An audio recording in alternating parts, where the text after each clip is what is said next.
In the darkest corners of this world dwelt creatures, undead that could not die even after death. For them, immortals who had escaped the cycle of life and death, dominating one dimension was not difficult.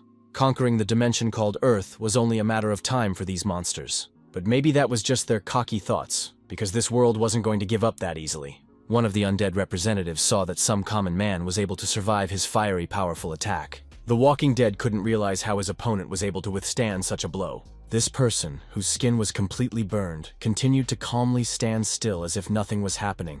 His eyes burned brighter than even fire itself, because this guy was going to destroy any of his enemies. That immortal madman shouted out that he was far stronger than any undead. In the next second, he burst out of the flames and punched the skeleton in a way that it couldn't resist such power. Now the events are transported back 2 years to an apartment in one of the ordinary houses in the city. The girl reprimanded the main character because she let him live in her apartment because he was going to get a job, but ends up spending entire days drinking and playing games. She was sending the guy back to mom and dad if he wasn't going to change his lifestyle. Our hero had a hard time formulating a thought because of the drink, so he couldn't clearly answer his sister. He simply agreed that he couldn't rely on his parents at that age, but the girl wouldn't settle down. The girl reminded him that the guy also has an allowance and once again asked him to find at least a part-time job. The young man decided to leave all these problems for tomorrow, because now his head was spinning, and it was not enough to think about his work. After the girl finally fell silent, the protagonist sighed with fatigue from these arguments. The protagonist immediately plopped down on the bed to rest after his evening outings. The boy ducked into his pillow and thought about the fact that he looked as pathetic as possible in this state. Kang Hyun has only succeeded in getting an internship at a large corporation after moving, but now he needs to find a job in a warehouse or somewhere else. He looked at his computer and only now realized that he had forgotten to turn the game off before he left. The guy wondered how much better real life would be if it were a video game, because then he might be able to get a pretty decent job. The protagonist began to slowly fall asleep, thinking about the fact that he could have been a warrior, a wizard, or a swordsman. Eventually, sleep gently came over him like a wave, carrying away his last thoughts. Meanwhile, the game's system, which did exist, reported that a common link to the Haken dimension had been detected. While Kang Hyun continued to slumber peacefully, the Earth's defense system was activated, and communication with Haken was temporarily prohibited. The new player's training was to start in the world where the protagonist lived. Already after a few seconds, the guy woke up abruptly because he felt some strange sensations. Kang Hyun looked around and realized that he was in some unfamiliar bright place. His breath caught as he saw that the reality around him was somehow wrong, frighteningly alien. The protagonist couldn't understand why the plaque with the words seemed to float right in front of his eyes. Kang Hyun was welcomed into the training and informed that there are 5 years left to fully connect with the Haken dimension. The new player has also been warned that his training will take place in 8 stages. Death is out of touch with reality in this place, but the guy can't give up halfway through, and if he fails, he can't try again. All of this was backed up by the fact that Kang Hyun would receive an awakening and some reward after completing the training. Our hero immediately thought that such a dream could only happen to people who are heavily addicted to games and need treatment. He became very embarrassed, and in his mind apologized to his mom and dad for having such a loser son. But in the next moment, Kang Hyun had already calmed down and forgotten about his worries. The young man came to the conclusion that it was just a dream and some sign from God for him to give his best one last time. Kang Hyun saw that the entrance to the first stage of training was already taking place, and read the notification that the system believed in his courage to save the Earth. The guy couldn't understand why he had to save anyone or anything anyway. Next, our hero reads that during the first stage he must cross the bridge, conquering his deepest fear, and any death here will be final. Eventually, Kang Hyun saw reality begin to distort right before his eyes, as if he had been abruptly teleported to another place. The guy's eyes began to reflect the bright flames that enveloped this unknown place from all sides. It turns out that Kang Hyun wasn't alone here, and this dangerous thin bridge also had other players to cross. The young man looked down and was even more frightened, because right under their feet was bubbling real hot lava.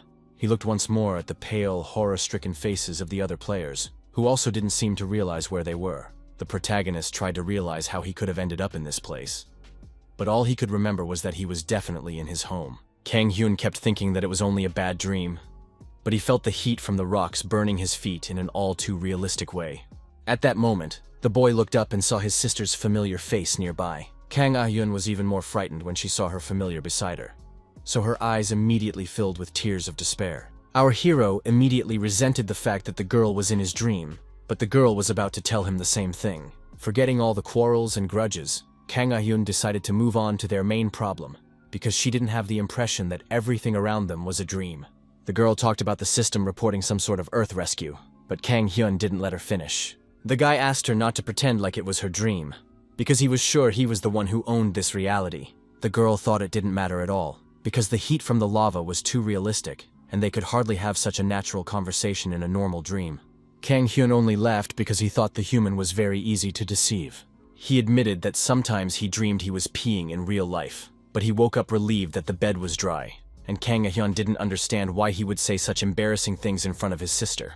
Either way, the protagonist was going to go ahead, but the girl wasn't going to be in such a hurry. The young man explained that their assignment said to walk to the end of the bridge, and thought his sister didn't see it.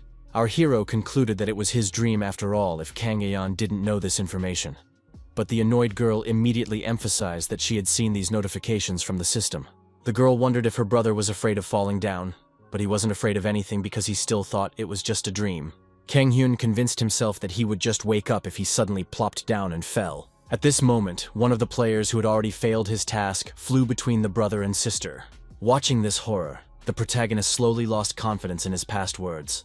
The next instant, the terrifying scream of this man, who was now literally burning alive, echoed throughout the cave. Silence hung between Kang Hyun and Kang Ah-hyun as they watched what might happen to them if they failed. All that former confidence had already been weathered away, so no one dared to continue their journey across the bridge. Kang Ah-hyun asked what the main character was talking about there to reiterate all his beliefs about the dream again. The guy tried to keep his composure, but his look and demeanor gave away that he was really scared. The girl thought about the fact that he looked rather pathetic, and exhaled heavily to calm herself down a bit. To be safe, she got on all fours, and asked her brother to follow her example and not do anything stupid. Kang Hyun continued to pretend that he wasn't scared at all, but decided to repeat after his sister because she had asked for it herself.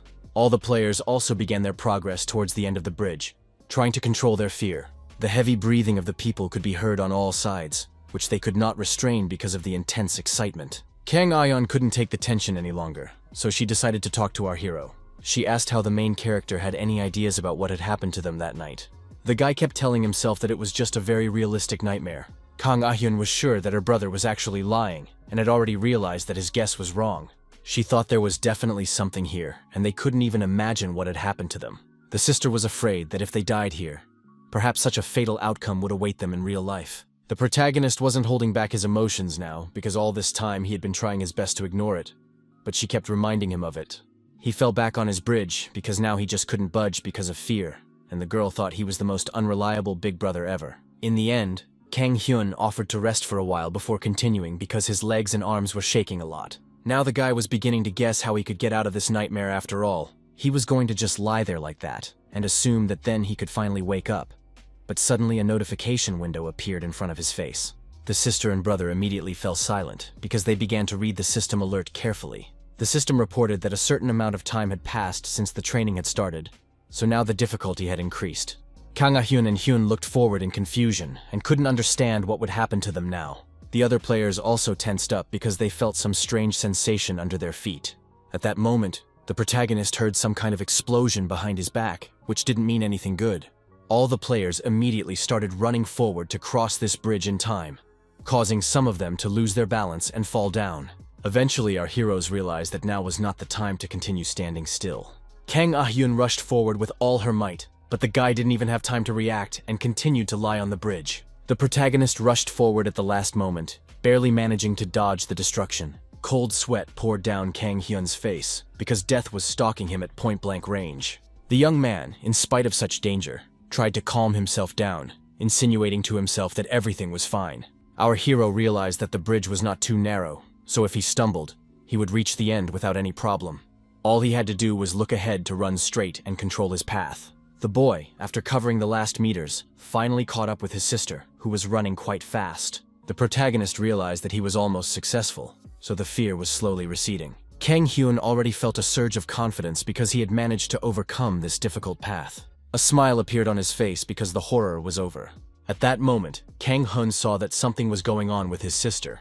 He tried to shout to Kang Ah-hyun because the bridge above her was starting to collapse, and the shards might just nail the girl. The sister looked up sharply, and her eyes widened with horror, for it appeared that her life was in mortal danger.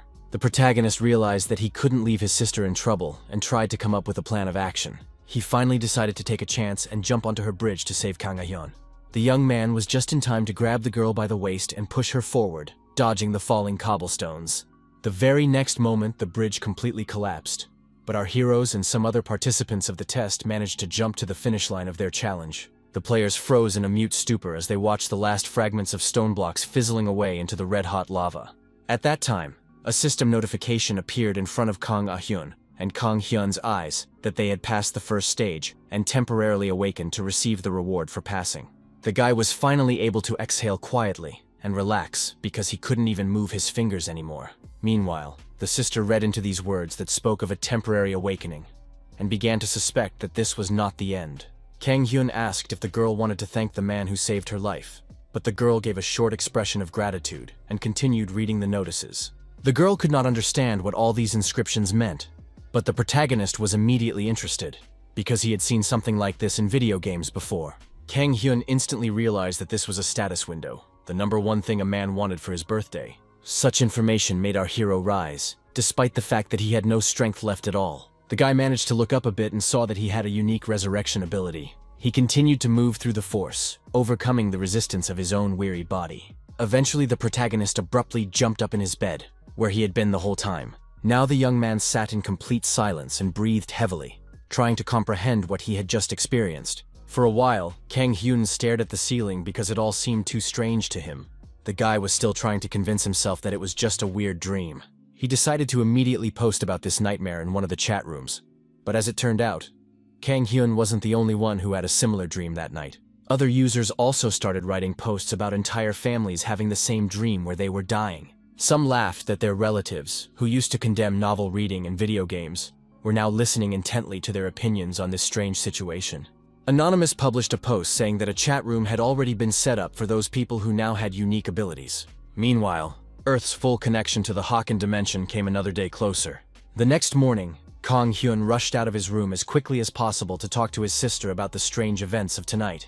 The girl also wanted to talk about it, so they started talking loudly about this scary and very realistic dream in one voice. Kang Ah-hyun was very excited, so she got angry because the guy wouldn't let her finish. Irritation flashed in his eyes as he watched his sister interrupt him once again.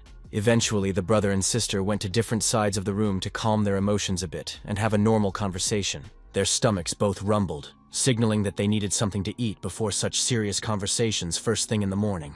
The protagonist remained calm and decided that their sleep could be put off for later after all. Kang Ah-hyun felt the same way, so she didn't yell at her big brother anymore. They decided to have breakfast first, and while checking their phone, they saw on the social media top that everyone was now posting about the end of the world and mixed sleep. Now the brother and sister just kept silent because they realized that they were not the only ones affected by this unusual vision. The girl began to worry, realizing that this night they had seen more than just a dream, because this phenomenon had been observed even in other countries. At the very least, our hero calmed down, because now he was sure that death in a dream had no effect on reality. Kang Ah-hyun still had an unpleasant feeling, because it looked so realistic in the dream that the fall was probably quite painful as well. She had already read that those who did fall during the ordeal were indeed traumatized. The protagonist remained stubbornly silent, and the girl caught herself thinking how strange this peaceful breakfast looked amidst the general chaos. She realized that there was a mess going on outside the walls of their home right now, but it hadn't affected them so far. Kang Hyun continued to chew his food carefully and pondered how they should act in a situation like this. After a while, he put his chopsticks on the table and said there was nothing left for them to do but eat well. The protagonist decided to look out the window for the first time and wondered if his sister wanted to jump into this chaos. Meanwhile, a sizable crowd of people had indeed already gathered outside, starting to panic after the latest news. The people of the city were already fighting over various products as they tried to stock up in case the apocalypse did hit the earth. Other religious zealots came out to protest and shouted that the time of judgment had come. The others saw only their own gain in all this, and quickly ran to loot the stores that were now left unattended and destroyed everything in their path. Kang Ah-hyun stood behind her brother's back, and also silently watched all the chaos that was going on right under the walls of their house. She guessed that they just couldn't go to work now because of the world situation, and Kang Hyun agreed with her concerns. The protagonist was sure that if they left the house now, they would only hurt themselves, and asked if the sister remembered anything about the connection to the Haken dimension. The girl guessed that Kang Hyun just didn't have time to look at the status window that said all this information, so she decided to check it out right away. Eventually, she informed us that it would be almost 5 years until full connection. But our hero wasn't entirely sure that they would be able to prepare for such a situation in that amount of time. Kang Ayan noticed that her older brother, who she had always thought was a complete jerk, suddenly started speaking in clear facts that she agreed with unconditionally. Unlike the chaos of the morning, nothing significant happened throughout the day, and by evening most citizens had returned to their daily lives. So in just a day, stability was restored in Korea. Thus the first day came to an end, and the main character fell asleep again, but immediately saw a window with another system notification. The system welcomed him into training, and the guy himself almost forgot that he was now a full-fledged player. Kang Hyun was asked if he wanted to see the explanations and instructions on the basic interface first, but he wanted to see his status window. Eventually, the protagonist was finally able to view his original characteristics and additional abilities. The guy wondered how good his stats were, but he didn't have anything to compare them to, so it was very hard to draw any conclusions. He saw that there was a characteristic of magic power, and began to suspect that he could use magic or something similar in the future. Anyway, there was a cool and attention-grabbing line, namely the one about the unique resurrection ability. The protagonist was very excited to have such a strong skill, and couldn't believe that he was actually given the opportunity to have an extra life. The system asked if the player wanted to move to the second stage, and he agreed with confidence in his voice because he now knew of his rebirth ability, which protected him from any harm. He wasn't afraid of the side effects of having his other skill levels reduced after resurrection, because he could return to the original value anyway. Until this moment, the guy was very enthusiastic as a resurrection skill holder, having no idea what awaited him next. As it turned out, the protagonist had to fight with terrible monsters that could resist him for quite a long time. Kang Hyun continued to wield his weapon skillfully, but his strength was already at its limit after such an intense fight. Eventually, the young man was finally able to land a crushing blow on his opponent and bring him to the ground. In the second stage of the challenge, the newly awakened player needed to defeat enemies to thus prove his skill. He thought it might be a normal fight, since the system looked like a computer game, which didn't make him suspicious. The protagonist managed to take down his opponent with a surprise mace attack, but the sensation of striking a living creature made the player's entire body tremble. Kang Hyun found it hard to believe that he had really just killed something living, even though it was an ugly monster. It was quite hard for the young man to hold on, because he had the feeling that he was about to vomit. In any case, our hero was sure that he had defeated his opponent only because the latter was only an ordinary goblin.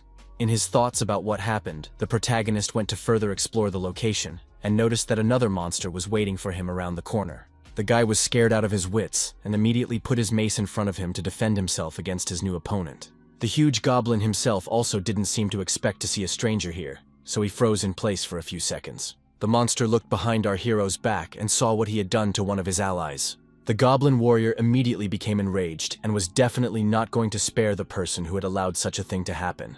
Meanwhile, Kang Hyun couldn't believe that there were 2 monsters from the beginning, and couldn't figure out what was wrong because he was sure that goblins must be low-level mobs for beginners. This same opponent was much larger than the previous goblin, and the sword he was holding was over 1 meter long. The guy realized that if he got hit like that, it wouldn't just end in tetanus. But meanwhile, the goblin screamed fearfully, preparing for the next attack. The monster attacked our hero with one sharp blow, who in the end could not close against such a huge power. Kang Hyun had a body chronically deprived of exercise due to long-term unemployment, as well as a mace. The weapon he had chosen at the beginning of his training was only 70 centimeters long, which definitely didn't play to his advantage. As a result, the goblin simply knocked the only weapon from the guy's hands with his meter sword, so the guy only had to endure numerous blows to his body. The protagonist has resigned himself to the fact that with his stats, it is impossible to face such an opponent. After suffering numerous injuries, Kang Hyun was covered head to toe in his own blood and just couldn't hold back tears from the pain. The guy's entire body was mutilated, and he himself couldn't understand why he had to go through such an ordeal. It turns out that it wasn't enough for the goblin warrior to just kill his enemy, so he dragged the half-dead young man to an unknown destination. Before, Kang Hyun hadn't even considered how much blood was in the human body, but now he could experience it and felt the slowly approaching fear of death clenching coldly around his neck. The next second he woke up in real life and screamed loudly in fear, waking his sister. Kang Ah-hyun was very angry because it was early morning, and on top of that she had a bad headache, which only made things worse. When the girl saw what was actually happening to the main character, she froze in place and calmed down a bit. The boy wrapped himself completely in the blankets and with eyes full of terror did not stop talking about the goblins he was now scared to death of. Eventually, Kang Ah-hyun managed to drag her frightened brother out of the bedroom to calmly tell him that he had died of bleeding due to the goblins brutalizing him in that dimension.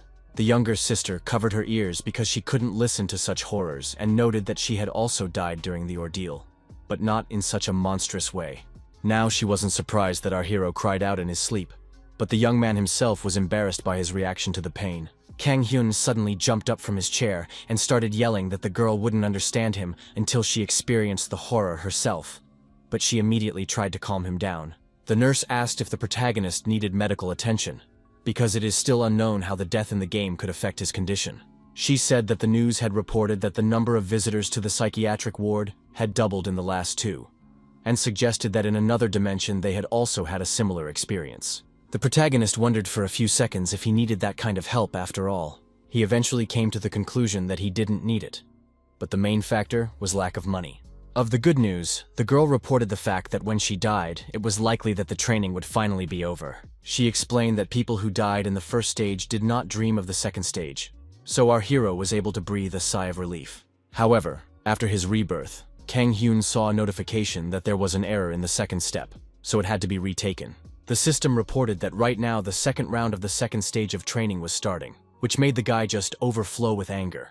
The protagonist did not restrain his emotions and covered the whole dimension and those involved with scolding from head to toe. The only thing that was glad was that Kang Hyun wouldn't get a fine for his death because he was still in training.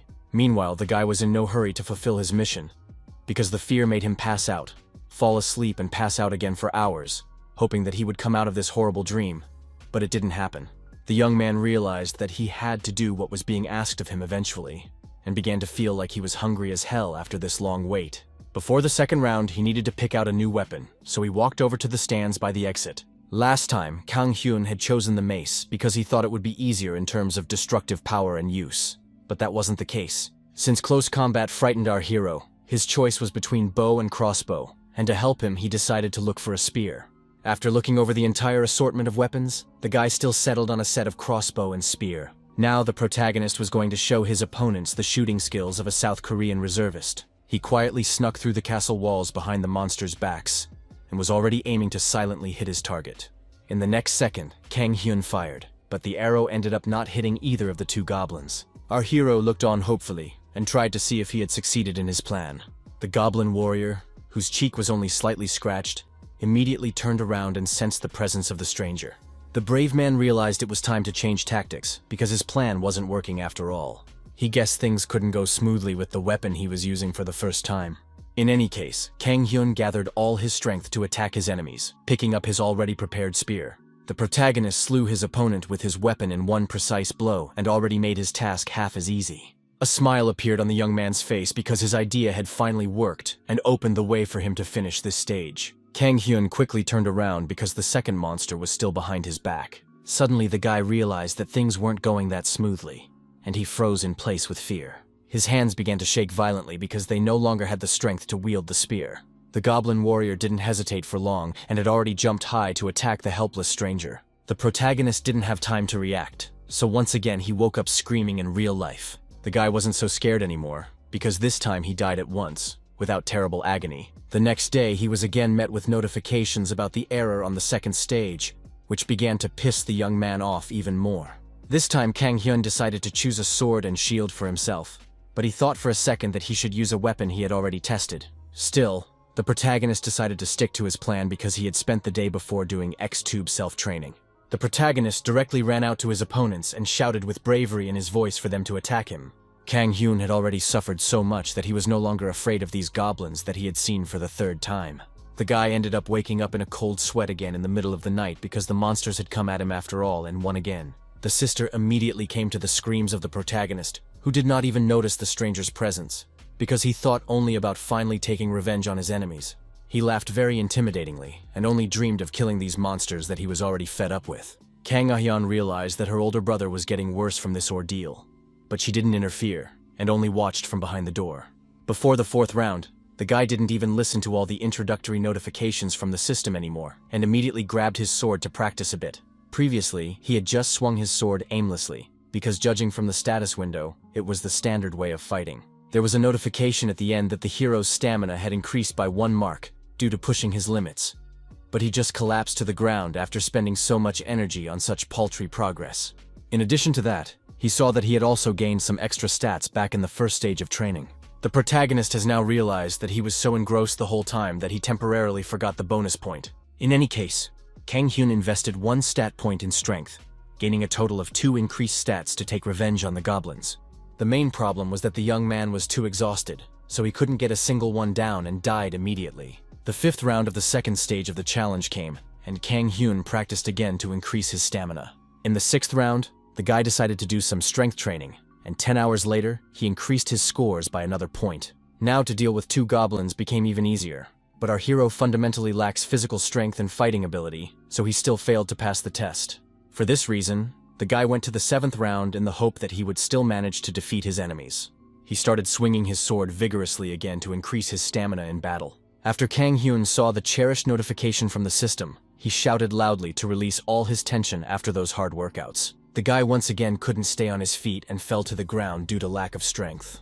He lay like that next to his sword for a while, trying to catch his breath. At this point, the protagonist finally opened his eyes because a new notification from the system had arrived. The guy was surprised because he was informed that the basic swordsmanship skill had been created and had now reached level F. This skill helps correct posture and distribute force when swinging the sword, allowing for more effective strikes. Kang Hyun was very happy about this news because he finally managed to achieve some significant success after practicing so much. He immediately had the motivation and energy to deal with those damned green scum. Our hero's gaze was full of madness and rage because he firmly decided that today the monsters would come to an end. There are actually 5 bloody goblins in the second stage of the training, 2 of which were at the beginning of the fortress, while the rest settled in the second half of the forest. So far, these 2 initial monsters were the easiest opponents, so our hero suddenly attacked the first goblin with a crossbow, and then massacred the second with a sword. Kang Hyun could also handle the others like before, but the last monster was a real challenge. This huge, strong goblin warrior had a powerful axe, which was difficult to counter with an ordinary axe. In any case, the protagonist had already reached such a level of skill that he could easily resist such enemies. The beast was very angry that some weak, insolent stranger could stand up to its power. Kang Hyun, lightning fast, put up his shield to take cover from his opponent's deadly axe strike. Only now did the lad notice that he could clearly see every attack of the goblin warrior, which made this confrontation easier. Other than that, the protagonist felt as if his entire body could react before he thought of his next move. The protagonist was actively using his new ability, so he swung his sword with all his might to once again try to attack his opponent. In the end, the young man finally gets close to his main target, but still fails to strike a fatal blow. The goblin warrior looked up with anger in his eyes as the sharp blade of the blade slightly grazed his cheek. In turn, the young man himself realized that he was already exhausted and had lost a lot of stamina after dealing with only 4 enemies, so victory was in doubt.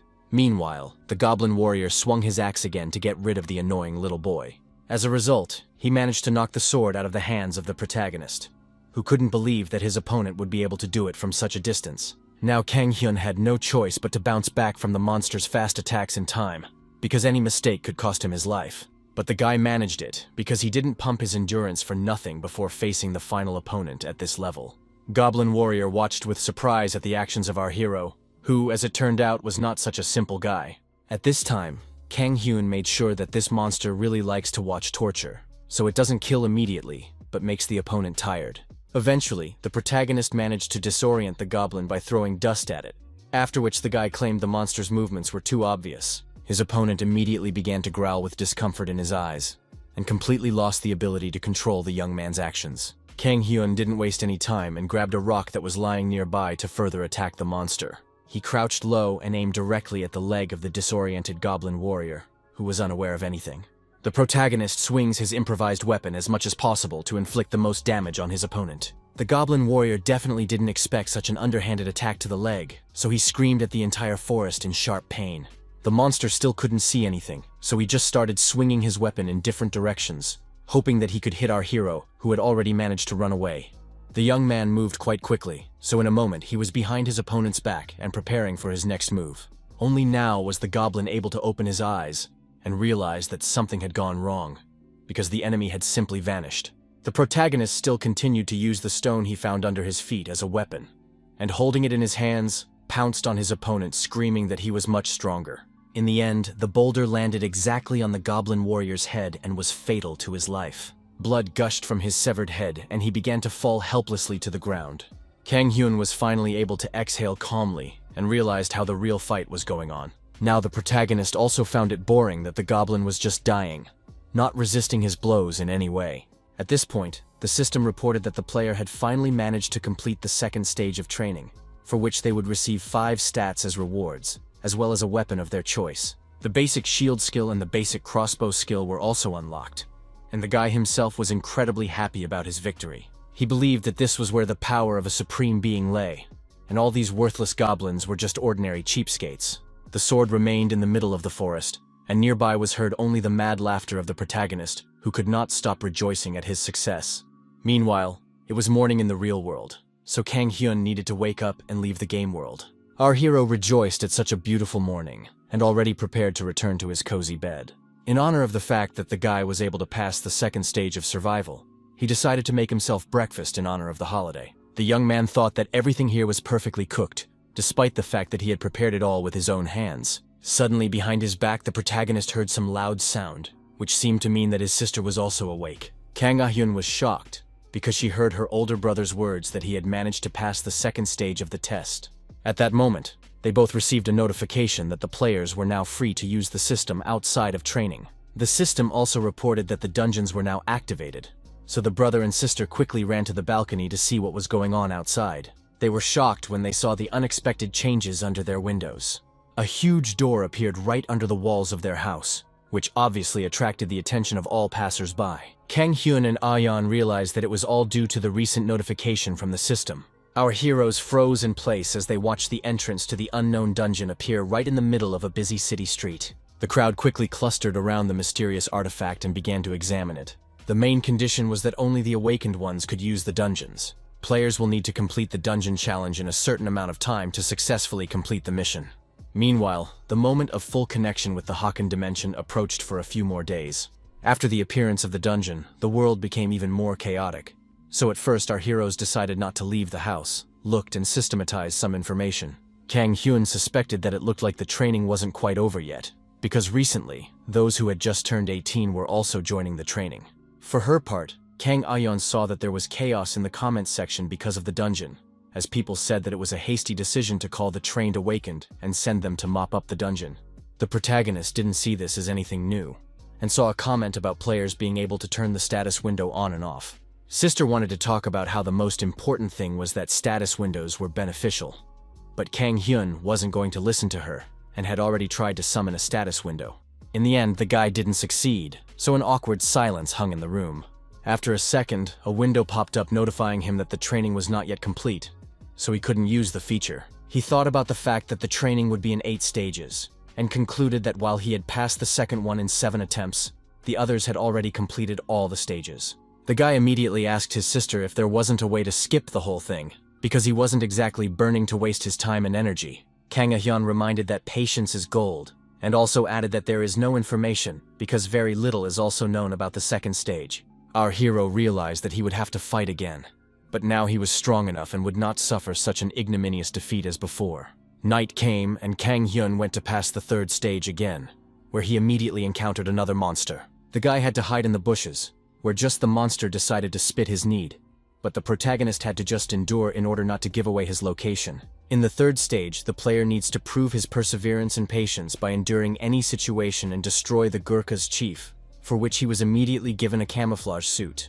Kang Hyun had never heard of a monster like this before, so he thought about the fact that he needed to find his main target first. Before his further actions, the young man decided to check what he had gotten after passing the second stage. He opened the statuses and was pleased to see that there were quite a few improvements to a wide variety of skills. The protagonist decided to put extra stats into strength and stamina, which would definitely come in handy, and thought it was worth adding 2 points to dexterity just in case. Kang Hyun suspected that there was something else besides extra points, and was now trying to find that reward among all the status windows.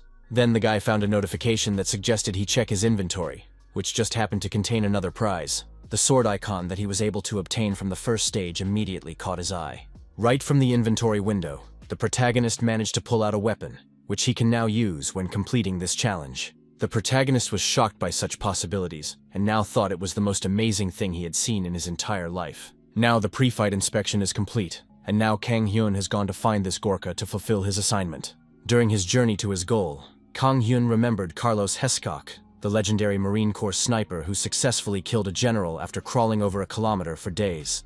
Starting today, this warrior has become respected by our hero because he himself is undergoing such an ordeal. The guy finally crawled to the camp where his opponents were and wondered if he should just force his way in. There were strong guards stationed around the perimeter of their settlement, so it would be quite difficult for Kang Hyun to make his plan a reality. It was very unpleasant for the player to be in such a position because his clothes were sticky and wet after the recent incident. The grass around him was stabbing and all sorts of bugs were crawling all over his body. Suddenly, the protagonist heard some footsteps nearby and instantly froze to avoid revealing his location.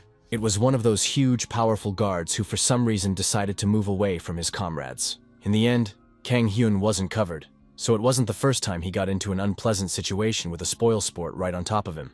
The protagonist realized that our hero needed to be patient because the notices earlier told him that he had to prove his perseverance and patience. The guy was just shaking with anger because of such humiliation, but in his head he kept the thought that he should keep calm and persevere to his goal. Still, his nerves, which were already held by a hair, did not bear such humiliation, so the player completely forgot about any limits.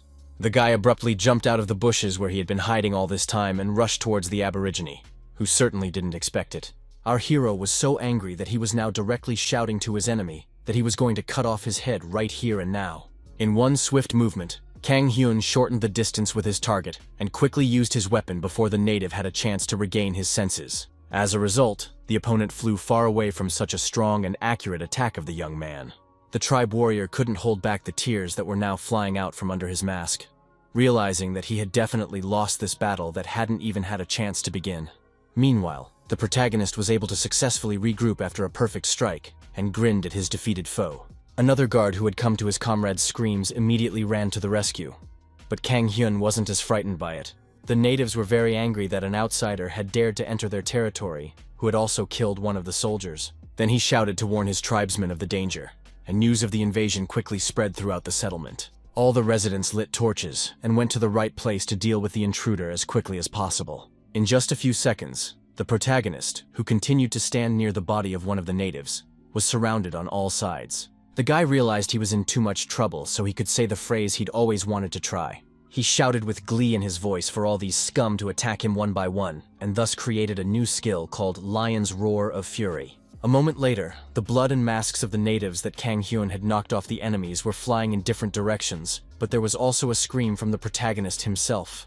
Lion's Roar of Fury reduces the stats and morale of surrounding enemies, as well as removing debuffs and unleashing rage that beats from deep within the player. Other than that, the young man had even learned something from crawling for 10 hours in the first round of the third stage of training, so he could now put those skills to use in battle. While tracking, he noticed that Gurkha's warriors seemed to go out hunting during the day, only returning to the village at sunset. After that, Kang Hyun concluded that there was a minimum of strength left in the settlement during the day, so he could easily massacre the small boys who remained on guard. Having disposed of the remaining inhabitants, the protagonist quickly ran towards the largest tent, where his target was presumably located. The boy quickly ran inside and already prepared for a fight with the head of this aboriginal settlement.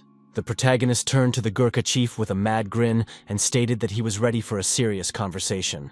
The boy froze in shock when he saw what awaited him in this huge tent. It turns out that the head of the settlement was not alone, but had two strong mage guards by his side. The Gurkha chief simply pointed his finger in the direction of the young man for his subordinates to immediately attack the defiant outsider. The mages instantly obeyed their leader and began to speak some spells in their mysterious language. Kang Hyun's body immediately became completely numb, so there was no way he could resist his opponents. The system reported that the Tigrok had fallen under the effect of a low-level magic restraint skill, which simply paralyzed him. The protagonist thought about it for a bit, and remembered that the Lion's Roar of Fury ability would allow him to remove any debuffs that were low rank. The guy took a deep breath to gather his strength and activate the skill that was his only chance to win. Immediately, all of his strength burst out of Kang Hyun, and the effects of the paralyzing spell quickly dissipated. Chief Gurkha did not expect at all that some little boy would be so strong, and did not know what he should do in such a situation. The protagonist, while his opponents were at a complete loss, took a few wide steps and swung his sword to make quick work of his target. Lastly, Kang Hyun noted that everyone always has a great plan until the moment they just don't get killed. So the player completed the third stage in just 2 days, which was a huge improvement considering it took him a full week to complete the second stage. With such incredible stature, the protagonist came to the conclusion that it could all lie in the fact that he was a gifted genius. The young man suspected that, at this rate, he would be able to pass the fourth stage in a matter of minutes. He envisioned himself as a beautiful, powerful knight who could defeat the huge monster with just a few blows. That's what the protagonist thought a month ago, and here he woke up on another morning after passing the test. It's been 25 days since a special unit of Awakened had been sent to clean up the dungeons, and the news said that they had cleaned up almost half of the dungeons found within the country. Meanwhile, the Awakened continue to participate in the sweep, and in response, the government is considering paying bonuses. Kang Ah-hyun, listening to all this news, was standing in the kitchen making breakfast for herself and her older brother when he woke up and screamed for some reason. The girl pointed out that if he kept this up every morning, sooner or later the neighbors would file a noise complaint. She thought her brother had been hit in the back of the head with an arrow today, but he stepped confidently from his room and declared that he had managed to take out all his enemies today. The protagonist spoke confidently about how he had no trouble killing his opponents, but his sister somehow didn't care. In any case, she wanted to congratulate Kang Hyun for already having an easier time with the trials. But when she looked up, she was greatly surprised and couldn't finish. It turns out that the older brother's appearance had changed a lot, and he no longer looked like that puny young man, so the girl wondered what had happened in the guy's dream. Kang Ah-hyun sat down at the table and couldn't understand at all why the main character was acting so strange since morning. The main character, who was burning with anger, explained that all this training was just getting on his nerves. The girl felt this heavy aura around her brother, and noticed that his face already looked like the face of a real criminal. In the end, Kang Hyun decided to briefly talk about how there was now a stage like a group project where you had to show leadership skills or something like that. The quest was to lead the group to destroy the core of the dungeon, which was basically like an RPG with NPCs each playing an assigned role. Guy watched as his partners debated whether to move forward or retreat because they didn't have enough supplies to recklessly continue the mission. Despite strong opposition from the two pairs, it was eventually decided to go forward. So our hero started by boosting morale with a growl of fury and taking the front line. From this story, Kang Ah-hyun concluded that everything was fine with them, so she asked why it took a whole month to get through this stage. Just the mention of it seemed to anger the protagonist, who seemed to catch fire again with his rage. He said that the problems started at night when one of the couple decided to be as mean as possible to him. Kang Hyun, not even getting over his food, started yelling about how his partners were supposed to take turns on duty. But instead, they plotted to run away together, and when he caught them, he unfortunately just lost the fight. The sister was very displeased with this behavior and asked our hero to swallow what was in his mouth before speaking. The guy listened and continued the story about how, anyway, the same characters and similar situations were repeated in every episode, so with the help of his brilliant mind, he found a way out after all. Kang Ah-hyun stopped eating and asked with interest what method the main character used to successfully finish the stage after all. The protagonist, like a true madman with burning eyes, declared that it was enough for him to destroy all the pests and quietly continue on his way. Events carry over into the last episode of the fourth installment, when the squabbling between the team members began again. Kang Hyun couldn't stand all this useless talk and shouted loudly to finally get the attention of his allies. One of the girls had to cover her ears because their leader put all his strength into screaming. The protagonist did not become ceremonious and pointed a sword at his subordinate to stop all senseless quarrels. Meanwhile, the young man declared that from now on, everyone must follow his instructions, and if anyone resisted or complained, that team member would simply die. The guy who was paired with that girl thought that Kang Hyun was just crazy for allowing himself such nonsense. The leader didn't stand on ceremony with his subordinate and with all his might, charged his fist right into his face. He threw a few more punches while the others froze in place from surprise, and reminded them that he'd asked them not to complain. Eventually, this warrior's entire face was disfigured, and his beloved could not believe that our hero could create such a horror. Meanwhile, the guy with a cold gaze explained that the subordinates should follow him unconditionally, because he already knew the way. The whole team set off ahead, and right along the way, they encountered their first enemy, which turned out to be a living skeleton. Kang Hyun put his hand forward without any hesitation, and stopped his opponent's sharp blade with his bare palm. The young man already had enough strength to twist his enemy's sword in the other direction in one sharp movement. Taking advantage of this moment, the brave quickly drew his weapon and struck the skeleton with the hilt of his blade. In the end, the monster's bones simply fell apart, and the team asked apprehensively if this was the last enemy at this point.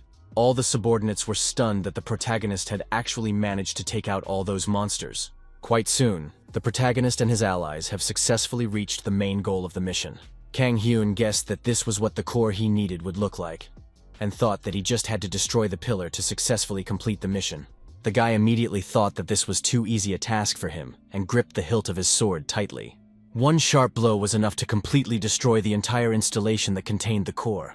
The system immediately notified that the player managed to pass the 4th stage of training, for which he again received a considerable amount of rewards. Amongst all this, he still didn't know the purpose of the magic stone. But if one stocked up on everything, one would eventually find a use for it. He also managed to get his hands on a strong mind ring that granted immunity to all effects of mental magic and mental status rank A and below. In fact, all of the above was not a major accomplishment for Kang Hyun. After such hard trials, the guy managed to become quite strong in reality as well, so 300 push-ups were no longer a problem for him.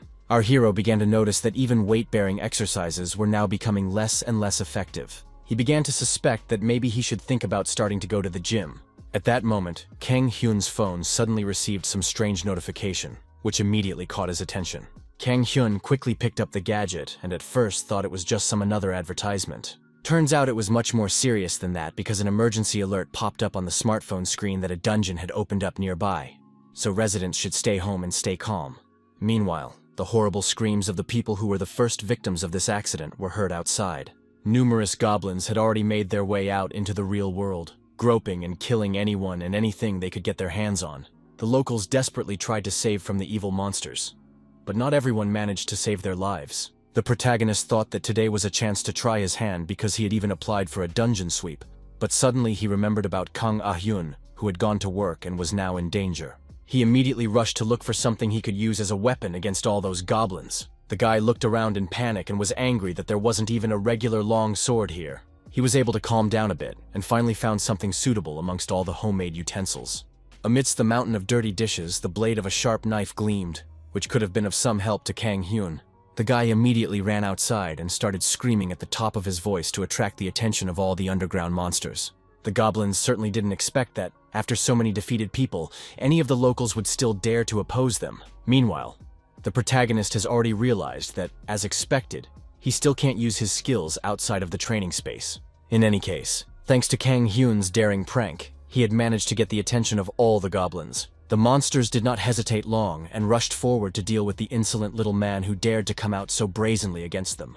The young man was not frightened at all, and only scoffed at the fact that he was having trouble hearing the sounds made by the weak second-level trash. But still, there's no guarantee that these monsters will be the same level they were in training. Our hero simply decided to ignore all these concerns and grip the knife in his hands tighter. In any case, he could already tell the level of his opponent by his not particularly skillful moves, so he wasn't particularly worried. The goblin, whose head had been stabbed through with a common kitchen knife, let out its last wheezes before taking its last breath. Kang Hyun was now completely stained in blood and thanked all the monsters for coming to this world. He shoved his opponent's body away from him and took stock of the fact that he could keep using the knife because it was a pretty cool and versatile thing. The events then moved to a nearby office where Kang Ah-hyun, the protagonist, was working. The company's employees barricaded themselves in one of the offices and kept their eyes on the doors, behind which the goblins kept making noise. Suddenly, some more sounds were heard, which made all the workers tense up even more. Among all this crowd was Kang Ah-hyun, who didn't let the phone out of her hands for a second. Obviously, the girl was greatly worried about the fate of her older brother, who was unknown where he was at the moment. She wrote the protagonist a considerable number of messages, but he was too busy to reply to his sister. Meanwhile, the two loud screams of monsters and the obvious sounds of battle could be heard outside the door. Then the whole barricade of office furniture rattled down due to some kind of violent jolt. The next moment, the bloody foot of the savior of all these people in a desperate situation stepped onto one of the lockers. The protagonist apologized for his intrusion and emphasized that he had no intention of breaking anything. The boy was covered head to toe in the blood of his enemies, but he didn't forget to greet his little sister, for whose sake he had come all this way. All of the staff couldn't understand who this strange madman who was able to break through the crowd of monsters was, and couldn't believe that it was Kang Ah-hyun's brother. The young man did not pay attention to the fact that all eyes were fixed on him, and simply looked around the office where his sister worked. Meanwhile, someone in the crowd grudgingly addressed the protagonist, which immediately caught his attention. The old man, who was red with anger, reprimanded Kang Hyun, who dared to break the barricade that protected them from the enemies. The protagonist laughed embarrassedly and admitted his guilt, explaining that he simply couldn't control his power. The guy also added that the staff shouldn't worry, and stepped away from the doorway so they could see the bodies of the defeated goblins. Everyone froze in mute shock, and couldn't believe that some ordinary young man could single-handedly cope with all this number of opponents. Kang Hyun pointed out to the office staff the weapons the goblins were using and asked them to hold on to a little bit of all those blades just in case. He wasn't sure how long everyone could hold out, but he thought that if no one panicked, they would have no problem defeating their enemies. Brave added that on the way to the office, he saw that there were only more goblins, so maybe there are still monsters on the upper floors. At least the protagonist felt that they should all try to get some good sleep and rest this night. Before going to bed, Kang Ah-yeon decided to help her older brother a little, and wash the wounds he received during the battle. The guy asked his sister not to waste all the water on him because they don't know how long this whole situation will last yet, so they need to be frugal. The girl agreed that our hero is so cool, but wondered why he still gets beaten up so often. Kang Hyun himself suspected that it was because he hadn't learned how to dodge, but his recovery ability is pretty amazing, so he can withstand most attacks. Anyway, the sister asked our hero to be careful because his revival skill still doesn't work in the real world. She had noticed that the young man's breaking through the monsters was too crazy of an act, but the guy knew it looked really cool. Still, Kang Ah-yeon thought that other people were looking at this whole situation a little differently, alluding to her co-workers. The girl noted that several of her elders who had been asked to introduce the protagonist, and asked her brother's own opinion on such an idea. She asked if our hero had a certain type, and he immediately became embarrassed and thought about the question. In the end, Kang Hyun replied that he wanted someone who doesn't mind a man who swears as soon as he wakes up, causing his younger sister to shout indignantly to the entire office, realizing what the young man was implying. After this conversation, everyone finally went to bed, and the guy, as always, saw the system notification in front of him. The protagonist only now realized that he, with all these problems, completely forgot about the fact that he had to pass the test. No sooner had he read what he was to do next than he was surrounded on all sides by new NPCs. They were several beauties who were also getting to know each other, and it already appeared that one of them was a succubus. One of the girls tried to calm her partners down because their conversation was starting to take a wrong turn. In fact, Kang Hyun didn't really have much trouble understanding the situation he was in, and just continued to stand surrounded by unfamiliar beauties. Then the system reported that the condition of this assignment was to defeat a succubus disguised as a human. Our hero knew that these demons were noted for their beauty, but the problem was that all the women here were amazingly beautiful. Meanwhile, one of the girls by name approached the player and asked what his opinion was on the whole situation. She explained that she wanted to know Kang Hyun's thoughts on the succubus, and he couldn't think of anything because this partner was incredibly attractive and also smelled nice. Looking away, the blushing young man blushed and replied that he had no ideas at all. The protagonist wanted to say something, but his attention was distracted by a new notification window. Turns out that Hottie used her charms on Kang Hyun, but the strong mind ring blocked it. In the evening, the player's entire temporary team decided to camp right in the middle of the forest. While the rest of the team was getting ready for bed, the main character was sitting by the fire and thinking about the latest events in his life. Before Kang Hyun's eyes flashed the horrible memories that wouldn't leave his mind after the first stages of training. The guy was glad that he could finally enjoy interesting things after agonizing for such a long time while going through all the missions. He knew that he needed to control his facial expression, because anyone who recognized the succubus's identity would obviously become a target. The protagonist realized that this demon was likely a powerful being who could also disguise himself as a human and possessed magic. Kang Hyun came to the decision that he needed to use an NPC to unravel the situation with the succubus, but to do so, he needed to choose a non-male who could fall under the spell. After some thought, he decided to settle into his sleeping bag and rest after his long journey.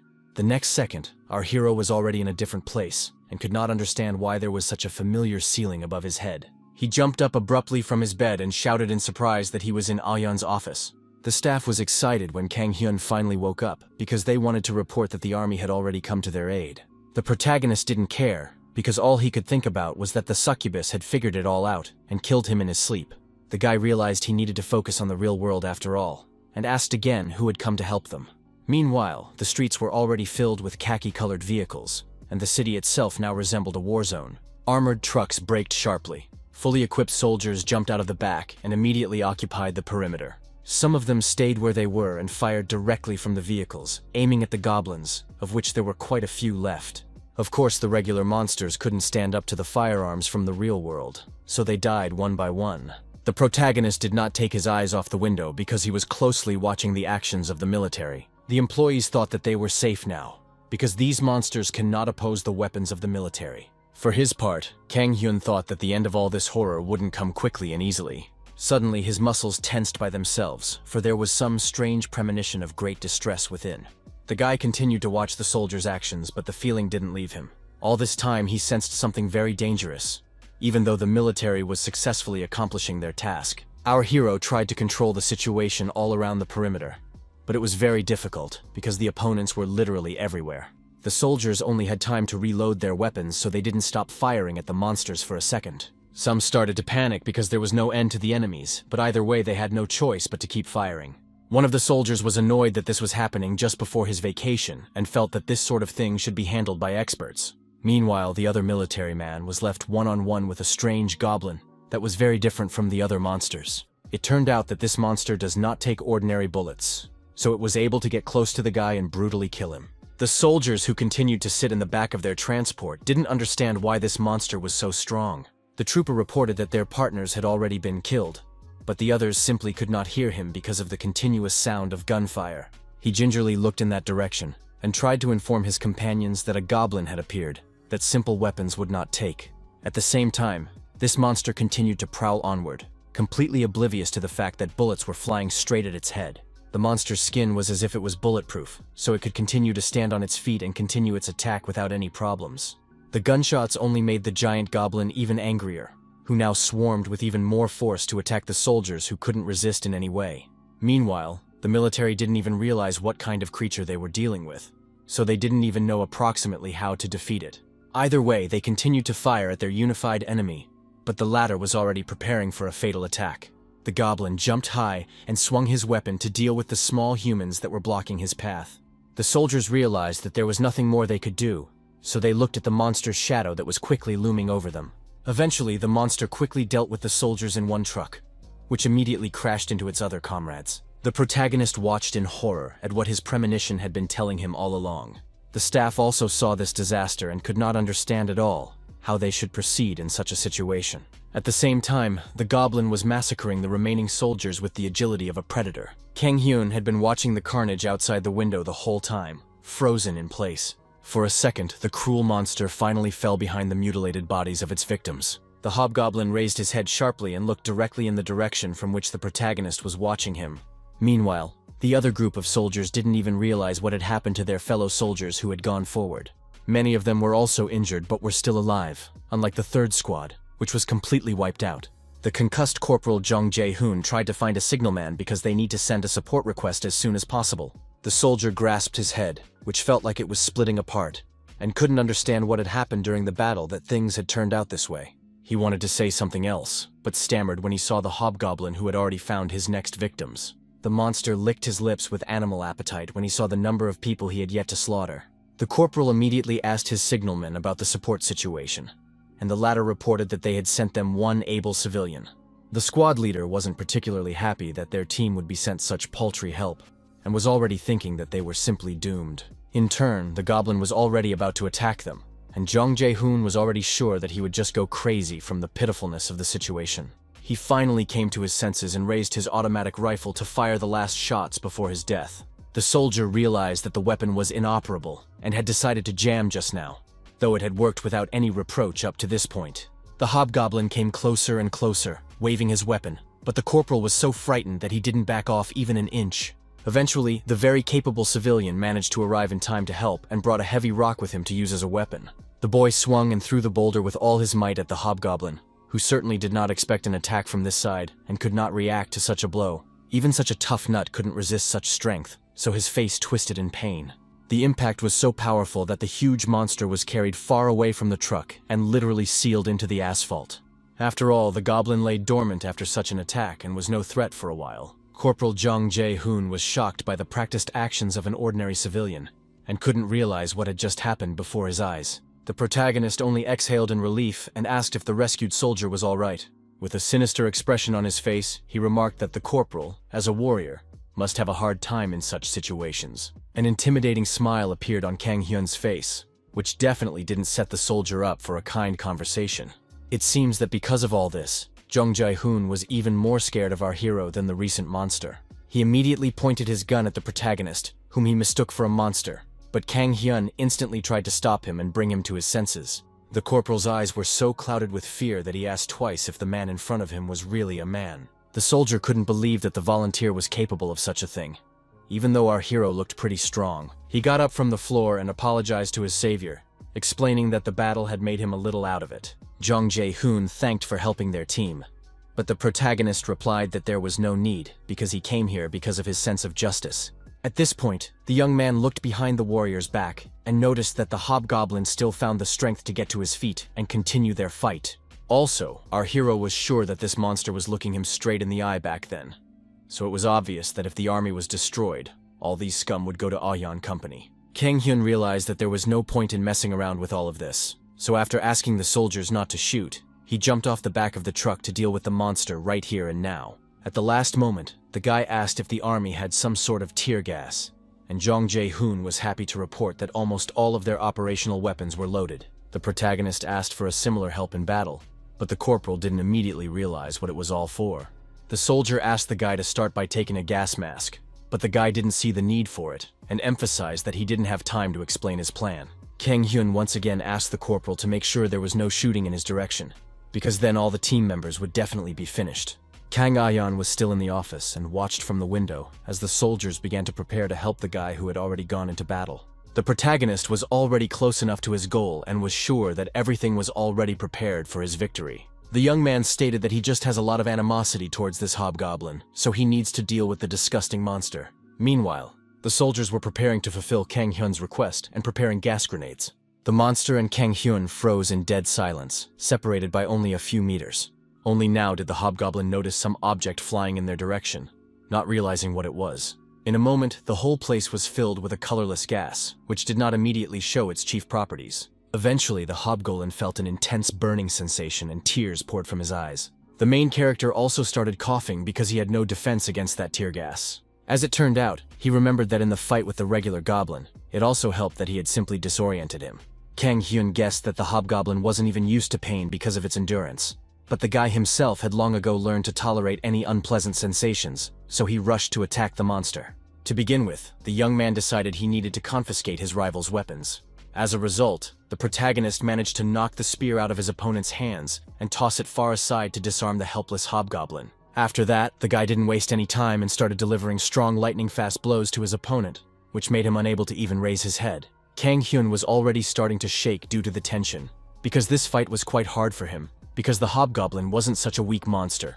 The soldiers watched this intense fight in amazement and began to guess that our hero was an awakened man.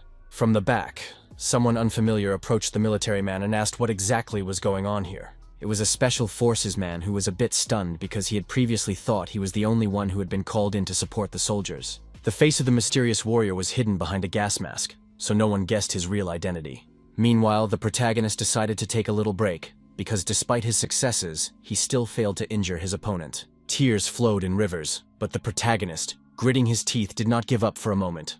It was obvious that the hobgoblin never thought that it wouldn't do any harm, but if things continued at this pace, Kang Hyun's stamina would drop rapidly.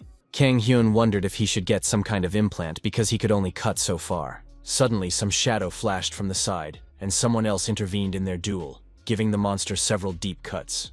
Eventually, the hobgoblin cried out loudly in pain, because this SWAT man was able to graze his body with his sharp blade. The protagonist was shocked by such a lightning-fast attack and couldn't understand what kind of person it was. Meanwhile, the warrior noticed that there was almost no sensation from these blows, as if he were stabbing at a rock. Abruptly, the commando turned to Kang Hyun, who was standing to the side, and informed them that their enemy was only an F-rank dungeon boss. Our hero once again lit up with the desire for battle, and assumed that if the enemy's defense was abnormally strong, there must be other weaknesses. He didn't know who his ally was, but he realized that this man was knowledgeable on the subject, so he didn't mind following his plan. Kang Hyun had warned that his physical strength wasn't that great, and his stamina was probably almost exhausted, but the mysterious stranger only needed one look to realize that. The boy swung his blade once more and decided to wonder what the soldier was doing when his strength was at its limit. Eventually, our hero realized that his weapon was not doing any damage no matter how hard he tried. He realized that he needed to change the course of this fight somehow, and looked around for something that could be his weapon. At that moment, the lad noticed the goblin's spear, which he had recently knocked from its clutches. Meanwhile, the warrior reported that he had speed but not enough strength to deliver the finishing blow. So he asked our hero to attack the vital area while he had the chance. Kang Hyun realized that the situation was critical, so he quickly grabbed his spear to help his ally as quickly as possible. The guy realized that it was all just a show, but even the monster himself was aware of that. So he just kept defending himself. The protagonist began to analyze where he should attack his opponent, and suspected that the skin behind the joint might be weak. In the end, he decided not to ponder the matter for long, and chose the most tender spot on the hobgoblin's body. It seems the brave had managed to find the very spot that wasn't protected by armor, so the monster froze for a few seconds due to the shock. The warrior also didn't expect the guy to succeed and find a vulnerable point after all. As it turned out, to attack the main character chose the 5th point of the monster, which indeed turned out to be unprotected. Kang Hyun froze in place for a few seconds and thought that he even felt a little sorry for the poor guy for a second. The moment the unpleasant sensation swept across the axe's hilt, a philosophical question flashed through the lad's mind. The whole situation made one wonder if the butt was a vital point. The young man still doubted it was a weakness that could lead to instant death. Either way, his brain made a new decision in an instant, deciding the hobgoblin's fate. In the next second, the guy's body was already performing the next movement, throwing the huge carcass over himself. Using his spear, the protagonist slammed the immobilized monster to the ground with all his might. The monster's eyes immediately flashed with rage, because no one had ever dealt him such humiliating and painful blows before. For his part, Kang Hyun continued this fierce fight and had so far tossed his opponent aside, but he wasn't going to leave him alone so easily. The guy guessed that the monster's body couldn't be solid all the way to its mouth, so he swung the weapon in his hands again to deliver a fatal blow to the enemy. In fact, the monster was already unconsciously lying on the ground after such a painful shock. The protagonist decided not to stop there and embedded a sharp spear in the body of the monster, which could no longer resist. The guy was breathing heavily because he had expended a considerable amount of energy on this attack, and meanwhile the SWAT officer was still standing back as well. The mysterious warrior definitely didn't expect some ordinary civilian to turn out to be such a strong fighter. He couldn't understand where such an experienced man came from, and assumed he wasn't a registered awakened one. Meanwhile, the young man himself noticed some interesting detail in the defeated hobgoblin. He saw some sort of glowing object appear behind the monster's head that just couldn't help but attract attention. The system immediately notified that the item's information couldn't be verified because the training was still ongoing. But Kang Hyun grabbed the strange item anyway. The SWAT officer finally decided to approach our hero and wanted to warn him about something, but he didn't have time to finish. The guy understood that normally items should be distributed among the team members, but this warrior had jumped up in the middle of the fight, so it was no help at all. He didn't care about this stranger, so he quickly scurried away, explaining that it was as if he had some urgent business to attend to. The SWAT officer tried to stop our hero, but only saw the grin of Kang Hyun, who had already said goodbye to him. The soldier froze in place and looked for a while after the protagonist who had so skillfully avoided unnecessary conversation.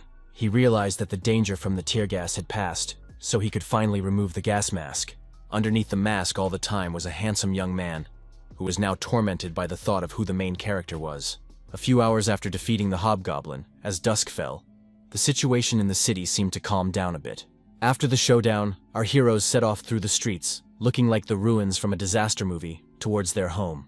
The brother and sister were only able to return home after it got dark around them. As they crossed the threshold, they froze, for a rather amazing view opened up before them. Kang Hyun guessed that her older brother had forgotten to close the door before leaving, because their apartment was in complete chaos. The girl realized that she had made an idiot of herself for actually believing that our hero was able to grow up even a little. She wasn't at all worried that there might be intruders nearby, so she just offered to clean up first, and then some snacks, though it wasn't known if there was any food in the house. Having finished with the cleaning, our heroes still managed to find food to make a decent dinner for themselves. The brother and sister ate in complete silence because they both had little energy left after the events that had transpired today.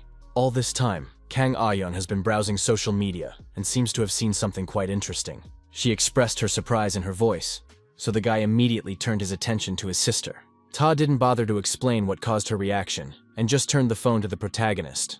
When the young man saw this post with his own eyes, he immediately froze due to intense astonishment. As it turns out, a video has already surfaced online where residents captured Kang Hyun's epic duel with the hobgoblin. The guy pulled his phone closer to make sure it was him in the video. The sister explained that one of the employees might have filmed it, and in the meantime, the main character decided to go down to the comments section and read the opinions of others. Many users had the feeling that it was just a graphic or a snippet from some movie, causing Kang Hyun to calm down because he expected to see something worse. His face immediately changed a lot because of all the nice compliments that were written for the hero from the video. Kang Ayan couldn't understand what the problem was and wondered what was wrong with her sibling. Only then was the young man able to come to his senses, and was unhappy that everyone around him kept picking on his very handsome face. He lowered his head again, and now made sure that the other people were a little afraid of his sinister facial expression as well. After that, our hero went to bed, but he forgot to turn off the light, so he asked his sister to do it. The girl refused to do such a small thing because Kang Hyun could do it on his own, but still did the favor because he was having a rough day. For this, she asked the young man not to shout tomorrow morning because she too was dead tired. The protagonist assured that everything would be just so, and offered his sister a beer on him and a heart-to-heart talk. After that, the guy immediately put his head down on the pillow and tried to sleep to continue his studies. Still, various thoughts were going through Kang Hyun's head, so he opened his eyes and stared at the ceiling. He thought about the fact that that SWAT player was very strong, and tried to guess how many stages that player had gone through. In the end, our hero decided that there was no point in thinking about it, because personally, he was going to reach the 8th stage and become stronger than everyone else. After calming his train of thought, Kang Hyun was finally able to sleep and move to the dimension where his training was taking place. He actually thought yesterday's Devilis was very beautiful, despite being a succubus, and he wanted to meet her sooner rather than later. The guy didn't care that it was only training, because he wanted another look at such a beauty anyway. He slowly opened his eyes in anticipation of seeing the very image that was worth coming back here for. Eventually, the player saw only an ugly goblin in front of him, who sniffed right in his face. Kang Hyun punched the unexpected guest lightning fast, because he didn't expect the monster to appear so suddenly. The monster could not resist the power of our hero in any way, so it flew somewhere far away to the side. The goblin was low level, so it quickly shut down and now posed no threat. Meanwhile, the guy decided to look around to see why a rival had appeared here so suddenly. Then a system notification appeared in front of his face that the player now needed to dodge a horde of cave goblins and mop up the dungeon to pass this level. Kang Hyun couldn't understand at all why the conditions of this stage had changed so drastically, and didn't notice that the monsters had begun to encircle him from different directions. The goblins came closer and closer to our hero, who stood with his back to them and was in no hurry to engage. The guy was actually very angry that the system had changed the conditions so unfairly, so he clenched his teeth with all his might. He couldn't take the wave of rage that came at him abruptly, and shouted his displeasure throughout the forest. Because of this, after waking up in the morning, Kang Hyun still didn't keep his promise to his sister. The events now shift to one of the supermarkets nearby, where the sounds of fighting were coming from. Some fiend with his blows completely chopped the face of the man who was inside. The stranger moved like a hurricane, and his powerful arms tossed his opponents aside as if they were rag dolls.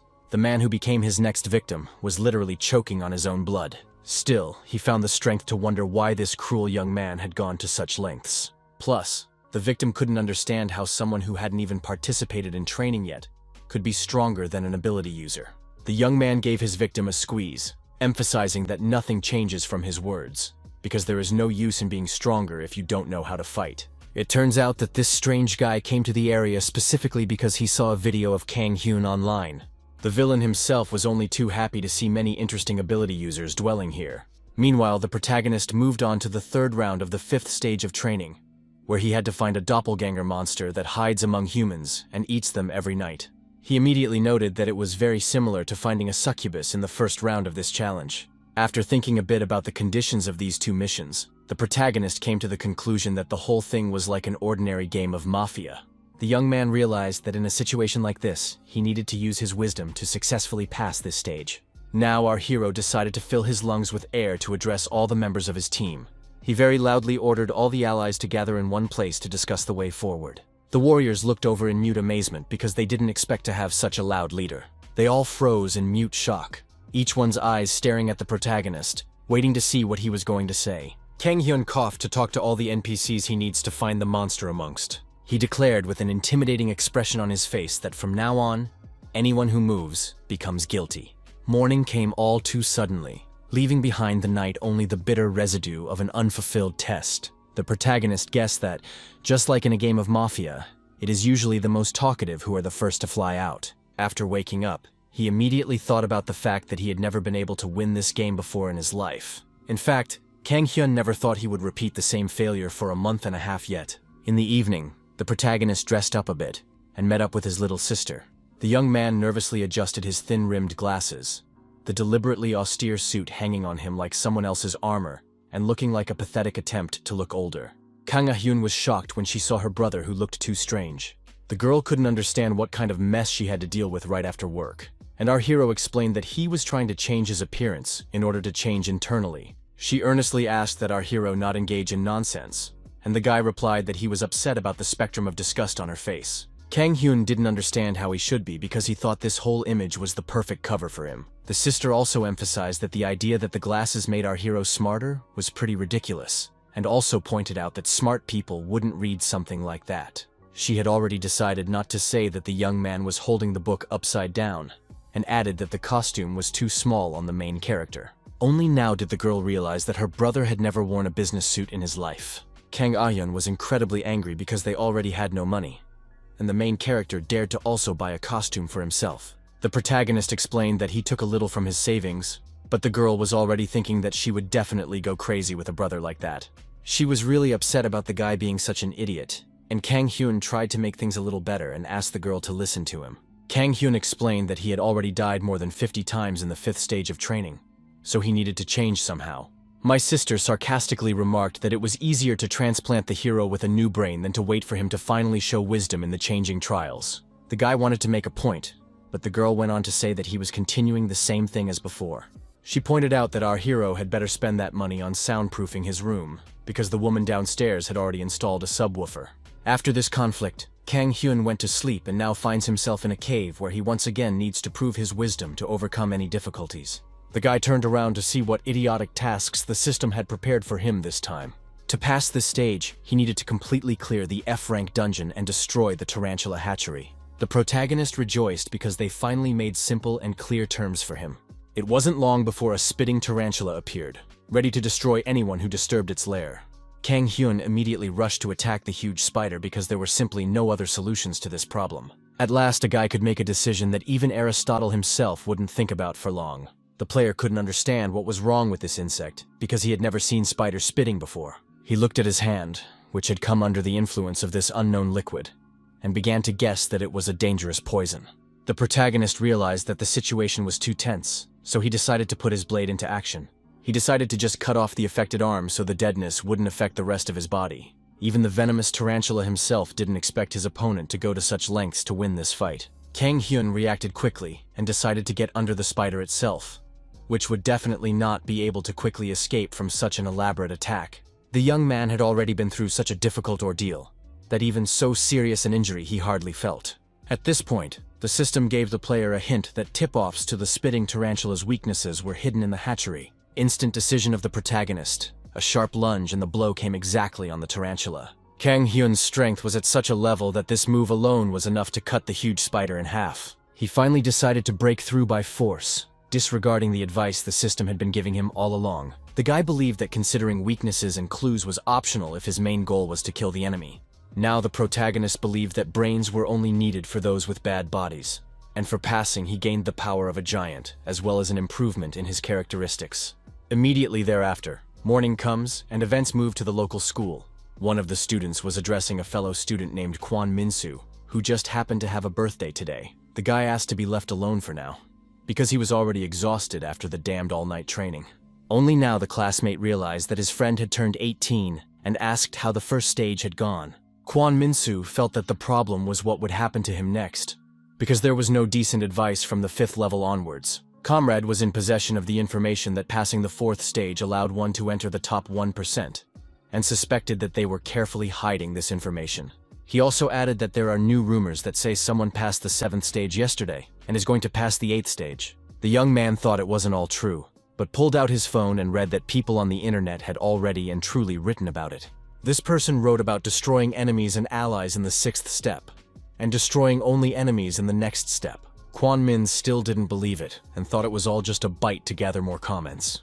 In the discussion below the post, social media users began to write their displeasure that the post sounds like complete nonsense. The main character was very angry at everyone's reaction to this information because he went out of his way to share his best advice with others.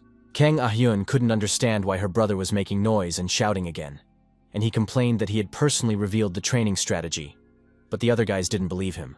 The sister was not supportive of the guy and only laughed off the fact that he was trying to please everyone. Our hero was not going to give up and asked his sister to just wait for him to pass the 8th stage and become the 3rd graduate of training in South Korea. He believed that he could rise to the same level as Han Seon, the leader of the Dangun Guild, or Choi Dongwoo, the president of the Alliance of Ability Users. Kang Ah-hyun scoffed at her brother because the young man was definitely not on par with these geniuses who had been trained in one go. Evening came and the protagonist fell into a dream, where he was greeted by a notification that asked if the player wanted to start the final stage. It turned out that while completing the 6th stage, the player was able to obtain the rank B weapon Bilgan's longsword. For the 7th stage, Kang Hyun obtained Ronald's armor that had the ability to self-repair. Kang Hyun realized that if he could pass the 8th stage, he would be able to use all the items in reality and finally check the thing that fell out of the hobgoblin. In any case, the guy didn't expect to get through this stage in one go, and was afraid it might take more than a week. Suddenly, another notification popped up in front of our hero, which immediately caught his attention. The protagonist froze in the face of the system's sudden questioning of his true beliefs. For a few seconds, he wondered why it was that he was suddenly determined to be asked something like that. The next moment, the young man felt some sharp jolt that almost knocked him off his feet. Kang Hyun looked up and noticed that the walls of this room were beginning to crack. The protagonist then lowered his gaze and saw that even the floor beneath his feet was covered in cracks, which didn't look particularly safe. Eventually, the young man felt the ground from beneath his feet begin to move away abruptly. His hands desperately flung out to the sides to save himself somehow, but in the end, his fingers clutched only emptiness. Kang Hyun fell into some unknown abyss where only his terrified scream could be heard. The guy just closed his eyes to avoid watching what would happen to him next. The protagonist flinched, abruptly snapping out of the darkness, and his eyes darted around the unfamiliar space, analyzing every detail. In an instant, he realized he was standing in the middle of one of the busy streets of the metropolis. The player looked around and couldn't figure out how he ended up in this place without noticing the girl in his path. Eventually, the stranger passed through our hero as if he were some invisible ghost. He couldn't understand what had just happened, suspecting that he was now in some formless state. This was actually the first time Kang Hyun had seen in the training space, and speculated that it might have been some place on Earth. At that moment, the young man noticed that there was another couple walking towards him, looking rather strange. Only now did the protagonist realize that he was not in his homeworld at all. Looking closely at the passers-by, the guy saw that they were not people at all, but some kind of humanoids. Kang Hyun noticed with horror that the children's faces were also distorted by the same unnatural mask. He couldn't figure out where he'd gotten to, so he continued to stand right in the middle of the intersection in bewilderment. The boy felt someone else's gaze on him, and saw that it was one of the crosswalkers looking directly into his eyes. This strange stranger was looking at our hero like some kind of crazy person, so Kang Hyun suspected that someone was seeing him after all. This humanoid still continued to stare in the player's direction, but it didn't seem to have his attention specifically on him. The protagonist felt something wrong and began to guess that the strange stranger was not looking at him after all. Turns out that behind the guy's back was a whole horde of all sorts of monsters that came to destroy everything in their path. Kang Hyun finally realized what was wrong and turned around in horror to see what was going on behind his back. The humanoids in panic began to shout something in their own language and frightenedly scattered in different directions. Monsters of all shapes and sizes sprinted into the street, trying to catch up to their defenseless victims. Meanwhile, the protagonist looked around and noticed that in all this crowd were monsters he had seen before. But there were also creatures that the young man had yet to meet during his trials. He realized that this was a completely different level compared to what he had experienced in a normal dungeon 2 months ago. Kang Hyun was shocked at what was happening around him, because everything that was happening was like the most horrible scenes from the apocalypse. Guy suspected that this was what Earth would look like in 5 years when it was time to fully connect with the Haken dimension. Our hero was so stunned by this thought that he was still unable to move from his seat and take any action. He noticed that there was some sort of huge shadow looming over him, most likely being cast by one of the giant monsters. Then the young man did look up to consider what the next threat was looming over him. It turned out to be a giant, extraterrestrial being that looked like a blob of darkness and energy. The frightening creature slowly reached forward with its hand, as if seeking to snatch from the crowd the one who was to be its next victim. His main target seemed to be Kang Hyun, who still couldn't recover, so he continued to stand still. Only at the last moment did the young man decide to put his hands out in front of him, as if that would somehow help him against such a behemoth. One moment and the guy's body seemed to disintegrate into pieces as it collided with the paw of this horrible monster. In the next second, all the monsters around suddenly disappeared somewhere, and a bright flash of light appeared in front of our hero. One more moment and the protagonist found himself in a completely different space, which was completely flooded with white light. Kang Hyun was lost in desperate attempts to understand what had just happened to him, and he heard some extraterrestrial voice asking about how the player felt during all these events. He felt himself being pulled down now, where an unknown glowing figure stood, to whom the voice seemed to belong. At last, the boy felt solid ground beneath his feet, and now tried to get a closer look at his opponent. The protagonist assumed he was standing in front of God himself or something like that. A slight grin appeared on the mysterious creature's face, and it dismissed all of the player's speculation. It tried to explain in simple terms that the young man might think of him as some sort of administrator of change. At this point, Kang Hyun was waiting to have a private conversation with the manager, so the manager asked the guy not to be shy and to ask about anything he was interested in. For a few seconds, our hero stood there in mute shock as he realized what was happening around him, but eventually pulled himself together and asked what he had just seen. He asked directly if all the events he saw would be happening on Earth in 5 years. The admin replied that it all depends on what all the players do next. Kang Hyun couldn't understand why the great beings themselves couldn't stop this dangerous situation. The supreme creature then replied that it was only an administrator, not a guardian, so it was merely maintaining a balance of dimensions. Window state and training were the best things he could give people as at least some help. Now the administrator himself wanted to ask our hero a question, because he wanted to know what beliefs guided him and what he lived for. Kang Hyun thought it was nonsense because the question itself was too deep, and wondered what the purpose of asking such a thing was. The creature explained that it was all just out of curiosity, simply because he had a long history of observing people who were particularly interesting. The guy was a little pissed off by this attitude, so he noted with a smirk on his face that the receptionist didn't seem to be watching them enough. At least, it is in our hero's environment that no one lives thinking about such nonsense, and everyone is just struggling to be a little happier, surviving day by day. The manager then asked if the player had anything he wanted to protect, and he proudly replied that he was protecting his rude little sister and parents. The mysterious creature continued his interrogation, and asked if Kang Hyun had ever thought about becoming a real hero. The guy explained that after a few deaths, he finally realized that such a cool but grueling job just wasn't right for him. The administrator noted that he observed that the characters definitely have natural talent, but Kang Ah-hyun himself just doesn't have it. He admitted that he was a fan of the main character because he watched the young man desperately trying to conquer learning from the beginning, and had fun when he saw it all. The player was surprised that someone in all seriousness would call such torment fun. Our hero sharply recalled the 5th stage, where the main topic was wisdom, and wondered if the assignment really had to change every time. The administrator was mysteriously silent, and didn't seem to be in much of a hurry to answer the question, because he did have something to do with this setup. He suddenly announced that time was up and disappeared right in front of Kang Hyun's nose, who was never able to confirm his hunch. Lastly, the manager added that the training was just the beginning and more challenges lay ahead for the player. He emphasized that whether the player himself wants to or not, he must become a hero who will save the whole world. The young man was trying to stop all of this because he wanted to deal with whoever was responsible for his torment in the cursed 5th stage of training. The administrator only continued to stand still and watch as Kang Hyun simply disappeared in a matter of seconds. He looked forward to the success of Mr. Kang Hyun, who was now the 62nd person to graduate. Meanwhile, the main character jumped up sharply from his bed, but he couldn't scream because his mouth was covered with something. The guy immediately realized something was wrong and was now trying to figure out what was wrong. Turns out, it was all a cunning plan by Kang Ah-hyun, who had already woken up and was sitting on a chair nearby. The girl explained that she had already prepared herself for her older brother's screaming, so she had covered his mouth beforehand.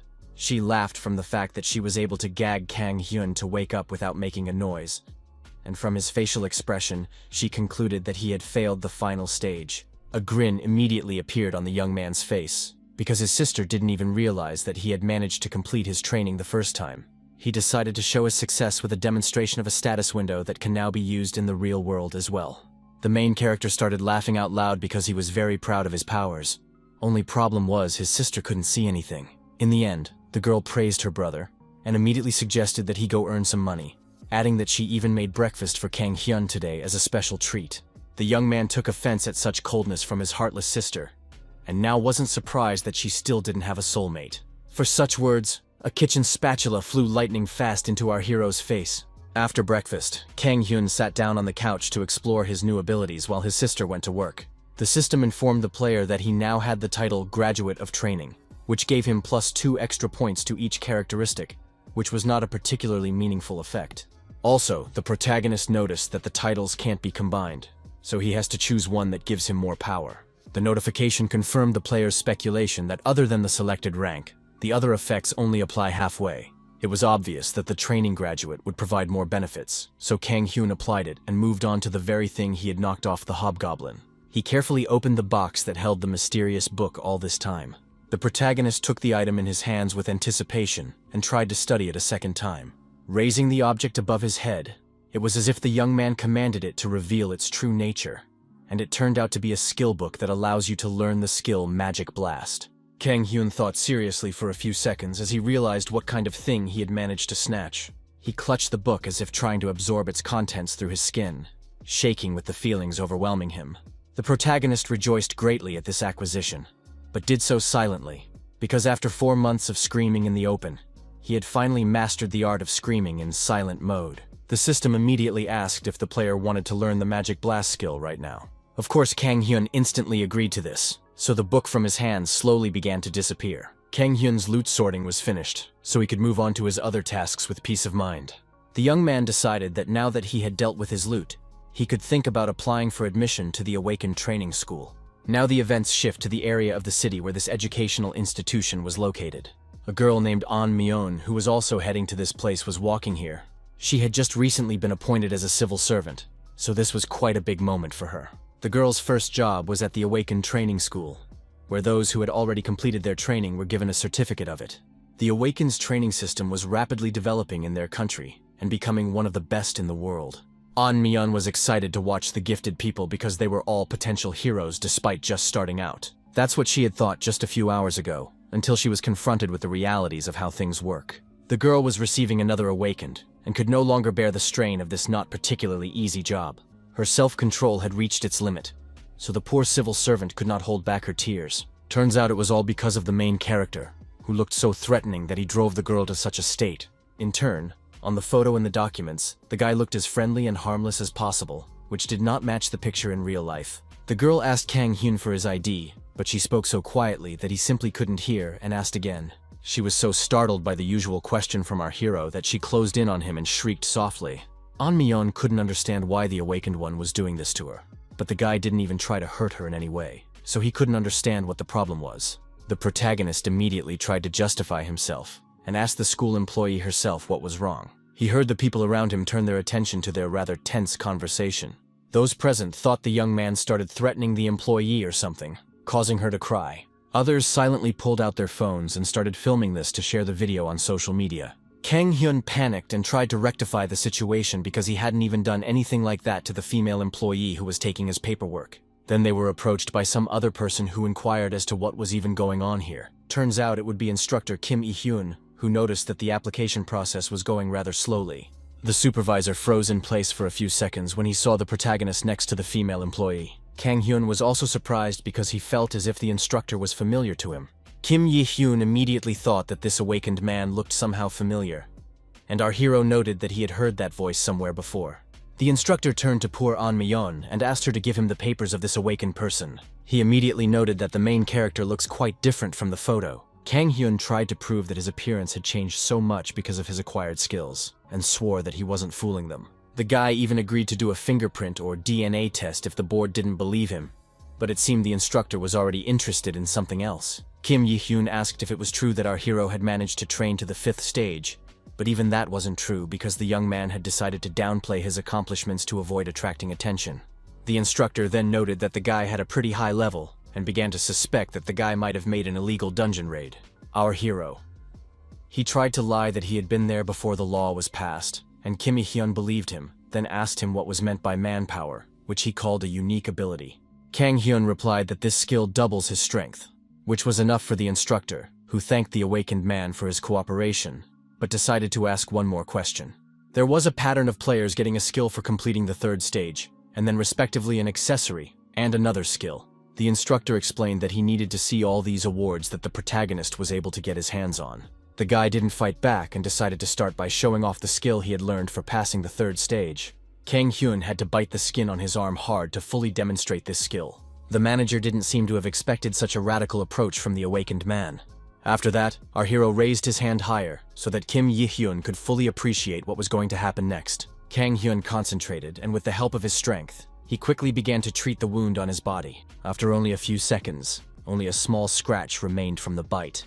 The mentor had now guessed himself that the awakened one had obtained the third stage self-healing skill.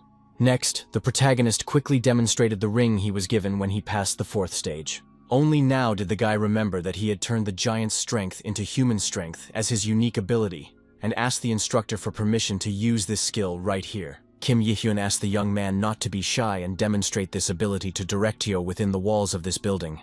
It turned out that the very same villain who brutally massacred people in the supermarket also showed up for this registration. He was just looking around, and his attention was caught by the instructor and the main character, who were having an active conversation. Kang Hyun had already taken in a lungful of air to fully display his ability to instill fear with a loud shout. Meanwhile, the awakened noticed that this guy looked too much like the very character dubbed the Goblin Killer on the internet. He was also the first person in the building to feel the effects of the protagonist's skill. The guy behind this villain couldn't yet understand why he suddenly covered his ears. Eventually, everyone involved in the registration process heard this incredibly loud scream that filled the entire space. Everyone around them also covered their ears and couldn't understand where that horrible sound was coming from. After demonstrating his abilities, Kang Hyun quietly coughed to recover his voice. The instructor looked at the candidate in horror, because he certainly didn't expect to see something like this. The protagonist himself wondered with a smile if that was enough to prove his power. Kim Yi-hyun was a bit confused, but gathered his strength and asked the guy to go to the second floor of the neighboring Honmu building for the next steps of registration. At the same time, a confused smile appeared on the face of the strange villain who was literally obsessed with Kang Hyun because he couldn't wait to meet the Goblin Killer anymore. Thus, our hero almost got rejected because he looked different from his personality picture. But everything went well after he caught the attention with a ferocious roar. After that, the guy went to the right auditorium, where everyone did not stop whispering about his person. He decided to get a little something to eat, and from the conversation he overheard, he began to suspect that everyone around him didn't like him. The mysterious stranger was also able to register, so he was now sitting behind Kang Hyun and didn't take his eyes off of him. At that moment, the instructor, accompanied by guards, walked into the auditorium and thanked everyone for waiting. Kim Yi-hyun introduced himself again and explained that he would be leading training at the Seongnam branch of the Awakened Training School. All the future ones immediately greeted their teacher with loud applause. Then the instructor said that the training would consist of 10 days of morning theoretical and afternoon practical sessions, and food and lodging would be provided right there. He decided to start the class right away, and reminded the students that it had been less than 6 months since the world had changed. Now every day they had new information about dungeons and monsters, so tactics and strategies were also constantly evolving. In other words, what the Awakened are about to find out is not absolutely the right answer, which greatly displeased the protagonist. Kim Yi-hyun emphasized that the situation may be irrelevant, or may soon become useless, so he will only teach the student what is necessary for their survival. The instructor was also looking forward to working with all the students over the next 10 days. After a while, he announced the end of the first lesson, and allowed the Awakened to take a 10-minute break before the next lesson. All the students started doing some sort of activity of their own, or were actively discussing what they had just studied. One Kang Hyun thought it was as boring as mental training in the army, and couldn't believe that they would be doing something like this for the entirety of their studies. At that moment, the young man shifted his gaze and noticed one of his classmates approaching his seat. He was a pumped-up, rugged man who immediately extended his hand to our hero as a sign of acquaintance, and introduced himself as Gwak Soo-il. In fact, the guy didn't even expect anyone to dare to talk to him after the recent events. He wasn't particularly happy about it, and couldn't understand why this muscular pig had so suddenly decided to talk to him. In the end, Kang Hyun decided to respond to the gesture after all and extended his hand. A sort of suspicious grin immediately appeared on Gwak Soo-il's face, as if he was thinking of some cunning plan. The protagonist instantly noticed the change in his new acquaintance's facial expression and suspected something wrong. Meanwhile, the man squeezed his hand even tighter and asked the young man in a friendly way to take care of him. Gwak Soo-il was only doing all this to put such a cocky guy in his place from the start. He'd disliked Kang Hyun ever since he'd started making a fuss over something so insignificant. Behind his thoughts, the awakened man did not notice the moment when the situation abruptly turned not in his direction. The man was surprised that the main character, who didn't look particularly strong, could hold his own against his handshake. Kang Hyun was very angry that his classmate had allowed himself to do such a thing, so he decided to use his giant force against him. This ability allowed our hero to strengthen his muscles with magical power for 10 minutes, so it could help in a situation like this. At that time, the previously cocky Guok Suil felt that his opponent's grip had become even stronger, and he no longer knew what to do in such a case. The man simply couldn't believe that he could really lose in the strength competition, because all the points he invested in this characteristic. He noticed that everyone around him was watching their fight, so he didn't have a chance to pathetically retreat. The Awakened had to hold on with all his might, and somehow resist the powerful grip of the protagonist. Eventually, the veins in his arms swelled up considerably and were already holding at their limit. A few moments later, his hand suddenly exploded with a bloody fountain from the way Kang Hun squeezed it hard.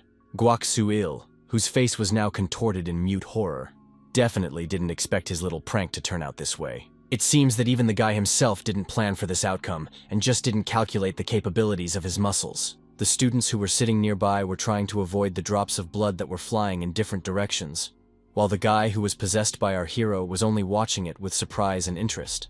A mad smile reappeared on that fiend's face, and his cheeks were covered in a blush. It wasn't long before an ambulance was called to the school to rescue the injured student. Meanwhile, the main character was desperately trying to prove that this man was the first to come up to him to say hello, and then started grunting and fanning his arm, which led to this result. The instructor had little faith in such a version, causing Kang Hyun to get even angrier and literally go mad because he was in such a situation. The guy emphasized that his unique ability, Strength of a Giant, increased his strength by 1.5 times, and if this skill wasn't there, he himself might also be affected. He suggested that the supervisor check the security cameras if his words weren't enough to justify it. Kim Il-hyun was already interested in something else, because earlier, the young man had talked about how his unique ability was called Manpower. He also noted that this skill increased strength by 2 times, not 1.5 as the student himself had just said. Our hero dismissed himself with the fact that he just wasn't good with numbers, but the instructor still tensely continued to stare at the suspect. Eventually, the teacher exhaled with fatigue, for there had already been quite a few things that had happened during this day. He understood Kang Hyun's position and allowed the student to go back to class. Kang Hyun quickly sat down in his seat and thought about how he was exhausted already from the first day at this awakened school. For a while, the young man didn't notice that someone had sat down to him and wanted to get acquainted again. Turns out it was the same possessed kid who immediately asked if he could take a seat next to our hero. Kang Hyun calmly replied that he didn't see any problem with it, but tensed up because he had already had the miserable experience of getting to know each other within the walls of this classroom. The guy still also calmly extended his hand to the protagonist and introduced himself as Yuson. He asked permission to call his new acquaintance his brother and told him that he had been trained just after his majority. The guy also added that he could be informally approached, and meanwhile the protagonist reflected that after all, his new comrade was older. After all these formalities, Yusong immediately asked how Kang Hyun was able to do such a thing, but the latter immediately clarified what he was talking about. The young man began to talk admiringly about how that man's hand exploded with a rumbling sound. Our hero continued to prove that that muscular pig's arm had exploded on its own. And meanwhile, the instructor announced that they were beginning their second lesson. Kim Il-hyun explained that due to the significant delay, he will focus on explaining the key points. He turned on the presentation and began to talk about how dungeons were currently divided into 2 types, namely regular and incomplete dungeons. The regulars were the most common and usually opened 4 weeks after they appeared. In turn, the opening time of an incomplete dungeon cannot be predicted, so you need to be on guard at all times. Now the teacher moved on to how to prevent the dungeon from opening, and was going to talk about 2 ways. The first method was to destroy the main core of the dungeon, while using the second method was to remove normal cores to delay the opening of the dungeon. The instructor also emphasized being careful about the order of attack on the cores, but someone suddenly interrupted him. One of the students who sat on the last row didn't think they needed anything else to fight monsters, and didn't want to sit through some useless lecture. The protagonist was now just making sure that it was the muscular pigs and jocks who were the real problem. The security guard immediately intervened, and said that if the student made trouble, he would just be expelled. But Kim Il-hyun stopped him and said it was okay. The teacher decided to speak directly to this disgruntled student, and invited him to come down from his seat. The jock did not respond in any way to this request, and the teacher once again firmly repeated his request. The student then only laughed off the fact that Kim Il-hyun had some pride. He finally complied with the request, and inquired as to what the instructor was going to do. Kim Il-hyun looked indifferently at his phone and stated that the student only had 1 minute. The instructor explained that starting now, he would dodge and block all of the jock's attacks during that time, and if he even grazed his target's body once, he would automatically pass the course. If a student fails in this task, they will be instantly expelled from the school for awakened ones. Kang Hyun and Yu Sung couldn't stop thinking about the fact that this jock was annoying them a lot too. Both guys thought the whole spectacle looked pretty funny, so they didn't mind watching this fight.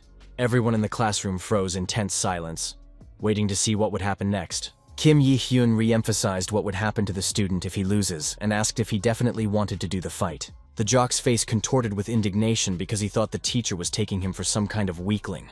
He didn't think long and used his inventory to quickly pull a sword from there to try and damage the instructor. The guard tried to intervene when he saw the real blade, but Kim Yi-hyun was serious, so he didn't listen to him. The teacher suggested with firm confidence that the student finally begin his little challenge. The man was just furious that his opponent wasn't the least bit afraid, so he promised that he would be screwed. He made a leap forward, his voice carried through the audience, and announced that he was ready to begin this fight. Kim Yi-hyun continued to stand still until the last moment, despite the fact that the huge and strong man with the weapon was coming at him at full speed. The experienced warrior only had enough to sidestep slightly to evade this strong attack. He noted that attacks made with warning are pointless, because surprise is the main basis for a successful strike. The man's eyes were filled with rage, but he wasn't going to dwell on just one failed attempt. His next blow seemed to literally cut the instructor in half, but that was not the case. After only a second, Kim Yi-hyun was behind his opponent's back and noted that the issue remained in large preparatory movements. The jock immediately turned around to continue attacking the elusive teacher. All his attempts were pointless because the instructor was literally flying around the classroom while making comments about the student's technique. He explained that a student must be able to observe and understand how the opponent moves without missing a beat. The man was already on edge, so with rage in his voice he shouted for the instructor to stop all this nonsense. Kim Yi-hyun stopped again and waited patiently for the student to come within close range of him. The aggressive jock tried to strike the instructor again, but failed again. The teacher immediately pointed out that attacking with full force is not always the best approach, because such actions increase the warrior's openings. He decided to go for a different strategy, and with all his might hit the defiant student who had no way at all to confront the instructor. Kachuk couldn't hold the sword in his own, so the weapon flew off to the side and crashed into one of the walls. Afterward, Kim Yi-hyun also warned his disciple that he would quickly tire if he wasted his energy so recklessly. The instructor also announced that time was running out by demonstrating a phone screen with a stopwatch. All the students fell abruptly silent from surprise and shockingly waited to see what would happen next. Meanwhile, Kang Hyun, while watching this fight, recalled a video of a professional boxer dodging punches from a regular person. But the boy was still surprised that a fellow student couldn't stand up to an instructor, and now guessed that even among the awakened there was such a difference. The main character immediately became serious and carefully analyzed Kim Yi-hyun's actions. The quickness and speed of reaction that the teacher had just demonstrated was beyond even the eye of the guy himself, who had raised his stats. Yu Sung and Kang Hyun watched the fight with a distraught look, and now couldn't stop thinking that they would like to fight such a strong opponent. Only now did the protagonist notice that he wasn't the only one interested in the development of this fight. The guy certainly didn't expect to see that kind of facial expression on his deskmate's face. Our hero wondered if maybe he shouldn't have let that psycho sit next to him, because he didn't want to be like that kind of person. After the first lesson, the school's curriculum began, which consisted of theoretical classes in the morning and practical classes in the afternoon. Kim Yi-hyun announced that today's training session was to practice weapons techniques and asked the students to take turns unpacking their equipment. First, he asked everyone to practice in their own way, and the assistant instructors would take turns correcting them. The protagonist chose one of the blades and thought about the fact that it all looked rather boring. Yusin also thought that it was very boring to just practice weapon skills, so he offered his new comrade to work together. Kim Yi-hyun noticed their conversations and emphasized that sparring was forbidden until the 6th day of training. After disassembling their weapons, all the students took their places and began practicing their combat skills. Kang Hyun was still just observing his classmates who didn't seem to be in perfect command of weapons yet. The young man looked at all this with disappointment because the fighters around him were demonstrating techniques far from his expectations, and now he realized that he had overestimated their skills. He himself realized that he didn't need the practice anymore, so it was better to practice strikes for practice. The protagonist gripped the blade firmly in his hands and prepared for the first strike. Kang Hyun showed his superiority without hesitation, and every punch, block, and move was honed almost to perfection. The guy kept swinging his sword around, showing off all his skills, but the instructor still wasn't paying attention. Kim Yi-hyun finally noticed that the main character was practicing so vigorously, and his eyebrows immediately crept upwards due to surprise. The awakened one paid no attention to the stares he attracted with his technique, and continued to cleave the air with his blade. Eventually, the instructor told the protagonist that he shouldn't train in such a way. The man explained that Kang Hyun should narrow his legs slightly and change the angle of his sword a bit, and remarked that the young man was showing off a bit, which was useless in practice. It seems that the protagonist did not expect to hear such not-so-nice words in his direction. The instructor went on to say that the guy would see for himself in the future when he entered the dungeon, that he would have a hard time applying his sword skills. In the end, Kang Hyun couldn't stand this unnecessary advice from the school staff member and grabbed his clothes. The protagonist stared at the man inquisitively with a burning gaze, asking if he wanted to test his skills in real combat. The young man knew that he needed to be calmer after all, because this behavior could get him in trouble again. That's when the employee was approached by Kim Il-hyun, who asked instructor Kim Seong-eun to come over for a moment. The man tensed when he heard his superior because he thought he had already done something wrong. The instructor asked all the students to turn their attention to him, and announced that from now on there would be demonstration sparring between the trainee here and the assistant instructor. Kang Hyun and the assistant immediately froze in place, because both of them didn't expect the leader to make such a decision.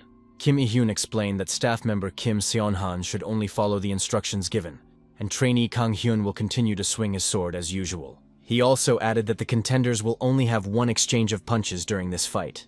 Our hero and a member of the school staff did not object to these conditions, so the instructor suggested that we start this little duel. The instructor began the countdown to the battle, and the opponents concentrated on their target. On the count of 3, they synchronously rushed towards each other like 2 lightning bullets. Kang Hyun was just waiting for an opportunity to fight someone, so his eyes immediately lit up with excitement. Kim Seong-han didn't seem to have expected an ordinary rookie student to have such a level of ability. In the next second, the protagonist spun his sword in such a way that he was able to sidestep his opponent's weapon. The blade, knocked out by the powerful blow, soared upward, glinting in the sun, leaving the aide unarmed in the face of the impending threat. The man staggered and collapsed right in front of Kang Hyun, his body sprawled helplessly on the ground. In the next second, that very same blade landed behind Kim Seong-han's back. At the same time, everyone watched in bewilderment at this unexpected outcome of the battle. Kim Il-hyun immediately reminded them that the weapon skills they were practicing now should prepare them for real combat. He swept up that Kang Hyun showed that it was very important to be able to react to any action at the right moment. The instructor also offered a round of applause for the 2 men for their excellent demonstration. He then reached out, apologetically, to the aide who had to assume the unfavorable role. The man replied that he was fine, and thanked the supervisor because this fight had taught him a lot. But he also noted that it was a bit unexpected, so Kim Seon-han apologized once again for this fate. Teacher looked around and noticed that Yusong and Kang Hyun were already actively chatting about this battle. Turns out he wanted to check something out, so he put on this whole show. This is how the first day went, when Kang Hyun fought with a guy and befriended a guy named An Yusun. The boy concluded that the theoretical classes at this school were rather boring, and the practice was not particularly useful for him. The second day wasn't much different from yesterday, as they studied attack in the morning and then went back to practical training in the afternoon. Our hero noticed that Yusun was very agitated in the gun class, so it was best to stay away from him. On the third day, this guy was still the only person who dared to talk to Kang Hyun.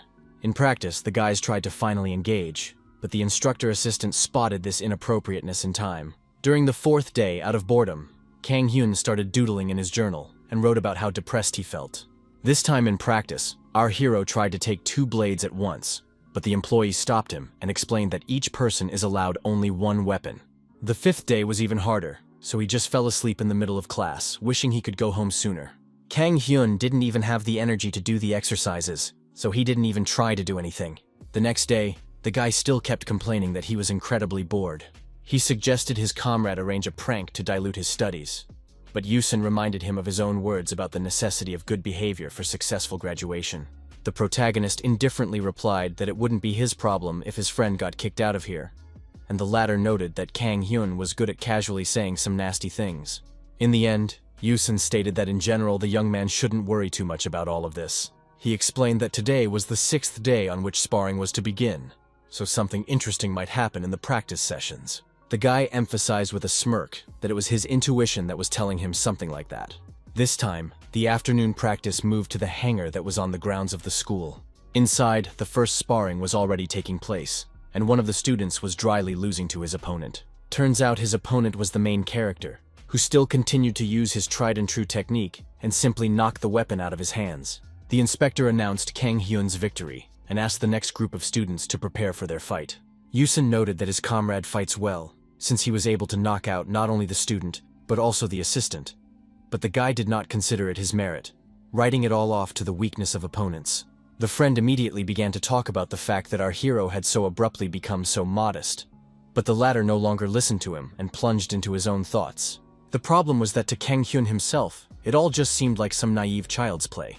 The protagonist had concluded that the level here wasn't that high, even though he didn't know much about talents and such, but it was obvious that ordinary people couldn't pass many stages. He remembered that they had been warned that the sparring would continue until the 8th day, and he had little faith that these people should continue doing some boring nonsense. Meanwhile, a new fight was already developing on the stage, with the participants being quite serious.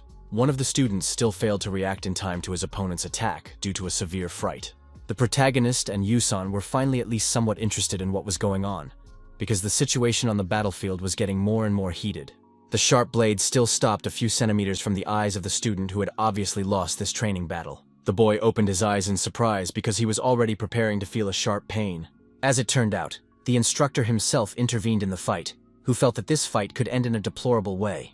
He stated that they should stop the fight at that point, and declared the student named Kim Chanu victorious. In turn, our hero noted that Kim Hyun is pretty good, and he would choose to fight with the instructor. Meanwhile, the teacher asked the next group to get ready to spar, and Yusun immediately stood up from his seat. The guy exchanged a few casual phrases before taking the stage to his opponent.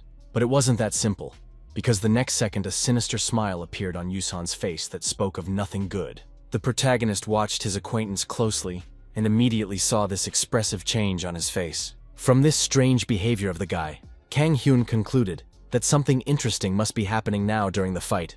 In any case, Kang Hyun had a bad feeling because he suspected that his comrade might cause some problems.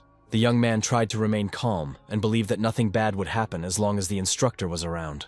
Meanwhile, Kim Yi-hyun explained that the mage in training, Lee Yuri, would use her personal weapon instead of her training weapon, because it would give her an advantage due to the lack of space. The teacher also noted that trainee An Yu-song used to have a sword as his main weapon, and asked why he now chose to use a mace. The young man did not clarify this in any way, and only emphasized that there were no rules that prohibited the use of multiple weapons.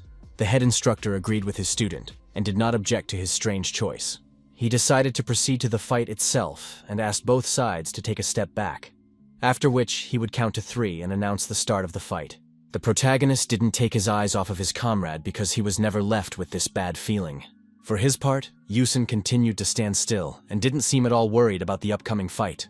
After just a second, Kim Yi-hyun finished his countdown, and the mage girl immediately used her strength to attack her opponent. The guy stood firmly and was in no hurry to dodge the magic projectiles that were flying straight at him. With one swing of his mace, he was able to smash all those crystals into splinters in a second. The same sinister smirk reappeared on Yusun's face as he was about to move on with his plan. All the students were shocked by the developments because this fight was definitely different from all the previous ones. In turn, our hero admired what he saw, because it was the first time he saw magic in real life and already wanted to learn this fascinating skill. Kang Hyun couldn't understand why he hadn't seen it during the weapons training, so he assumed that this girl might have been practicing separately. Meanwhile, Lee Yuri realized that the situation was far from being in her favor. She didn't mince words and decided to concentrate a large amount of energy to create a huge crystal. Yusun was still acting completely calm, even though there was now a literally huge boulder flying at him. He only threw his gaze somewhere to the side before showing off all of his skills. Kim Yi-hyun met his eyes, but couldn't understand why the student kept acting so strangely. The young man continued unwavering in his stance and now only raised his heavy mace. It seemed that Yusun was absolutely confident in his strength, so there was no way he could restrain his distraught expression. In turn, Kang Hyun began to realize more and more what his comrade was about to do. The guy started to cover himself in sweat because his guesses weren't the most comforting. He had been watching the fight closely, so he was well aware that Yusun was now trying to twist the trajectory of the magic. Thus, the young man was able to spin the huge crystal that it flew straight towards the instructor. Kim Yi-hyun was shocked by this behavior of his subordinate, but had a good reaction, so he was able to jump aside in time. After coming to his senses, the teacher only had time to see that Yusun had already run towards his opponent. The head instructor was startled because a hunch flashed through his mind as to what the student was about to do. He shouted and tried to stop the furious guy, but he didn't hear him and was already swinging to deliver a fatal blow to Lee Yuri. In the next second, there was a thud and a silent scream from the girl who had not expected such a fate for herself. The protagonist also could not hold back his shock because he did not believe to the end that his comrade would go to such lengths.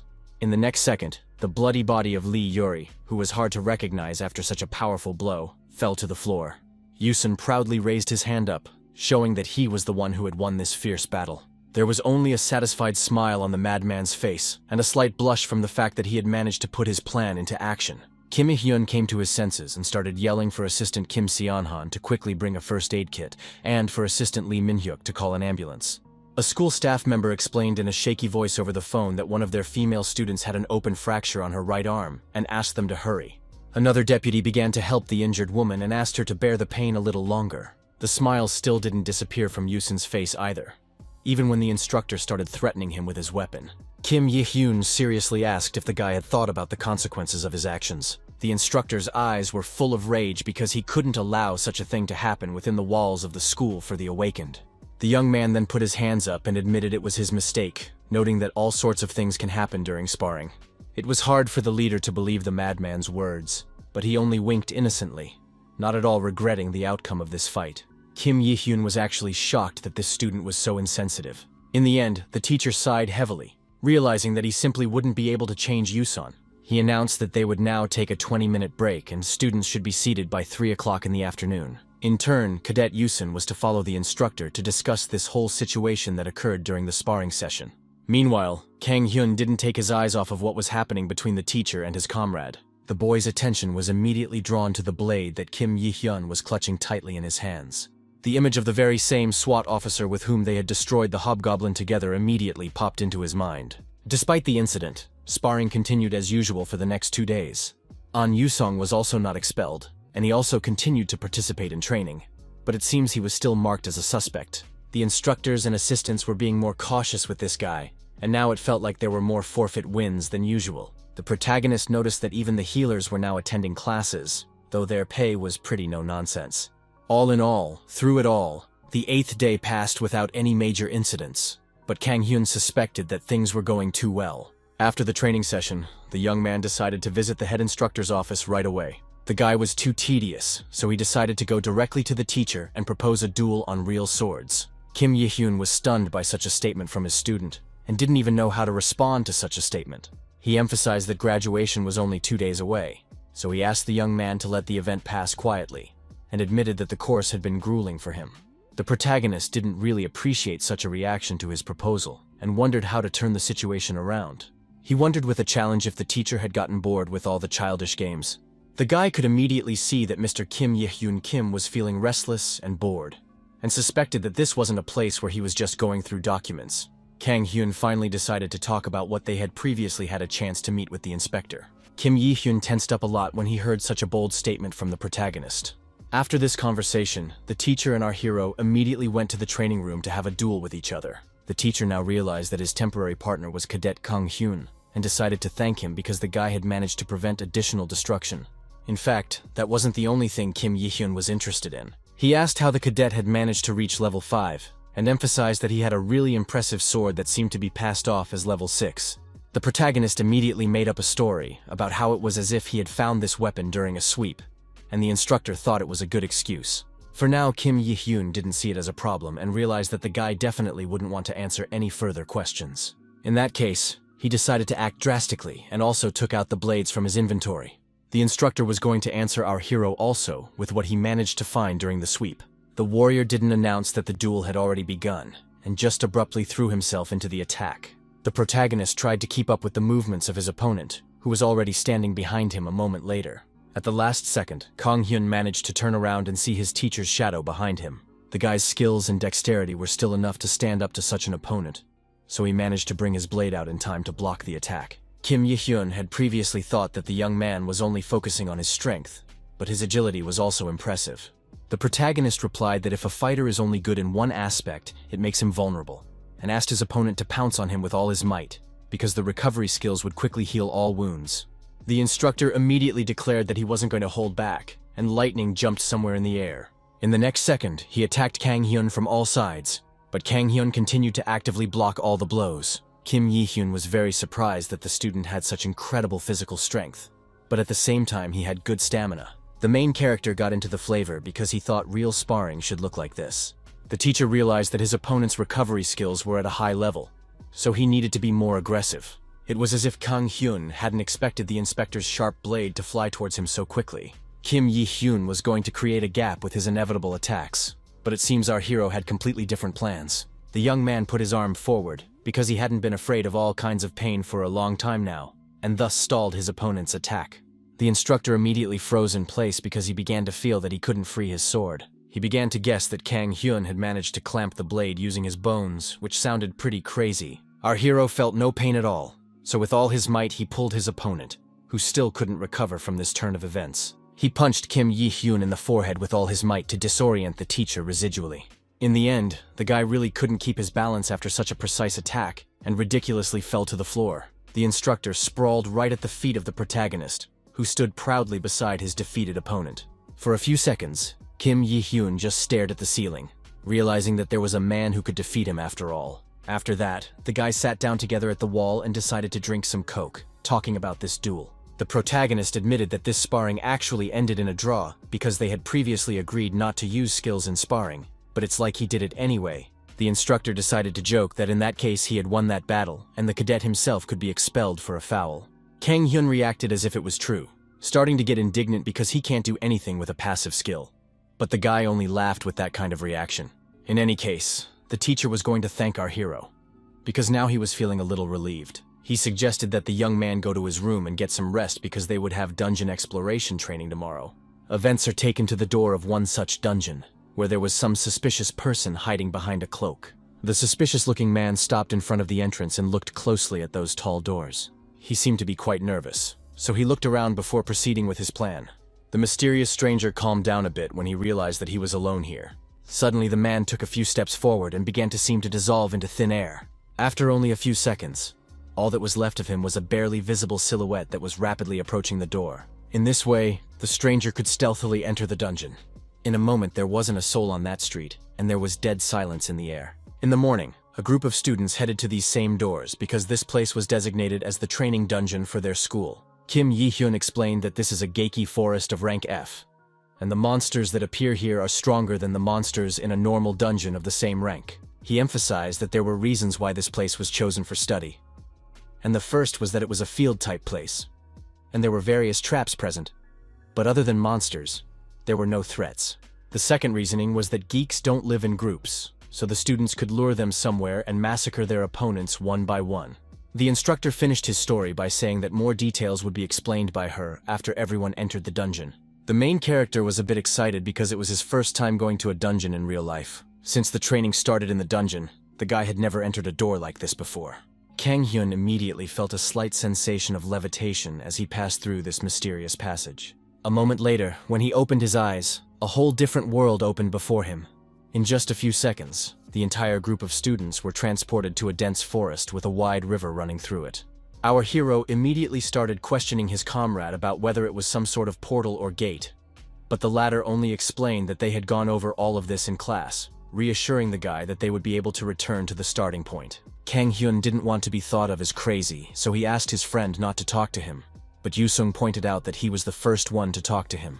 Meanwhile, Kim Yi-hyun announced that the assistant instructor will first lure the Geiku and do a demonstration, and after that, the students will lure one monster each in a group of 5.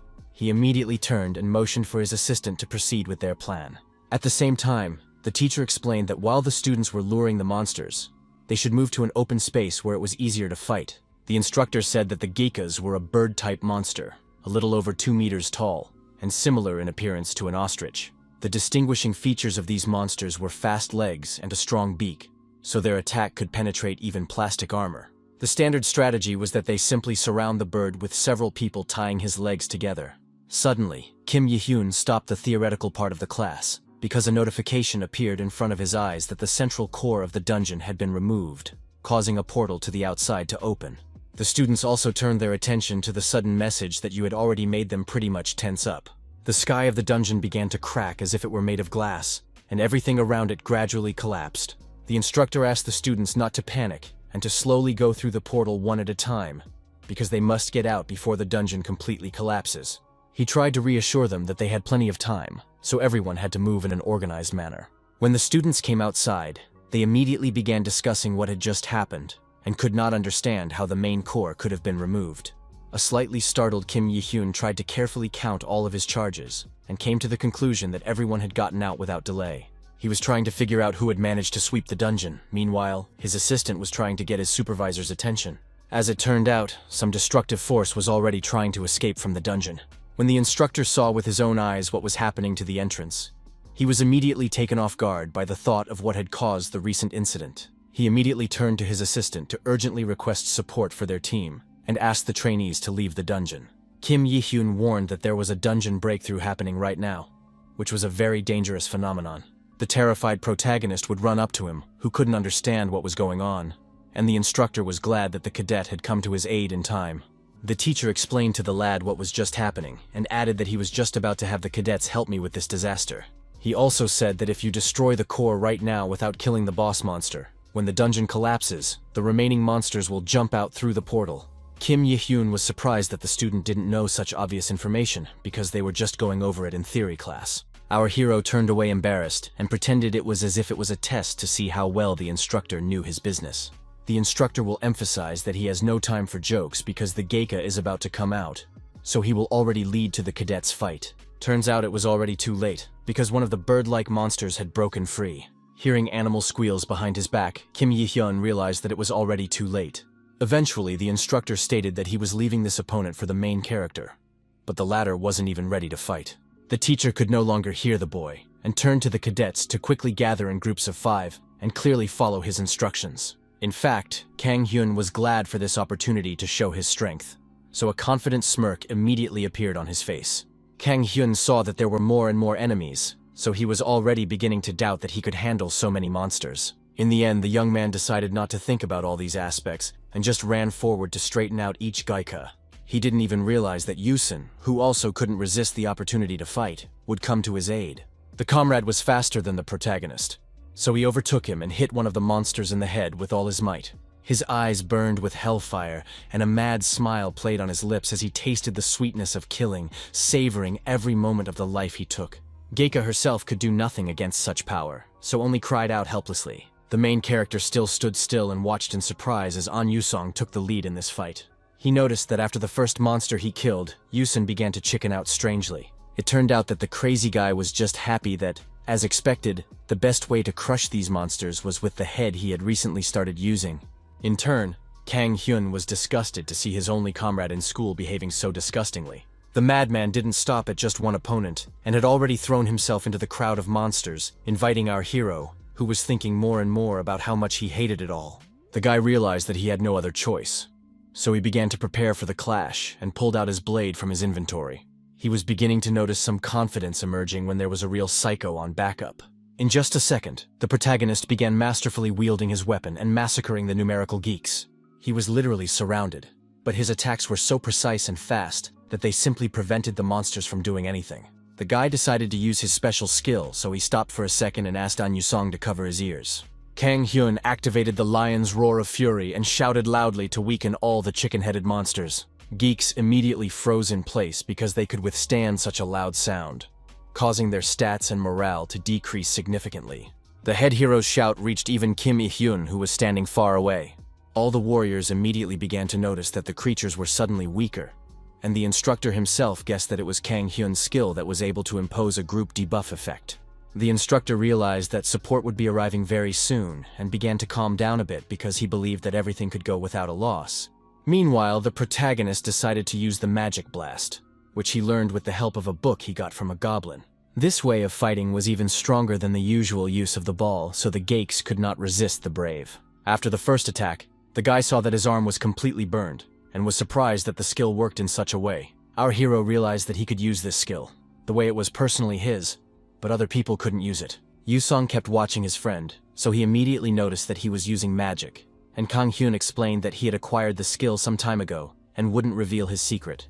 Eventually, the comrade reported that there was something more important here, and asked Kang Hyun to take a look at it. It turned out that at this moment, a geika that was significantly different from the rest of the monsters came out of the dungeon doors. It was a huge mutant that was also the final boss monster.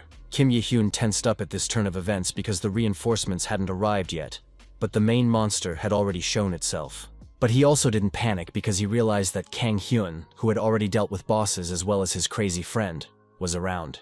Meanwhile, both guys were about to kill such a serious opponent on their own, causing their eyes to immediately light up with a predatory glint. Eventually, the whole team was able to straighten out these incidents, so now the events continue in the instructor's office, who was talking to someone about the graduation ceremony tomorrow. The school leader's guest had already heard that there had been an accident in the dungeon during practice today. Kim Yi-hyun revealed that there is speculation that this is a continuation of the dungeon terror that has been going on since last month. The girl immediately inquired if any cadet had stood out in this battle, and the instructor at once informed her that there were 2 such students. He was talking about the main character and Yusun, who dealt with the dungeon boss, the mutant Geeka, on their own.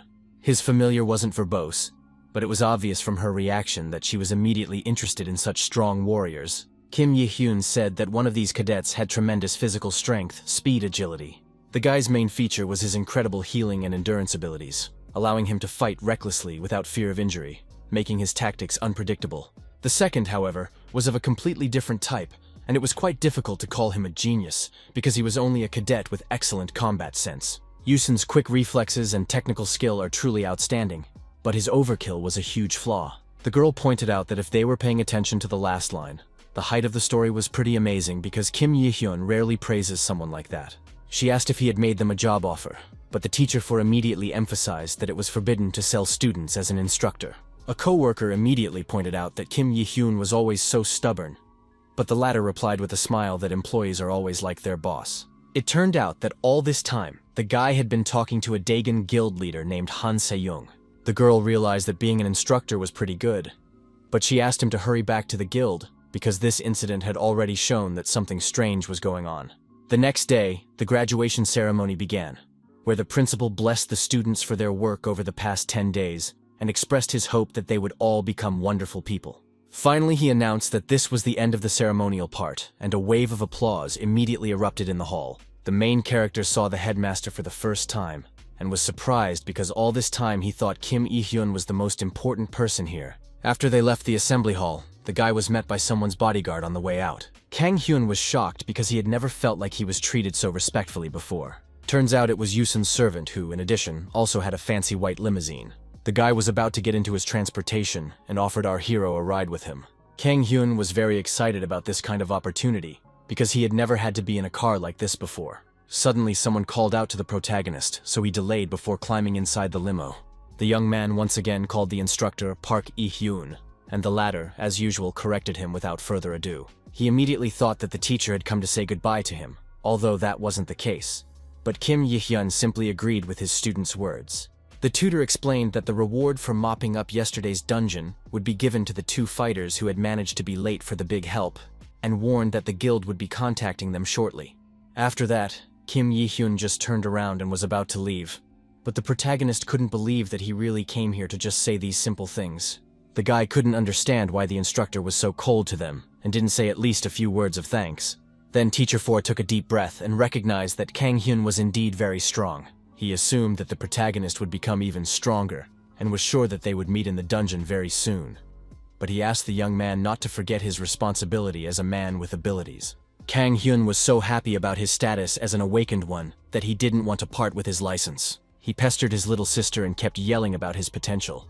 But that one didn't care at all. Also, our hero stated that from today the girl's arrogant behavior stops, informing that from tomorrow he will go through all the dungeons. The young man thought back to the topic in conversation and thought a bit about some of the details. He wondered how he should find the dungeon, and Kang Ah-hyun informed him that they say there's an app for ability users called Radar. Kang Hyun immediately thought that his sister was some kind of genius, but she didn't see it as unusual because everything could be found just by searching on the internet. The protagonist found this app and saw that there was a dungeon map, information about monsters, and a group recruitment was taking place. He couldn't understand why he couldn't do it all himself, but he was still going to make a lot of money bragging to his mom. A whole month has passed and now it's time to see the results of Kang Hyun's plan.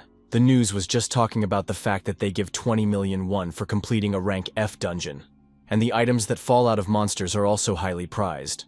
The main character's father was sitting in front of the TV and immediately thought of his son, who hadn't been heard from, even though he had recently gotten his license or something. At that time, the mother said the young man sent her 10 million won as pocket money, and it seems their children had already bought a used car last week. The man was surprised at this news, and admitted that the son was now earning more than his father.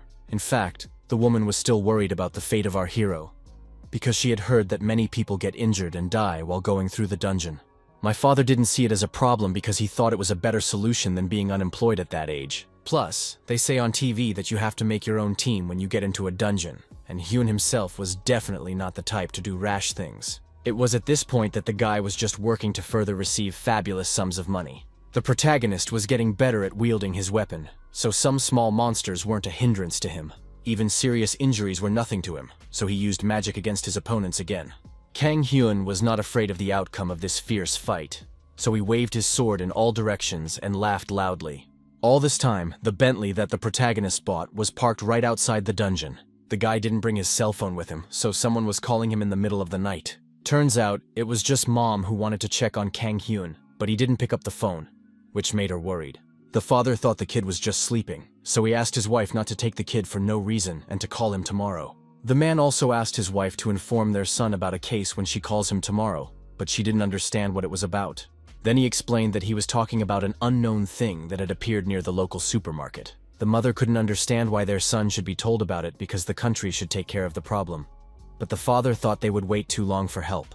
Eventually, it turned out that his guesses were true, for it was at that very moment that the sealed dungeon opened its doors. The next second, an entire army of orc warriors came out of it, ready to destroy everything in their path. They were followed by a huge monster that seemed to be the leader of this entire pack. When early morning came, our hero successfully removed the central core of the dungeon, then opened a portal to the outside. The guy immediately thought that he should try going to the E-Rang dungeon, but he was afraid that it would be too much, so he needed to be careful. It was still unknown if he could use resurrection in real life, so it wasn't worth risking much. He walked to his car and planned to go home and sleep first and eat beef with Ah Hyun tomorrow. Kang Hyun picked up his phone and saw that it had 36 missed calls from his little sister. The young man didn't even realize what was going on, but he immediately called Kang Ah Hyun back. In just a second, he heard the shaky voice of a girl on the other end saying that something bad had happened. It was very difficult for the younger sister to communicate what had happened to their parents that night. Little by little, the protagonist began to realize what the girl was trying to say, but all the while his thoughts were confused, so he couldn't hear anything around him anymore. Kang Hyun continued to be silent on the phone because it was very difficult for him to understand this terrible news. The guy started to be overwhelmed with emotions, so now he was ready to destroy the whole world. It has already been reported on the news that the government has announced that it will make every effort to resolve the large-scale underground bursting incident as soon as possible. The Department of Homeland Defense, in cooperation with civilian user ability groups, has numbed the area to prevent further damage, but residents trapped in the isolated area are increasingly worried. The protagonist was already packing to make a quick trip to his parents' neighborhood, and heard that in response to these events, the Dangan Guild had said that they would actively participate in the rescue operations. Kang Ah Hyun still wasn't sure if her older brother should go to such a dangerous place alone, but he asked her to just have them worry. The boy realized that his silly appearance could be deceiving, but reminded him that he had managed to fully complete his training, which gave him the skills he needed to survive. The younger sister looked at the protagonist cautiously, because she was not at all eager to let him go into the very epicenter of the disaster. Lastly, she asked him to be careful and not show off too much, and the young man only reminded her with a smile that he had asked her not to worry. The main character promised that very soon he would bring his dad and mom, so they would be perfectly safe. Kang Hyun sat motionless in his car for a few seconds, thinking about what he was about to experience. At the entrance to the desired area, the guy was met by military officers who informed him that it was impossible to drive further and asked him to turn around. The young man immediately showed his license, and once again asked if he could pass on as an ability user. One of the employees who was passing nearby asked to let our hero pass, because there was an order to let all ability users pass. The soldiers listened and emphasized that they would not be responsible for what happened to our hero in the fenced area. Kang Hyun paid no attention at all to the military's warning and quickly drove forward. The guy realized that he couldn't waste any time, so now he was pressing the gas pedal with all his might. From the internet, he learned information that there were at least 5 confirmed open dungeons, and one of them reached E rank. Kang Hyun hoped his parents were holding up well because I was sure he would be able to arrive on time. He was thinking about the fact that if no monsters showed up along the way, he'd be there within 2 hours, when a huge boar just ran out at him. The protagonist did not expect such a turn of events, so he did not have time to react, because of which his car fell right under the feet of the monster. From such a powerful impact, the car flew far to the side and flipped several times in the air. The giant's eyes were literally burning with rage, and he wasn't going to just stop. Kang Hyun quickly reacted to the danger and pulled out his inductor to deal with his opponent as quickly as possible. The guy invited the monster over for a little dance, so he could get revenge for his completely destroyed Bentley. The boar sensed that the man was being aggressive towards him, so he began to breathe loudly and prepare for a fight. Only now did the protagonist begin to realize how huge this animal was. Suddenly the brave man was distracted, because he heard somewhere in the distance someone's very loud squeal. Even the boar stopped for a while. That you see what was going on that way? It turned out that it was at full speed carried. You are the very talk of the orcs, which this night broke out of the dungeon. Our hero thought he burned down a country of goblins in a past life or something, because when he thinks he's forgotten about them, they immediately show up and create new problems. In the end, he decided to forget about defeating this huge boar, and running away from it, shouted that forgiveness was the best revenge possible. Kang Hyun wasn't going to stop at all, so he wished his opponent a good time, but the latter wasn't going to leave his victim so easily. The predator was very angry that his prey was so bold and agile that he was able to escape right out from under his nose. At this moment, a whole rain of sharp ones appeared out of nowhere, which were directed towards the giant beast. The boar didn't have time to react to this attack, so it only shrieked loudly and began to fall on its side. The guy realized that he just might have taken advantage of the goblin attack to successfully escape without any fighting. Now that Bentley was gone, he certainly couldn't waste time on any unnecessary things. The protagonist ran for a while longer through the dense forest that seemed to never end, but after retreating to a safe distance, he finally stopped to catch his breath a bit. He was beginning to suspect that this distance was too difficult to cover on foot in the same day, and realized that he needed to conserve the battery on his phone so he wouldn't be able to turn on even a flashlight. If Kang Hyun had known from the beginning that he would encounter such a problem, he would have walked on the main road with the streetlights without trying to take a shortcut. The main character thought so much about the situation he was in that he didn't even notice that he was far from alone here. Already when the enemy began his attack, the guy still felt that someone was behind his back. At the last moment he turned around and realized that he had to act somehow, because there was no more time to think. Kang Hyun had almost perfect reactions, so he swung his sword in time to disarm his opponent. Then the defeated Disfurin, who had been completely invisible before, appeared in the air, causing the guy to be unable to notice him. For a few seconds, even the guy himself couldn't understand what had just happened, because he hadn't met such enemies yet. Our hero concluded that there are monsters that can also become invisible, and began to suspect that he will not be able to sleep well this night after all. The next moment, the young man started to feel some movements around him, but he still couldn't see those monster wolves.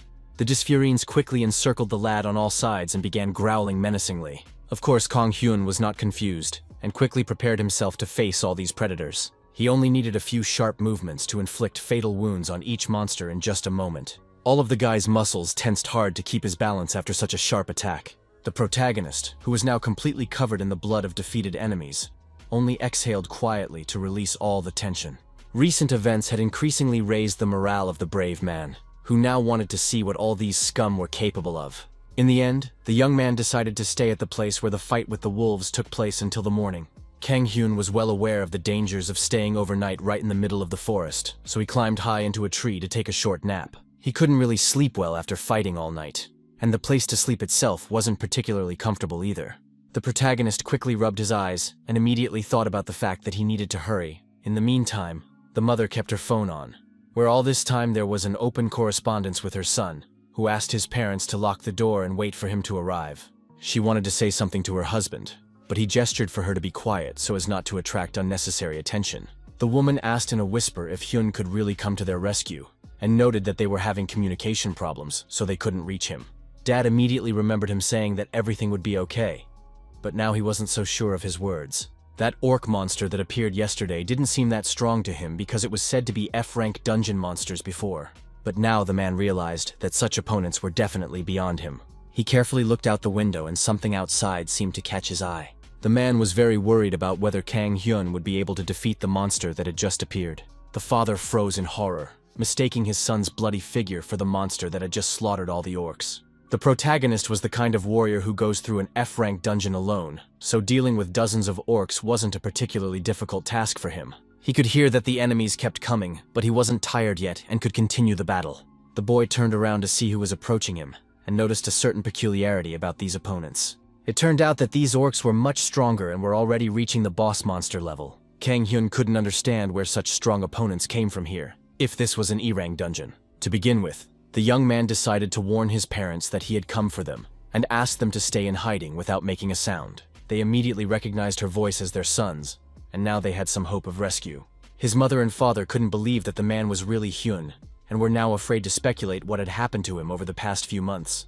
Now the parents were watching from the window, as their son bravely threw himself into battle against 3 rather strong opponents. The orc warriors were just as determined, so they shouted belligerently before responding to our hero's attack. The guy understood perfectly well that he had to act decisively, so he concentrated all his attention on moving towards his opponents. In the end, the orcs still managed to display their spears in time and successfully repel Kang Hyun's strike. One of the monsters immediately thought this was an opportunity to attack the hero in return, and accelerated to thrust his sword at him. The protagonist instantly noticed what his enemy was about to do, and immediately thought out his next plan of action. He ducked as the orc warrior made his lunge, winning an advantageous position for himself. Thus the guy divorced had some time to concentrate the magical blast in his hands. After that, Kang Hyun didn't hesitate and immediately struck the orc closest to him. The other 2 warriors watched in shock as one of their comrades, whose face was now disfigured beyond recognition, fell to the ground. The protagonist immediately noticed that another opponent was already about to attack him from the back. This monster tried to hit the guy with a club, but he managed to stop it in time with his hand. In the end, Kang Hyun's arm still couldn't take the strain and broke in one place. It was already normal for the brave to feel this kind of pain. He didn't get lost and used his blade again to disarm another monster. The protagonist strained hard, but still managed to find the strength to throw the huge orc over himself. Thus, the young man dispatched another opponent, throwing him far aside. The orc still tried to resist Kang Hyun's strength, but it all seemed to be useless. Suddenly, the monster felt our hero shove his fist right into his mouth, and couldn't understand what was even happening. After that, the guy only coldly said the words to use the magic blast to finally finish off the last opponent. As a result of such an attack, the orc warrior was simply blown to pieces, and the protagonist gained another victory. The guy's arm just didn't have time to recover after he used a magic blast twice in a row that completely burned it. For a few more seconds, Kang Hyun sat on the body of his defeated enemy, trying to recover his breath after such a fierce fight. Despite his success, our hero did not relax because he sensed something amiss. Eventually it became clear that he was already surrounded by a huge crowd of orcs who had come to avenge their allies. The orcs merged in a single roar, their guttural screams, gnashing fangs, and the stomping of dozens of feet creating an eerie symphony. The next moment, the very giant that immediately stood out amongst this entire crowd of monsters appeared amongst them. The protagonist simply couldn't help but notice such an opponent and immediately tensed up, because it was too difficult to resist against someone like that. The huge orc stopped in front of his army and looked intently in the direction of the already tired young man. The general roared loudly, giving his subordinates the command to attack their enemy. Kang Hyun didn't lose faith and laughed from the fact that the leader of these monsters was ugly as hell. All this time, the guy was trying to save his magic for regeneration, but the situation was critical. To begin with, he decided to use the giant's strength, which immediately strengthened his muscles and prepared them for serious combat. The protagonist also took a deep breath to activate the lion's roar of fury. The protagonist boldly called out that the orc leader was a real freak, throwing challenges at him and trying to lower his abilities.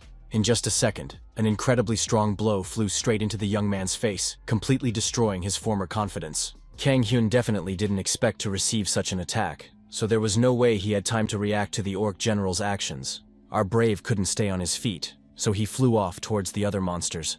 The orcs did not waste the opportunity and pushed the protagonist back onto the battlefield for the general to continue his work. The boy could still stand on his feet, though it was becoming more and more difficult with each passing moment. The giant monster didn't trifle with our hero and dealt him another crushing blow. For his part, Kang Hyun, who I couldn't do anything about, was thinking that the orc was just toying with him like some unnecessary toy. After a few punches to the face, the general decided to use his legs, and with all his might hit the protagonist right in the stomach. Such an attack the young man definitely couldn't resist, so he helplessly fell to the ground again. Our hero didn't know if his magic power was used up or not, but his body was no longer regenerating, and he had no idea if it was even possible to revive himself. In any case, Kang Hyun still wasn't going to give up, so he gathered his strength into a fist and tried to get to his feet again. The general was even a little surprised at how straightforward and brave this man was, so he watched his actions with interest. The guy screamed that he just couldn't back down while the fate of the family depended on him. The huge orc froze in place because he didn't expect the protagonist to behave like this. Meanwhile, the brave man wasted no more time and made a dash towards his opponent to try and make some sort of difference. Suddenly, our hero was distracted because he saw something strange going on in his parents' window. It turned out that some orcs had already climbed up and were about to massacre these defenseless humans. The young man exhaled quietly and tried to hold himself together for the sake of saving his father and mother. He loudly declared that these freaks definitely couldn't pry at his parents, and was already rushing to deal with these monsters. The protagonist tried to break free from the monsters' encirclement, but those immediately reached out to stop him. All the orc warriors pounced on Kang Hyun's back, but he still had enough strength to resist them. Kang Hyun swung his sword sharply once and thus flung all the monsters away from him. After that, a giant orc hand reached for him, which was not that easy to resist. The young man realized with horror that he was doomed when he felt himself being grabbed. The general still acted just as brutally and literally sealed Kang Hyun to the ground, leaving him no chance of survival. The main character was such a desperate warrior that he was still holding on to life because they can't let the monsters get to his parents. Now he could only move his arm and tried to at least reach the place where his closest people were hiding. Eventually, Kang Hyun couldn't take all these injuries and slowly began to lose consciousness. At that second, someone finally came to our hero's aid and chopped the boss monster into small pieces. This brave warrior was like a whirlwind that destroyed every monster that met its path. Having dealt with all the opponents, this girl landed and watched the results of her work. It turned out to be the same guild leader who had personally come to deal with the disaster in the area. Her aides reported that they had also finished their task and were now going to evacuate the wounded and then everyone else. The girl sighed tiredly and concluded that the damage was immense. But thanks to the fact that someone had gathered the orcs in one place, the destruction was less than other nearby areas. She immediately tried to find the brave man who had single-handedly held out until they arrived. But one of her staff reported that unfortunately he had passed away. Han Se-young immediately asked her assistants to take special care of the body. But suddenly she saw something amazing. Everyone witnessed the main character's body suddenly vaporized somewhere. Meanwhile, Kang Hyun himself was indeed in some other place, and his body was completely intact. The protagonist looked around and now realized that, unknown to him, he was back in the tree where he had fallen asleep that night. The system then reported that he had used the resurrection ability and explained that if a specific location was not specified, but would occur at the last point of the dream. The boy's mind immediately flashed back to memories of watching monsters climbing into his parents' house before he died. He realized that a full 24 hours had passed, so it was unknown what the fate of his parents was. Our hero wasted no more time and quickly grabbed his blade to immediately head towards the city. The young man promptly jumped down from the tree and rushed forward, realizing that he must return to that very spot as soon as possible. He landed confidently on the ground, but the slight discomfort still reminded him of the recent battle. The warrior's entire body felt very heavy, and he began to suspect it was all because of the fines from the resurrection. Kang Hyun didn't pay attention to all these unpleasant feelings, and quickly ran forward without giving up hope that everything would be all right. After 5 hours of grueling running with his body aching with pain, the protagonist finally got a view of his hometown. The town was now an empty ruin, and his parents' apartment didn't appear to have a soul in it. Now the young man finally realized that he had not come to his aid in time, and this realization was truly hard on him. After wandering aimlessly around the city, our hero finally managed to stumble upon a military base where he borrowed a phone and was able to contact Aeon. Only then did he recognize in the news his father, who had lost his arm, and his mother, who was in a coma. Kang Hyun couldn't cope with his emotions and squeezed the phone in his palms with such force that the screen cracked. After these events, 2 months passed, and the news once again talked about the Dangun Guild coming out to hunt in the D-rank dungeon, Haiji Plains. Kang Ah-hyun once again continued on to his older brother, who was once again heading to the dungeon. The girl was very worried about the main character because he had already managed to die 3 times this week, but he replied that he would be fine. She tried to calm the guy down and once again talked about how what happened to their parents wasn't his fault, but Kang Hyun slammed the door behind him and wasn't going to listen to any of this. The sister still wasn't going to give up like that, but the protagonist wasn't expecting him and was already coming down the stairs. Kang Ah-hyun only had to stare after her older brother, who now didn't value his life at all. Meanwhile, the Maravlir that was the main monster of this trial had already appeared in the dungeon. This monster had already been dealt with by a group of awakened ones who had managed to get into this song first. One of the fighters was pleased that he had successfully leveled up after this fight. The whole team congratulated their leader for being successful because it was expected from their ace. In fact, the guy thought that he wouldn't have long to yak with losers like his allies because he was an elite who had passed the 5th stage of training. He continued to act like a sweet soul and pretended to be grateful to his partners. Eventually, the fighter was pulled from his thoughts when he noticed that one of his teammates was suddenly surprised by something. It turned out that some unknown person was running at them from the other end of the tunnel. It was the main character I wanted to get through the dungeon as quickly as possible, so I didn't pay attention to other people. The fighters from that group immediately noticed that Kang Hyun was incredibly fast, were surprised that someone was going underground alone. The leader of the group couldn't even say anything because he was shocked by what he saw. He tried to stop our hero because he was running straight into the boss's room, which was too dangerous. The warriors immediately asked their leader what they should do about this stranger, and he replied that they couldn't just leave it at that. All of them quickly set off in pursuit of our hero, but a whole horde of Maravaliers were already waiting for them ahead of them all. The guy realized that he couldn't continue on his way any longer, so he stopped to deal with these opponents. He used a new ability called Wayne's Secret that allowed him to increase all stats except mana. But as he used it, his body was destroyed. Monstrous ants began to encircle the protagonist from all sides, but here was already ready to destroy each of them. The Maravaliers were getting tighter and tighter to Kang Hyun, but he continued to prepare for his powerful attack. Finally, the protagonist sharply sliced the air with his blade and cut all of his enemies into two halves with a single blow. All in all, the young man did not stop there and decided to use a magic blast to definitely win this fight. Meanwhile, a group of other warriors stood back and watched as the stranger did the work for them. No one could even utter a word, because everyone definitely didn't expect to meet such a strong fighter here. In turn, Kang Hyun didn't hesitate and headed towards the dungeon's core. For a while, the guy thought about the fact that he had only gotten Wayne's Secret yesterday, so he was still testing it, and noticed that the skill matched well with his regeneration skills. The protagonist was sure that it would be very stressful if he didn't possess advanced body regeneration. The next moment, he was becoming because one of the other warriors who were mopping up this dungeon tried to address him. The leader of the group asked if the young man was okay, but he couldn't understand why such things were being asked of him. He seemed a little intimidated by how tough and strong our hero was. Kang Hyun couldn't understand why we were all gathered here, and continued to stare at him in silence. Eventually, he reached out his hand towards the normal core to destroy it and continue his mission in the dungeon. He asked you to make way for him, if that was all the warriors wanted to ask him. Everyone was surprised that the guy wasn't going to collect magic crystals from those corpses, to which the guy briefly replied that he was in a hurry. Of course, the regular fighters were excited about this opportunity, because they could get a lot of money for it. Kang Hyun stated that none of that mattered because his main goal was to increase his strength. The team leader took one last look at the guy who indifferently walked past them and continued on his way. He turned to his partners in surprise, wanting to understand who the mystery man was.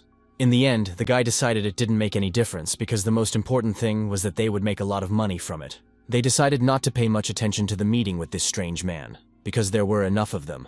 But thanks to him, they were able to do in one day as much work as they would not have done in a week. One man from the team noted that it could be this very warrior that everyone has been talking about lately. He emphasized that he was talking about someone who had been single-handedly mopping up the dungeon lately, but the leader thought that it was impossible because even if the rumors were true, this dungeon wasn't an F dungeon, but an E-rank dungeon. The guy thought that it was impossible for even Han Se-yeon or Choi Dong-woo to mop up the E-rank dungeon solo, but he couldn't finish his sentence because a system notification appeared in front of his face. It turned out that the main core of the dungeon had already been destroyed, and the portal to the outside was open. At this time, Kang Hyun himself was sitting on the turned boss monster and was breathing heavily after the battle he had fought. Also, our hero managed to get a book for learning the skill Shroud of Maravlir, which when activated strengthened his skin. He was a little hesitant because Wayne's Secret and regeneration were already absorbing quite a bit of mana. Our hero realized that using many skills at once is not always wise, and a prime example of this was Berserk of Bilgon's longsword, whose power is useless without tactics. As much as the young man was in a hurry, he couldn't lose his cool during the first battle when he couldn't handle the giant orc. In any case, Kang Hyun realized that there was no use regretting it anymore, and wanted to focus on his main goal, which was to become stronger at any cost. The brave man realized that in order to complete this task, he needed to learn new skills, so he forgot about any doubts. Meanwhile, all the warriors who were trying to clear the dungeon had already gathered near the door and were talking to some other person. It was a journalist who wanted to ask them about a long-standing rumor that someone had been single-handedly mopping up the dungeon lately, and that person had been seen here today. The leader of the group tried to explain that they had nothing to do with it, and pointed behind the interviewer's back, because from the door just heard in the fighter they needed. Kang Hyun calmly walked out of the portal and didn't realize that there were already so many people waiting for him outside. The guy looked around in amazement and couldn't understand why all these journalists and warriors from the cave were gathered here. The next second, the main character was blinded by the numerical flashes of cameras that wanted to capture the very brave man who was single-handedly dealing with all those monsters. All the reporters started prying into the head hero and tried to find out if he was really the right person for them, and the guild members tried to take such a useful warrior to them. Kang Hyun irritably started to reply that he didn't know any rumors and wasn't interested in being a member of any organizations. One of the reporters was unhappy that the guy was being so disrespectful and even hit him with his shoulder. The protagonist could not contain his anger, so he looked at this journalist with a mad look and wondered what he could do to him. The employee of the TV channel immediately had tears in his eyes and did not even know how to respond to the threats of such an intimidating strongman. He finally tried to pull himself together and apologized to Kang Hyun with a trembling voice. After that, the young man silently turned around and left in all the reporters who had never been able to get information about the hero who bravely went into the dungeon alone. They immediately started talking about how it felt like the guy was ready to crush their co-worker on the spot, and started speculating that he was a gangster or a criminal. Meanwhile, the protagonist himself headed to the parking lot as quickly as possible to leave the place. The guy still couldn't get comfortable with the fact that the reporters were waiting for him right under the dungeon doors and wasting his time. No sooner had Kang Hyun settled into his new Bentley than someone nearby addressed him again. He turned to this stranger in surprise and immediately inquired who he was. The man asked our hero to take it easy and stated with a smile that he was here to help the young man. The mysterious stranger silently handed the protagonist his business card, not bothering with any explanations. The boy's interest won out, so he took the card in his hands and began to read what it said. There were only 2 inscriptions stating that the man's name was Song Young-ho, and he was a member of the Ability Users Association. The employee then began to explain that their organization had been watching our hero for some time and wanted him to join them, promising full support from their side. Song Young-ho didn't insist on an immediate response, so Kang Hyun could contact them whenever he wanted. Eventually, the man did not bother our hero anymore, and bowing, bid him farewell. The young man did not respond to this in any way, and continued to scrutinize the business card, which she did not let out of her hands. He knew that the Ability Users Association, unlike the guild that only pursued self-interest, was in favor of the right of the awakened. Kang Hyun was actually a little surprised because he had never heard of them luring people of hers into their organization. The guy decided not to worry much about it, because that stranger told him he could get in touch whenever he wanted. At this time, a girl who was in this store with her mom pointed her finger at the main character, calling him a monster. He didn't pay attention to it at all and continued to eat quietly to recover from the dungeon. Right now, the guy's biggest problem was mana, because he's spending too much of it on Wayne's secret technique and regeneration, so there's almost nothing left. For this reason, it wasn't that he couldn't use Maravlir's shroud, but even his normal attack skills lacked energy. The protagonist decided to look for a solution to this problem and dig up some artifacts for himself. To do so, he pulled out his phone and went to the auction, but so far he hadn't found anything useful there. The guy wanted to find at least 4 items regardless of type, but didn't want to buy something cheap to boost just 1 or 2 stats. In the end, flipping through the tape, Kang Hyun finally found something interesting to look at. Among all the posts, he found an interesting article about where to find mana rings. The next day, the protagonist immediately traveled to Konami, where there was an E-rang dungeon called Goblin Village. If you defeat the local shamans, there is a high probability of getting a ring that will increase magical power by 1 or 2 points. But sometimes even +4 will fall out. If you kill the dungeon boss, the Great Goblin Shaman, you can get a ring with good stats, and a couple people who knew about this place were just recruiting a farming party to make some money. But recently these people have been forced out by some types claiming this place as their own. And the government doesn't care about such things as long as the monsters don't get out. The user who published this post was hoping that at least by seeing this post, some guild would head over to this place to sort things out. Kang Hyun carefully read the comments where they only wrote that it was easier to forget about this place because all the fighting was useless. After a while, the guy finally reached the right door and was surprised that no one was guarding the entrance. He decided not to give it too much thought and just decided to go inside. Without any incident, the protagonist was able to quickly pass through the portal to move to the Goblin Village. At the other end of the teleporter was a dense forest that looked rather deserted. It turned out that the young man wasn't the only one here after all, and someone irritatedly asked who dared to come here. Kang Hyun was being scrutinized by 3 fighters who seemed to have come here just to make a buck. One of them noted that the guy had some pretty nice equipment and was already planning that they could make some money if they sold it. His comrade immediately rejoiced at this, that such a nice bonus had unexpectedly come to them. The girl grinned as she recalled that she had already mentioned that she had dreamed about a pig today, which was a good sign. The bandit turned to the protagonist and asked if he had heard any rumors that this place actually belonged to the Bait Guild. Obviously, Kang Hyun wasn't afraid of some petty thieves, so he asked what this information should give him.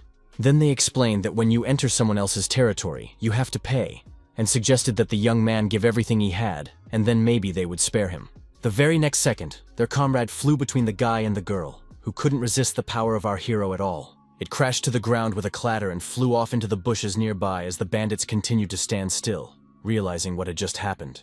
They turned around abruptly, their eyes widening in horror at the sight of such a horrific scene before them. Meanwhile, the protagonist unwaveringly continued to stand still and waited to see what his opponents would do next. The bandits couldn't figure out who they had just encountered, but they were going to avenge their comrade anyway. Guy 1 swiftly rushed forward, his sword soaring through the air, leaving a silvery trail behind him, ready to rain down a crushing blow on his opponent. Such an attack wasn't a problem for Kang Hyun because his abilities allowed him to stop it with just one palm. In the next second, the protagonist squeezed his hand with all his might and simply shattered the blade into small pieces. He didn't give his opponent a chance to realize what had just happened. He threw him aside because of all his strength. At this moment, Kang Hyun stated that he liked people like these brave bandits.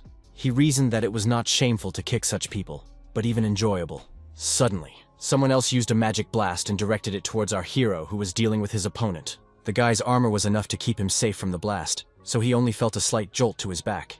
Of course, the main character was very angry that someone had allowed such a thing to happen, and immediately looked at the person who did it.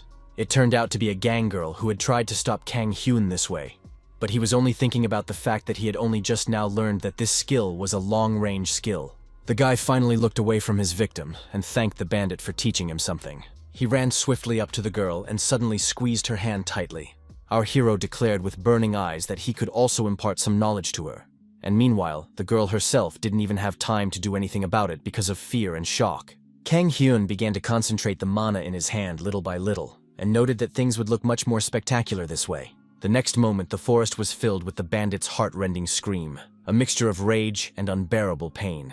Thus, our hero simply tore to pieces the arm of his last opponent, because of which she was now lying on the floor and shaking from incredible pain.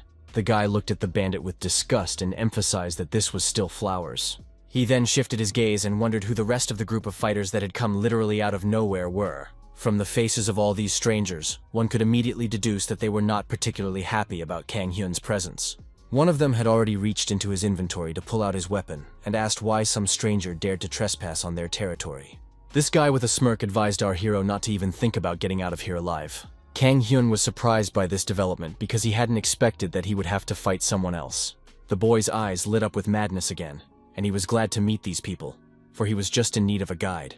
In fact, the training completely changed the life of everyone who passed it, because the dungeons lived by a single law, so only the strongest survived here. Also, all this work forced the resort to brutality, because you couldn't do it any other way here. But the bandit leader was, of course, most attracted by the opportunity to make money. Until last year, he was nothing more than the dregs of society. But now his life has taken on new colors. Among other things, the guy managed to win a position as the leader of one of the most influential guilds. The bandit was sure that as long as he was in the dungeon, he had nothing to fear. So he began to the protagonist. The guild leader's self-confidence was what ruined him, because Kang Hyun was already about to teach him a lesson. In the next second, the guy with the broken face was already lying on the ground and didn't seem to be so confident in his abilities anymore.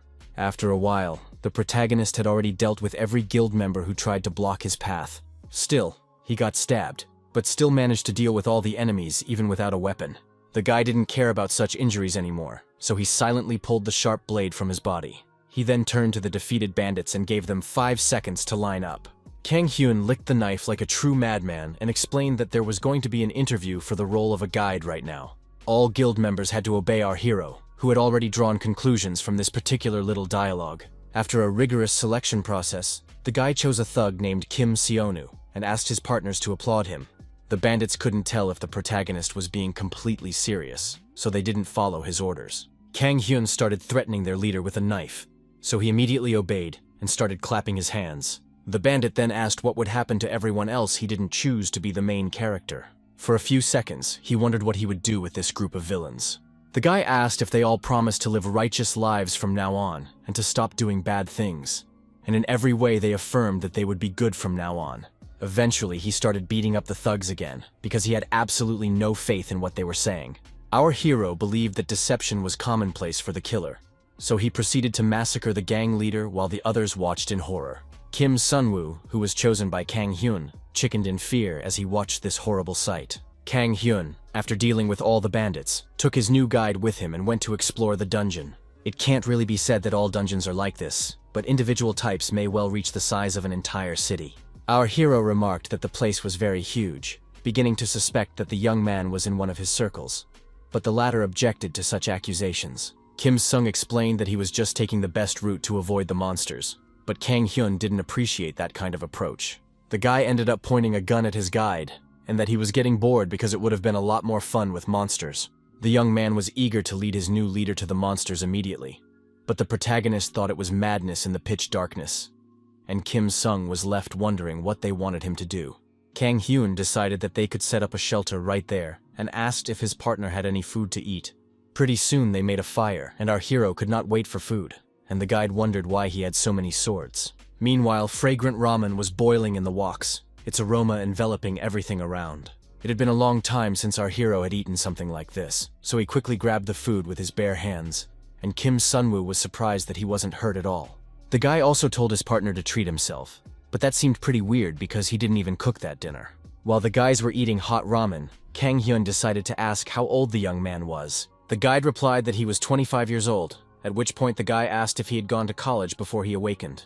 The protagonist felt that the student could have just continued to study and not gotten involved with the gang. Kim Sonu explained that the problem was a lack of money and tuition costs were rising and piling up, so he worked a lot of part-time jobs. In addition, his father's business went bankrupt, causing the family to become poorer. In the end, Kang Hyun didn't appreciate such a sob story and started threatening his guide again, even though he himself asked about the young man's life. He ordered the young man to keep quiet and keep eating because they still had to get ready for bed. Having finished with dinner, our heroes put out the fire and laid down in their sleeping bags to rest. As it turns out, Kim Sunwoo was still awake and waiting for the main character to fall asleep.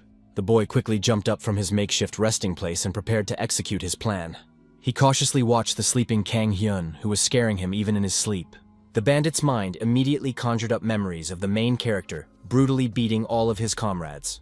Anyway, the guy realized that he couldn't get revenge on Kang Hyun, so he decided to just run away. Slowly he began to drift away, trying not to make a single sound so as not to wake up the guy who literally had him hostage. It turned out that our hero had heard everything, so he asked where his guide was going. Kim Sunwoo tried to lie that there was something he needed to do, but he wasn't very good at it. In the end, Kang Hyun allowed the young man to do all his business right there. The guy also warned that the guide would simply die if he tried to escape, emphasizing his serious intentions. Already in the morning, they traveled to the right place where the main core goblin village was located.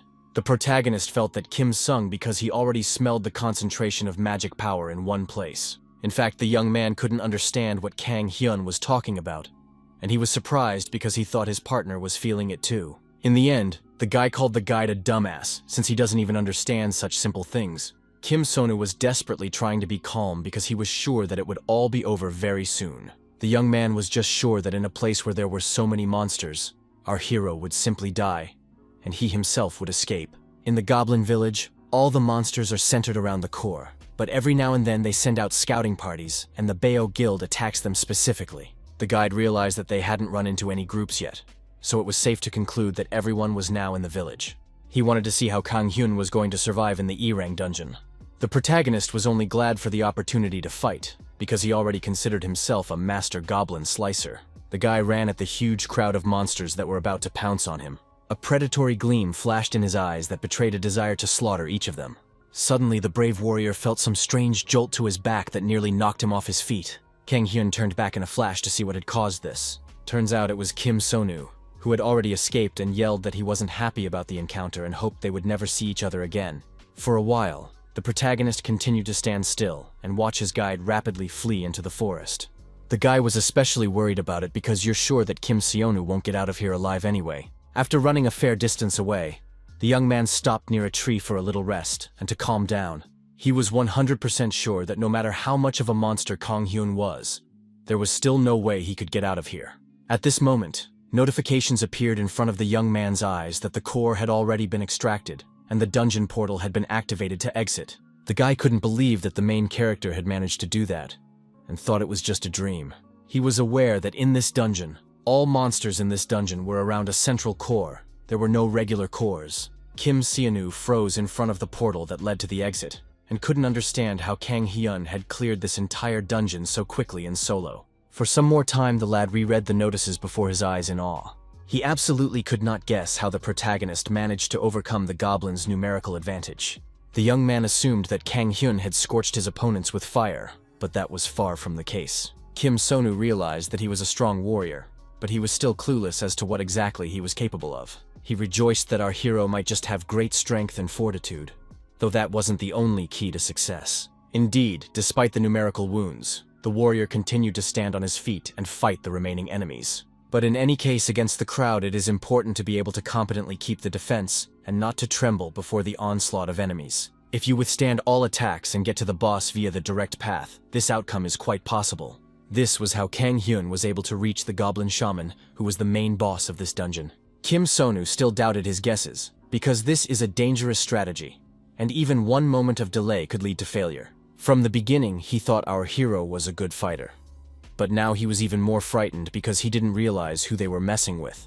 Now the young man was certain that this warrior definitely possessed unimaginable power. Kang Hyun was so resilient that he was able to go at the boss with hand goals, only to finally mop up this dungeon. By defeating all these monsters, the brave man once again confirmed his thought that brute force was the best tool. As a result, for going through this entire dungeon, the guy got a magic crystal and a Goblin Shaman ring that increased magical power. Our hero immediately tried on his new artifact and rejoiced that he had managed to achieve his goal after all. He didn't have anything else to do this month, so he stepped out of the portal and contemplated swatting Sona now.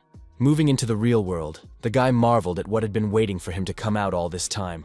It turned out there was a crowd of people several times larger than previous rival groups.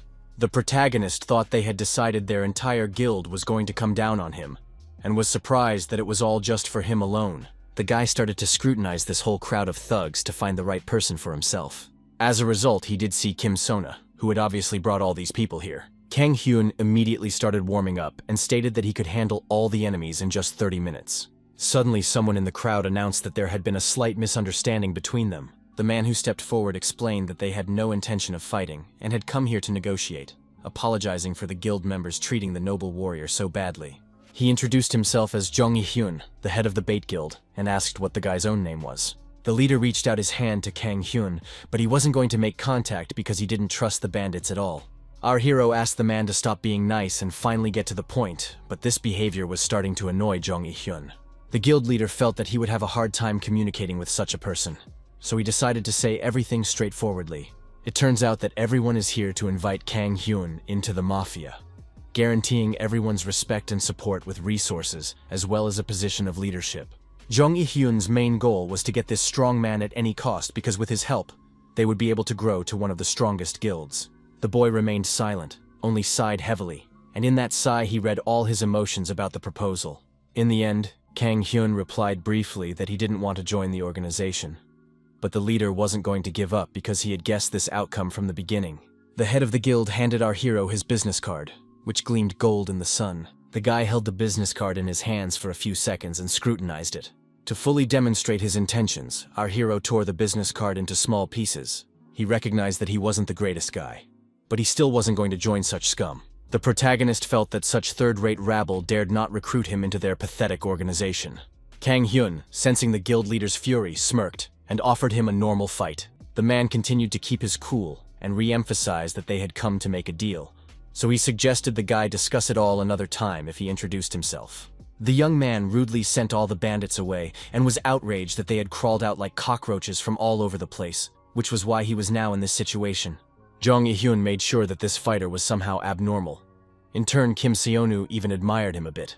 At this moment, the young man turned around and abruptly saw the shadow of his superior's figure in front of him. Meanwhile, the main character had already managed to get into his car and thought about what had just happened to him.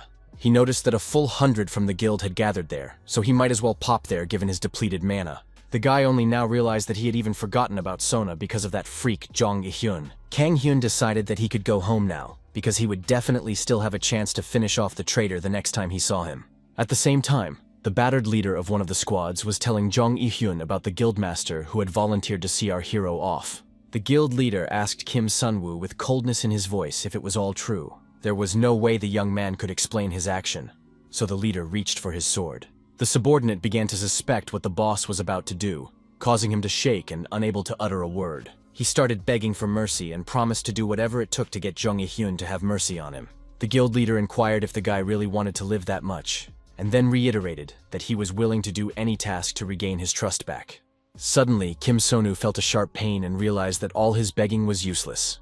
It turned out that the boss didn't even have a thought of mercy for the young man who was already bleeding because of the sword in his chest. Jang Yihyun was very displeased that a traitor like this wretched worm was hoping to live after his horrible deed. He jerked the blade out of Kim Seong's wound, causing blood to spray around him, and then kicked him with his boot, tossing his body away like a piece of junk. The young man certainly didn't expect to be treated in such a manner, and he tried to address the guild members one last time. But unfortunately, he was already flying into the portal. Little by little, he began to fade into obscurity, and the doors behind him began to close.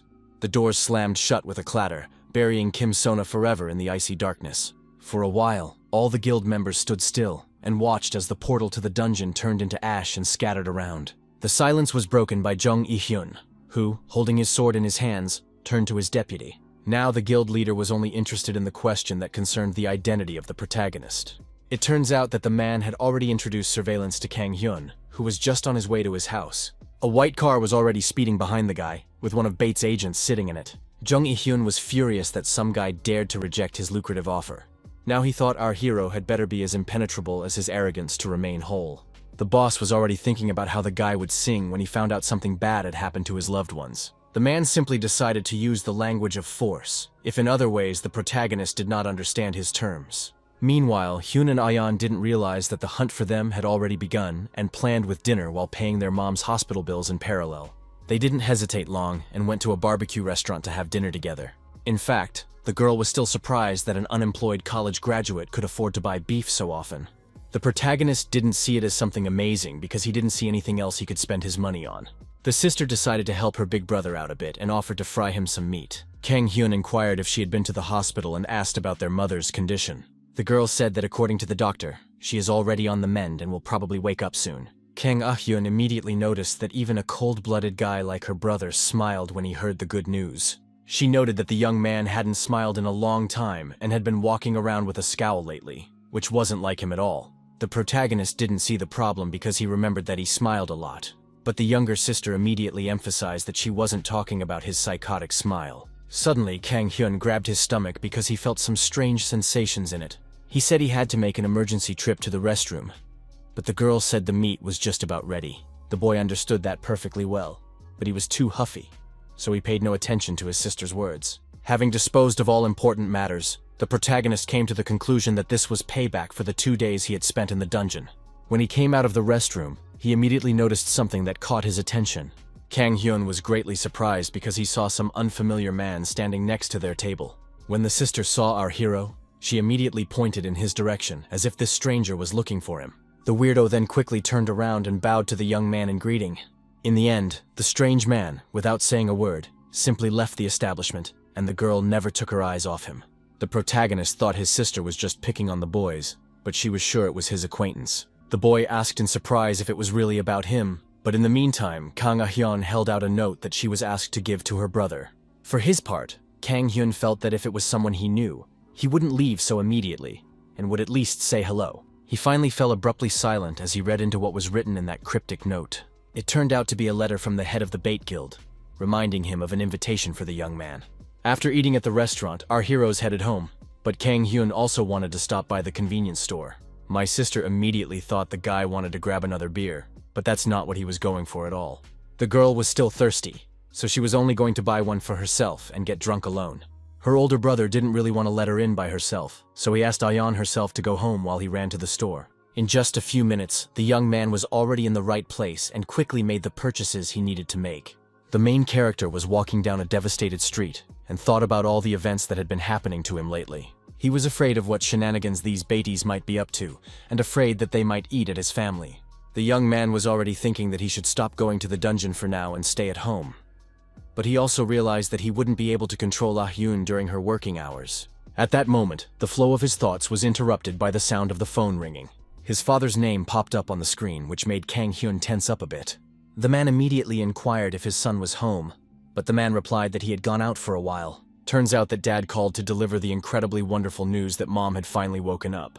Kang Hyun excitedly asked if she was okay, and the man explained that there's still some care needed for his mother, but she'll definitely get better.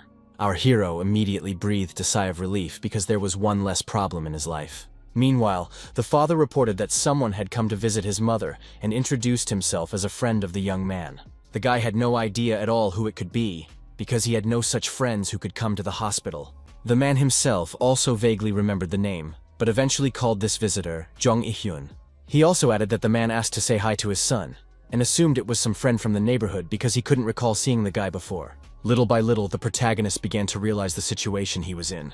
Kang Hyun became furious when he realized that the Bait Guild really wanted to use his family for pressure. Events now shift to the next morning at the school for the awakened. At the entrance, An Mi-yeon had just met up with her friend who, wondering why this girl was a little late. Afterward, the acquaintances began a casual conversation about how their weekend had gone. The girls were interrupted by some other man who had been standing off to the side watching them the whole time. It turned out to be Mrs. Shin Sona who decided to share her coffee. The female staff members immediately said that she shouldn't have bothered so much, but the guild leader explained that she was only doing it because she wanted to. After that, the girl bowed and wished her subordinates a good day. The friends were a bit perplexed, so they continued to stare after Shin Sona for a few seconds. They found it a bit odd that the leader was always in armor, but that didn't change the fact that she was a good person. One of the girls started to open her coffee and kept talking about how everyone was special, but Sona was like a real angel. She chuckled at the fact that An Mi-yeon definitely had something to say when it came to special people. The staffer immediately thought of the school's two worst students, one of whom broke his opponent's arm during sparring, and the other who still looked like a real thug at registration. An Mi-yeon had a hard time talking about it because that person literally appeared in her nightmares too because he looked like a fierce orc. Suddenly behind her back, she felt the very sensation that had been haunting her for a very long time. The girl quickly turned around to check what was the source of this heavy atmosphere. In the back, she saw the main character looking very bad after learning that his family was in danger again. An Mi-yeon was so scared that she simply couldn't take her eyes off her biggest fear. In turn, the young man continued to look at her with his devastated gaze, which really looked too creepy. Eventually, the female staff members couldn't take it anymore and yelled so loudly that the whole school definitely heard it. They were about to call the police because they were afraid that Kang Hyun, who hadn't even said anything yet, would hurt them. The protagonist kept reaching out to them to stop all this screaming and explain why here, but by doing so only made things worse. An Mi-yeon instantly calmed down when she heard the guy talking about Mr. Kim Il-hyun. Because of all the emotions and worries, it was pretty hard for the guy to talk. But eventually he was able to explain that he was looking for the head instructor. He believed that this was the man he needed to protect his family from his enemies. The friends were even more surprised because they could not even guess what happened to our hero. Eventually, the girl was able to calm her fear and tried to explain where Kim Il-hyun was. Turns out he only occasionally performs instructional duties, so he's not at school right now. Events moved to the office where the instructor himself was working, who was now presenting his report that the level of the dungeons continued to rise, so it was more important to bring in people with abilities. Their conference was interrupted by a knock on the door, which surprised Kim Il-hyun because he wasn't expecting visitors. He immediately informed the employee that their meeting was still going on, but it seemed this guy was too excited about something important. The subordinate explained that they had a little commotion in the reception area because an acquaintance of the deputy came into the office.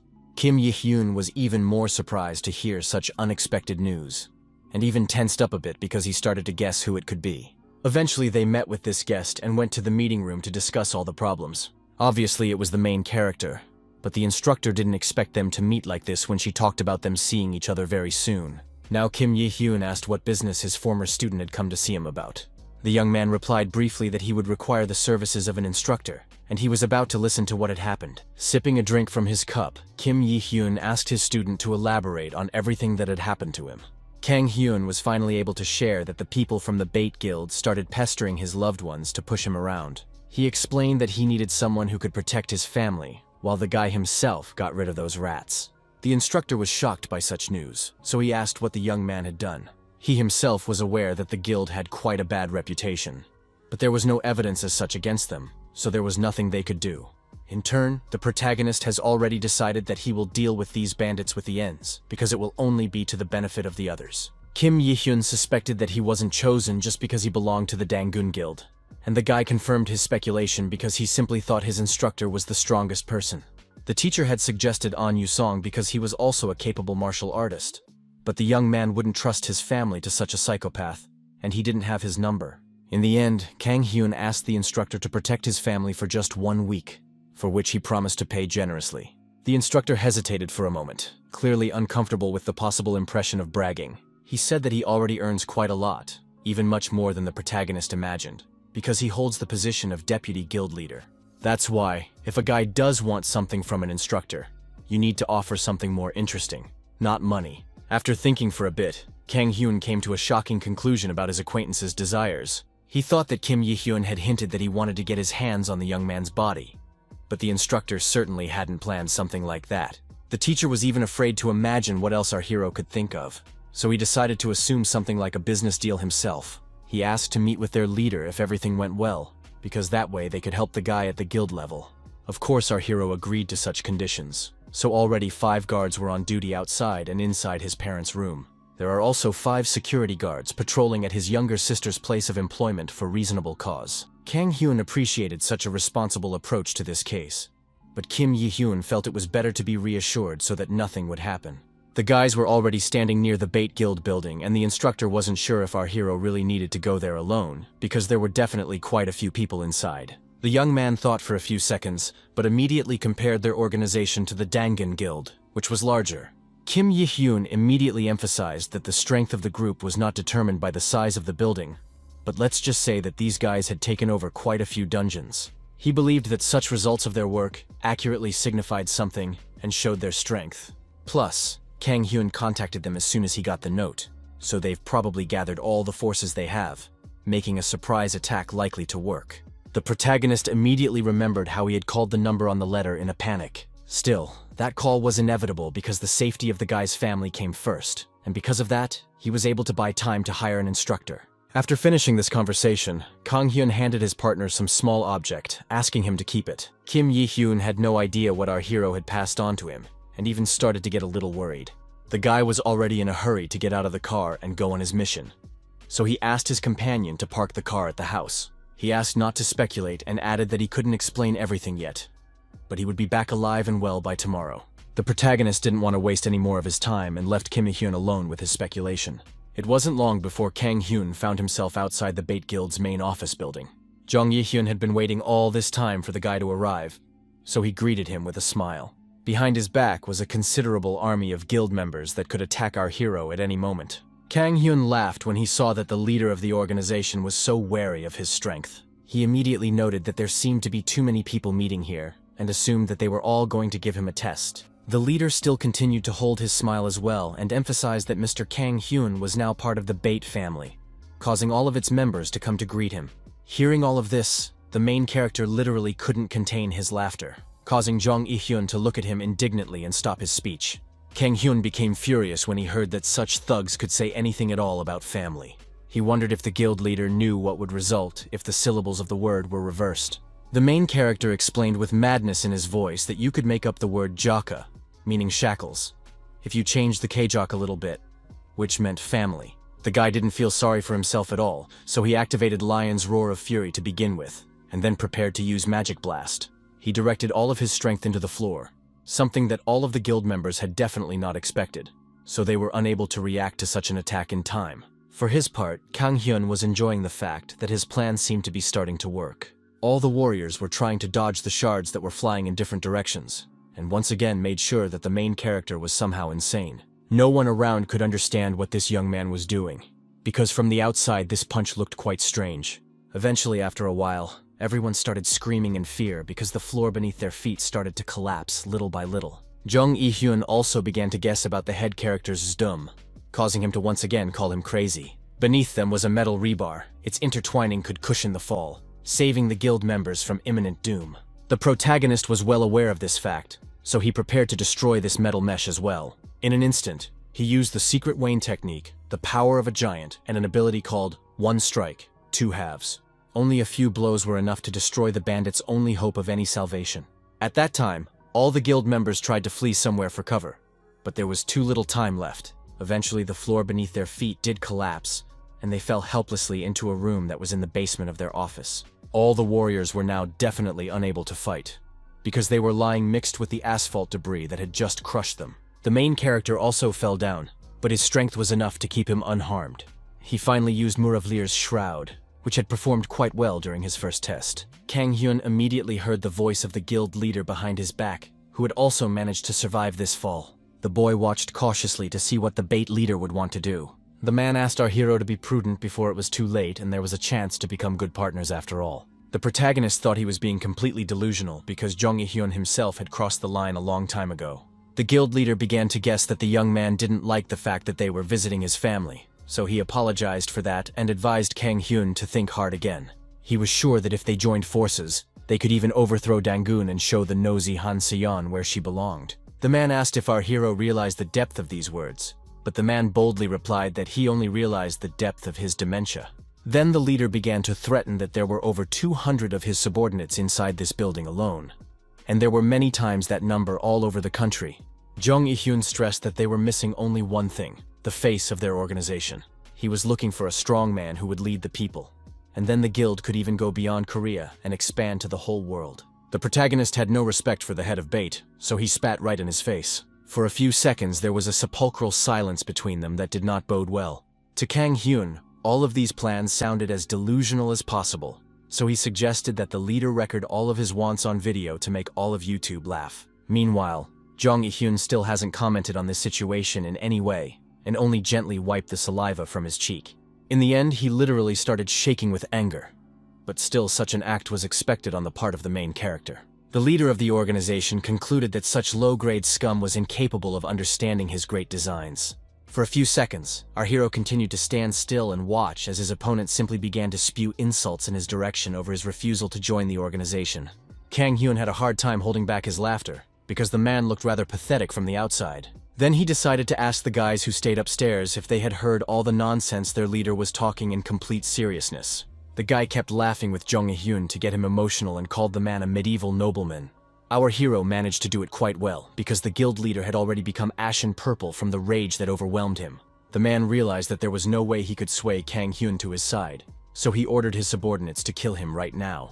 The mages on one side immediately began to follow their leader's orders and used block magic and confusion against the young man. The warriors on the other side also pointed their scepters towards the protagonist, using darkness and perception breakdown spells. Kang Hyun continued to stand still, despite the large amount of magic rays flying towards him. The guy quickly used a lion's roar of rage that removed all debuffs.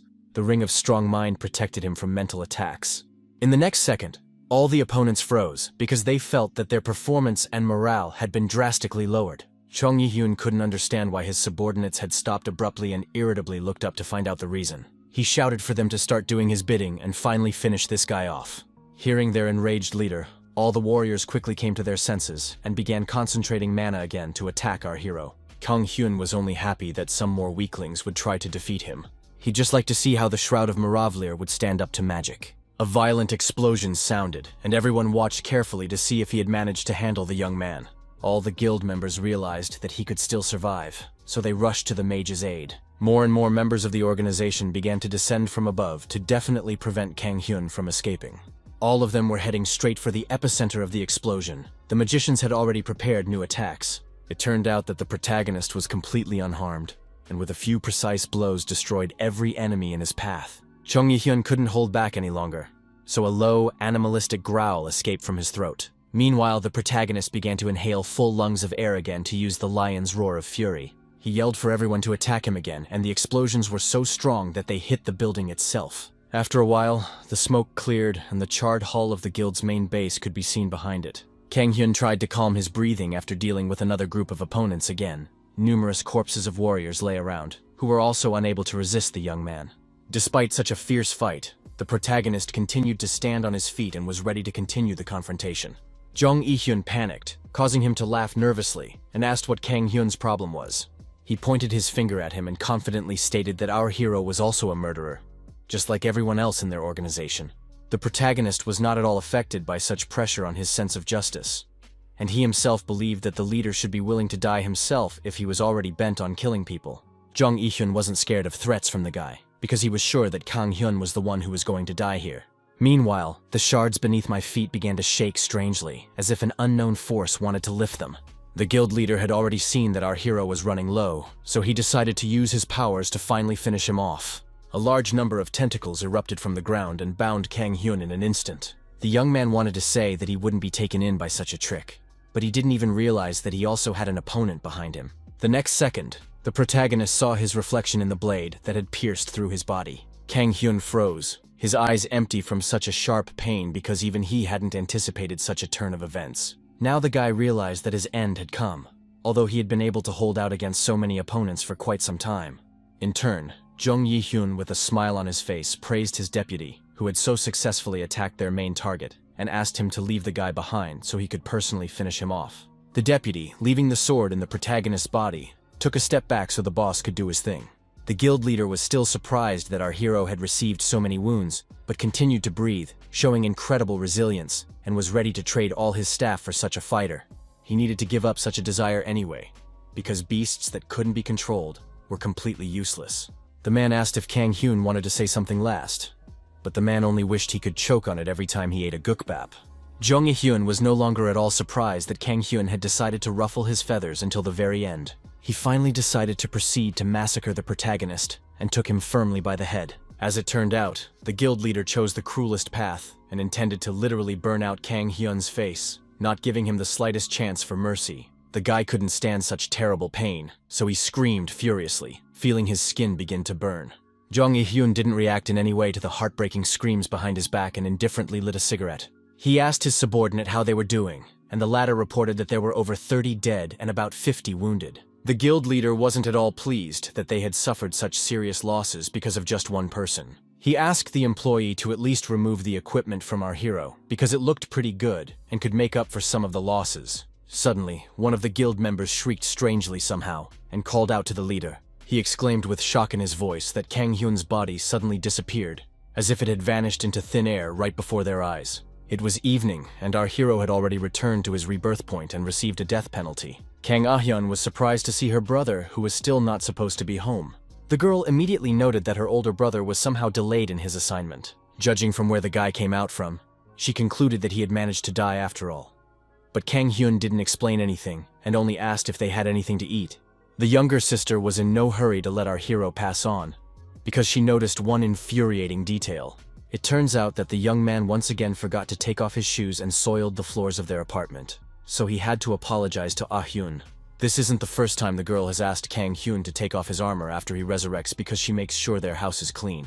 The events are moved 2 days into the future to the territory of one of the dungeons. These doors also belonged to the Bait Guild and led to Keika Gorge, so they were guarded by members of the organization. The guys were very bored because no one comes to them lately because everyone has already heard about their guild's affairs. One of the guards still couldn't understand why everyone was so afraid of losing their gear. Suddenly he jumped up from his seat and tensed because he heard someone approaching them. It was some mysterious person who seemed to be trying to hide his identity. The strange stranger was in gear, but the balaclava on his head was the most eye-catching. He stopped in front of the entrance and silently continued to stare at the 2 guild guards of the Bait Guild. The guys looked at each other puzzled and couldn't understand what kind of crazy person had come to them. Meanwhile, the protagonist realized after his spontaneous performance that his actions were no different than throwing eggs at a rock. Sure, it's nice to have an infinite number of eggs, but there was no way to puff up the resurrection penalty every time. That was why the guy came to the conclusion that it would be much easier to eliminate all the guild members individually. He decided to invade every dungeon of the Bait Guild and mop them up one by one. Thus, the brave man found the first victims for himself, and was already massacring the last enemy when he suddenly began to apologize. Kang Hyun was surprised by this behavior, and wondered what this guy had done wrong to now ask for forgiveness. The terrified guild warrior replied that he himself didn't know what his fault was. The protagonist was infuriated by such a response, so he shoved the guy aside with all his might, and ordered him not to apologize without knowing the reason for it. As he fell to the ground, the guild member noticed that Kang Hyun had also thrown him a blank piece of paper for some reason. He handed the lad a pen to the sole survivor and ordered him to write down where else to find the dungeons the guild owned. Our hero promised that he would spare the guard if he completed this rather simple task. While Bait's participant was describing all the places he knew, Kang Hyun decided to ask another question. He wondered how the organization hadn't been caught yet, despite the fact that they'd killed so many people already. But every time they'd cleaned up their tails so perfectly. The guy suspected that they could have bribed even the police, but the usual subordinate didn't know enough to own such details. He assumed it was all because the guild was more likely to occupy dungeons that didn't have any security cameras. After a while, a member of the organization handed our hero a sheet on which he wrote out all the known information. For a few seconds, Kang Hyun scrutinized the information he received about the Bait Guild's domain. He then called the guy a smartass for the work he had done and extended his hand to him. It seems that the protagonist wasn't really going to spare the guild representative, so he began to concentrate mana in his hand. The young man used a magic blast to instantly vaporize the last bait member in this dungeon. Kang Hyun now realized that it was also undesirable for him to leave his tails behind to avoid revealing his identity. After all, he had left the bodies of all the defeated opponents behind him, and he was definitely not going to stop his revenge on Jong Yi-hyun. At the same time, news spread across the internet that it was as if monsters had broken free in the building of a popular guild. Jong Yi-hyun was incredibly angry with me because there were such rumors about his organization.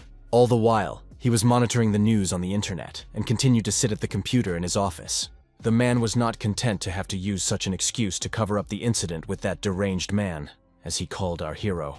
At this point, a co-worker burst in on him who was very agitated and wanted to report a problem.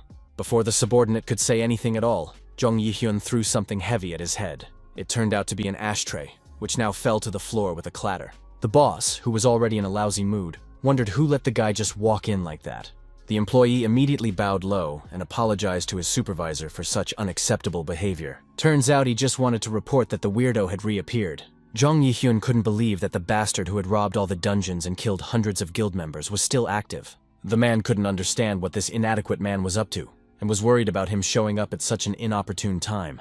In the end, he ordered to increase the dungeon guards from now on, and send every single person there to sleep in shifts. Meanwhile, the officer, who was still bleeding from the blow to the head, had accepted the order and was about to leave to carry out the order. After this tense conversation, Jong Yi-hyun sat down at his workstation again and continued to ponder over the recent events. Kang Hyun, who had caused so much commotion in their organization, was still in the guild leader's mind. It had been 5 days since the guy was attacked, after which his body disappeared somewhere, and 2 days later the attacks on their dungeons began. The man came to the conclusion that it all looked too suspicious because of the large number of coincidences, so he thought that the protagonist definitely had an accomplice without realizing the truth. He couldn't only understand how the guy was able to hide his body with some skill, so they had too little information to retaliate. Eventually, Jong Yi-hyun had to pull out his phone to make a not-so-pleasant call. He listened to the long beeps for a while until the right person picked up. The familiar disrespected the man, but the man needed to keep his emotions in check to avoid losing his ally. The guild leader said that he needed some help, causing the person on the other end to chuckle and wonder what was wrong. This guy even allowed himself to laugh off the fact that the news lately was only talking about the bait guild. He decided to stop being impertinent and wondered what he could get for this help, because he had more money. Jong Yi-hyun then briefly replied that his acquaintance could participate in a rather exciting battle. The man knew of this brazen man's fondness for heated fights, and the debauchee they needed was a special person. It turns out that all this time, the guild leader had been talking to Yusan, who seemed to have already agreed to his proposal. The guy still decided to fall for all these stories and verify Jong Yi-hyun's words on his own. Night fell, and the fighter traveled to an abandoned factory where one of Bates' dungeons was located. The young man was also given one guard to assist him to accurately deal with their unknown enemy. Yusong was getting bored, so he asked what his partner's name was, who replied that he was Kim Iru. The guy ended up saying that he really didn't care about the co-worker at all, so he wasn't going to remember his name. He already couldn't wait for an unusual opponent to show up here, and he already doubted that he would come here. The guy starts threatening because he's not going to have any fun at all if he waits so long for nothing. The guild representative didn't respond to Yusun's words in any way, and made that he wasn't here at all. The young man finally saw someone approaching them, so he was immediately wary. It turned out to be the main character after all, who continued to hide behind a balaclava. A smirk immediately appeared on Yusun's face because he was already anticipating an interesting battle. He tensed up greatly because it was the first time his sixth sense ability had reacted so strongly to an opponent. All the time before it had only vaguely tinkled, but now it was yelling suggestively, which meant intense danger. Accepted that if he didn't want to die right here, he needed to run away from this monster immediately. For his part, Kang Hyun took a close look at his new rival and seemed to start suspecting something. The young man couldn't understand at all how his comrade from the Awakened School was here. And Yusong abruptly froze. His body tensed up because this was a voice he would definitely recognize among thousands of strangers. He ascertained that it was his friend, so he was surprised to ask what the protagonist was doing here. Kang Hyun didn't confirm anything, but the guy himself had already guessed everything. Yusun realized that his acquaintance was the one who had cut through all these guys, and was surprised that he was doing something like this in his spare time. The protagonist immediately remembered that the instructor had said that there was clearly someone bigger behind the guild, and his friend was quite suitable for such a position because he was from a rich family. He did not trifle and immediately presented the sword to the throat of his already comrade, who certainly did not expect in such an encounter. Kang Hyun definitely didn't appreciate the fact that the guy appeared to be able to work for bait. In fact, Yusun was a bit offended by his comrade putting him on the same level as some trash. The protagonist only got angrier because he couldn't understand why the young man was in this place then. The guy pointed behind his back where his partner was standing, and explained to Kang Hyun that this guild belonged to Jong Il-hyun. He couldn't resist some thug clinging to his pride, begging for help because it was too much fun. Now Kang Hyun understood Yusong's motives, and wasn't at all surprised by his action. Our hero had no further claims on his comrade, so he simply asked him to stay out of the way. He went forward to deal with the guard, and suggested that Yusun eat together sometime. The guy didn't pay much attention to these words because he realized he didn't even know his acquaintance's number. He also didn't suspect that Yusun didn't waste any time, and was already about to attack him from the back. In the next instant, they clashed their weapons, but the protagonist was able to defend himself against the sudden attack. Kang Hyun's eyes immediately filled with rage because he definitely didn't expect such a setup from his friend. The unpredictable young man only laughed and explained that it was all too boring. The protagonist boiled with rage over this behavior of Yusun and was going to teach him a lesson. The next instant, they clashed their weapons, and the situation between them grew more and more heated. Kang Hyun thought that the young man might as well let his buddy into the dungeon, but Yusun still wasn't going to give up that easily, though you could tell by the look on his face that he was starting to get a little nervous. Our hero decided to go all out, so he used the giant's strength and Wayne's secret technique. He jerked forward sharply, blade flashing through the air, the tip aiming straight at his comrade. No hesitation, no regret. Kang Hyun's opponent rushed to the side, his reflexes working perfectly, so the blade whistled a centimeter away from the target. The blade slid down his cheek, leaving a thin streak of blood, but excitement, not fear, flashed in the boy's eyes. Yusun immediately noted that his partner had become an even bigger monster than he had been in high school. He wasn't at all afraid of the fact that the guy had gotten stronger and tougher, because it only added unpredictability to their fierce fight. The young man continued to laugh madly and land numerical blows on the protagonist, whose defenses were impenetrable. In fact, Kang Hyun wasn't this development at all, because this fight only hindered him. The protagonist clenched his teeth tightly and put more effort into ending this pointless conflict quickly. Still, he couldn't manage to do anything useful because the opponent was quite strong. In truth, Kang Hyun was starting to get a little bit of a taste for it, because it had been a long time since he had experienced such a thrill of battle. Yusun had noticed that enjoying expression on his face as well, and was now certain that his comrade was enjoying this battle as well. He offered to the bedroom to enjoy this the opportunity, but did not notice that a guild guard from the guild had decided to intervene. The guys froze abruptly, their eyes widening with shock as they noticed a guy with a sword drawn rapidly approaching. Kimiru was just hoping to be generously rewarded if he helped his partner, but he didn't even realize what was already flying at him was Yu. The madman was not happy that the young man had decided to meddle in their affairs, so he took his life with one precise blow. The mangled body fell to the dust, and the scarlet arc of blood hung in the air for another second. Yusun finally stopped for at least a second and stopped attacking the protagonist. He had come to be furious that some scarecrow dared to pry when their fun was in full swing. Meanwhile, the protagonist immediately noted that these guys weren't like allies at all, because Yusun killed the guard without any hesitation. In turn, the guy himself exhaled tiredly and was in no hurry to continue their duel. He stated that even the fighting mood was gone, although he really wanted to fight Kang Hyun properly. In fact, the young man still wanted it, but also could not allow our hero to hate him. Yusun didn't even realize that he was already too late with his concerns, because he was already unrealistically pissing off his friend. He ignored it and wondered if our hero had already realized what a jerk Jong Il-hyun was. The guy said that the guild leader was the illegitimate son of the chairman of a large company, which was why he was acting so arrogant. Kang Hyun immediately thought of the whole thing as being like the plot of some drama, but he wasn't going to stop just because his main enemy was from a powerful family. If he could be frightened like that, the guy wouldn't even start. So he asked his comrade not to waste time on useless conversations and go home to sleep. Yusun immediately tried to stop his acquaintance and emphasized that one should be able to listen to the end. The guy grabbed the protagonist by the shoulder and informed him with a smile on his face that he wanted to join his team. He was eager to see how pissed off Jong Il-hyun would be, so they did their best for that night. One could infer from the reaction of the bait leader that the boys had succeeded after all. He was rattling his desk because news had come in that 3 more dungeons had been looted, and An Yusong wasn't even answering his phone. Jong Il-hyun called all his subordinates useless scum who can't do anything properly. The employee listened to all the cries about how the boss didn't understand why he was paying all these idiots who couldn't take down someone weakling anyway. After this little tantrum, the man did calm down and tried to catch his breath to give his next instructions. He ordered his deputy to gather all the members of the guild and have everyone here by 8 o'clock tomorrow. The staff member was apprehensive because he wasn't sure how to get a lot of warriors together. Jong Il-hyun didn't care at all, even if the reason for their absence would be illness, death of a relative, or something else, because either way, everyone should gather here. The deputy also reported that more and more people have been leaving the guild lately, causing many to be unreachable. The boss wasn't going to spare his subordinates, so he ordered them to take their kin hostage and just threaten them. The employee kept standing his ground anyway because it's a volatile situation in Bait right now, and if ordered to threaten his own when there are already a lot of people leaving, no one knows what could happen.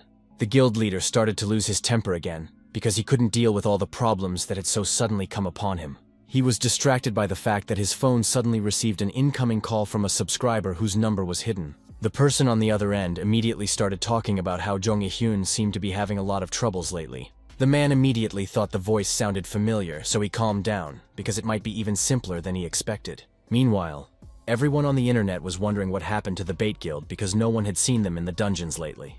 The protagonist and his partner have been watching this, and have already seen the effects of their efforts, even though they've only been at it for a week. They came out of yet another dungeon, and Kang Hyun stated that it was past time to put an end to this. Yusun actually regretted it because the whole process was a lot of fun, and then wondered what the guild's finale would be. The guy thought about it for a while, but came to the conclusion that he could share his thoughts on it. He wanted to make sure no one could hear his plans, so he moved closer to his friend to speak as quietly as possible. In a whisper, our hero detailed what he had in store for the Bait Guild. Even An Yusong, despite his insane character, thought that his comrade had lost his mind after all. The very next day, Jong Il-hyun received a note from a noble brigand inviting him to meet at the Ladies Ruins dungeon on Mount Sososan. With anger, he clutched the piece of paper in his hands and was about to see what this man could do in the clear field. The man was looking forward to seeing that insolent face he was going to take off his skull and hang in his office. Meanwhile, all the fighters were discussing the fact that they really didn't want to go on this mission, but no one knew what to switch with them in case of refusal.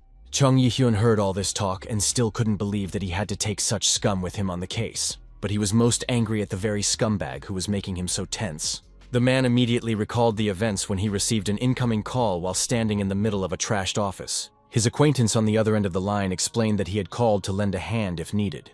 The guild leader at this moment was incredibly excited because he didn't know how to contact this person, so he asked Anna Yusun for help.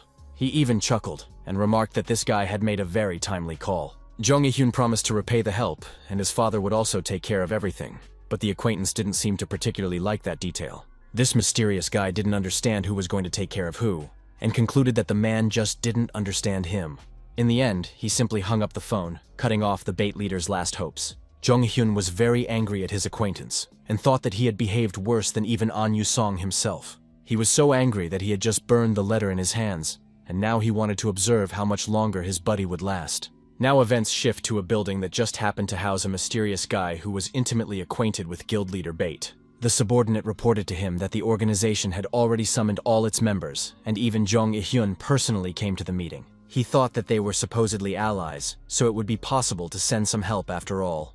Mr. Choi Min-jun himself wasn't worried about it at all and continued to sip his hot coffee. He thought that everything was going fine, so there was no reason to support this trash anymore. But his assistant realized that if Jong Il-hyun died, his father would definitely not be left out. It seems the guy really didn't like it when someone brought up Jong San-soo, the father of his acquaintance, so he decided to teach his subordinate a lesson. The fighter had no time to react to the attack of his superior, who decided to straddle his neck with his strength. He helplessly tried to break free from that grip, and Choi Min-jun watched his agony indifferently. The guy asked if his subordinate really thought he should grovel before some old man. Gasping, the thug tried to explain that he wasn't talking about that at all, and apologized to his boss. A deep breath, and the tension finally subsided, so Choi Min-jun decided to spare his assistant. Immediately he loosened his tentacles, so the guy slumped helplessly on the couch. The terrified subordinate grabbed his throat and tried to regain his breath after choking so sharply. Choi Min-jun ordered him to go do his work, bringing in new sites for them to fund. At the same time, the Bait Guild group entered the D-rank dungeon, the Forest of Disrupins, just as the note from the noble bandit said. The leader of the organization asked what time it was. His assistant replied that it was already 6 hours and 3 minutes. He was very angry because their mysterious enemy had called them here himself, and now he wasn't even showing up. so everyone began to suspect that they had only simply wasted their time.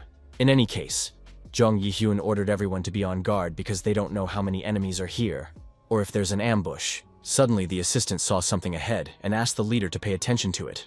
Everyone looked closely and saw in the middle of the field some thick cloud of dust of unknown origin. Everyone in the guild became very tense because no one knew what they should expect from this apparition. In the end, it turned out to be the main character leading a whole pack of wolves. Kang Hyun's eyes blazed with madness as he eagerly waited to see how the enemies would react to his resurrection. Everyone was shocked when they saw a familiar face in front of them and thought it was a double. It was hard for Jung Yi-hyun to realize that the guy was actually alive because he had seen his corpse with his own eyes.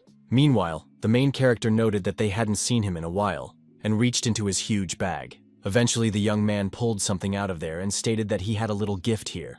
In his hands, Kang Hyun held a cute puppy that looked as harmless as possible and literally fit in his one. All of the guild members realized that it was a baby Disrupin and were very humbled by such a beast. Meanwhile, the protagonist accelerated to throw this puppy right into the crowd of his rivals. He didn't spare any strength, so the beast flew towards them at an incredibly high speed. All of the fighters were shocked that the young man was acting like a real psycho and allowed himself this kind of behavior with an adorable creature.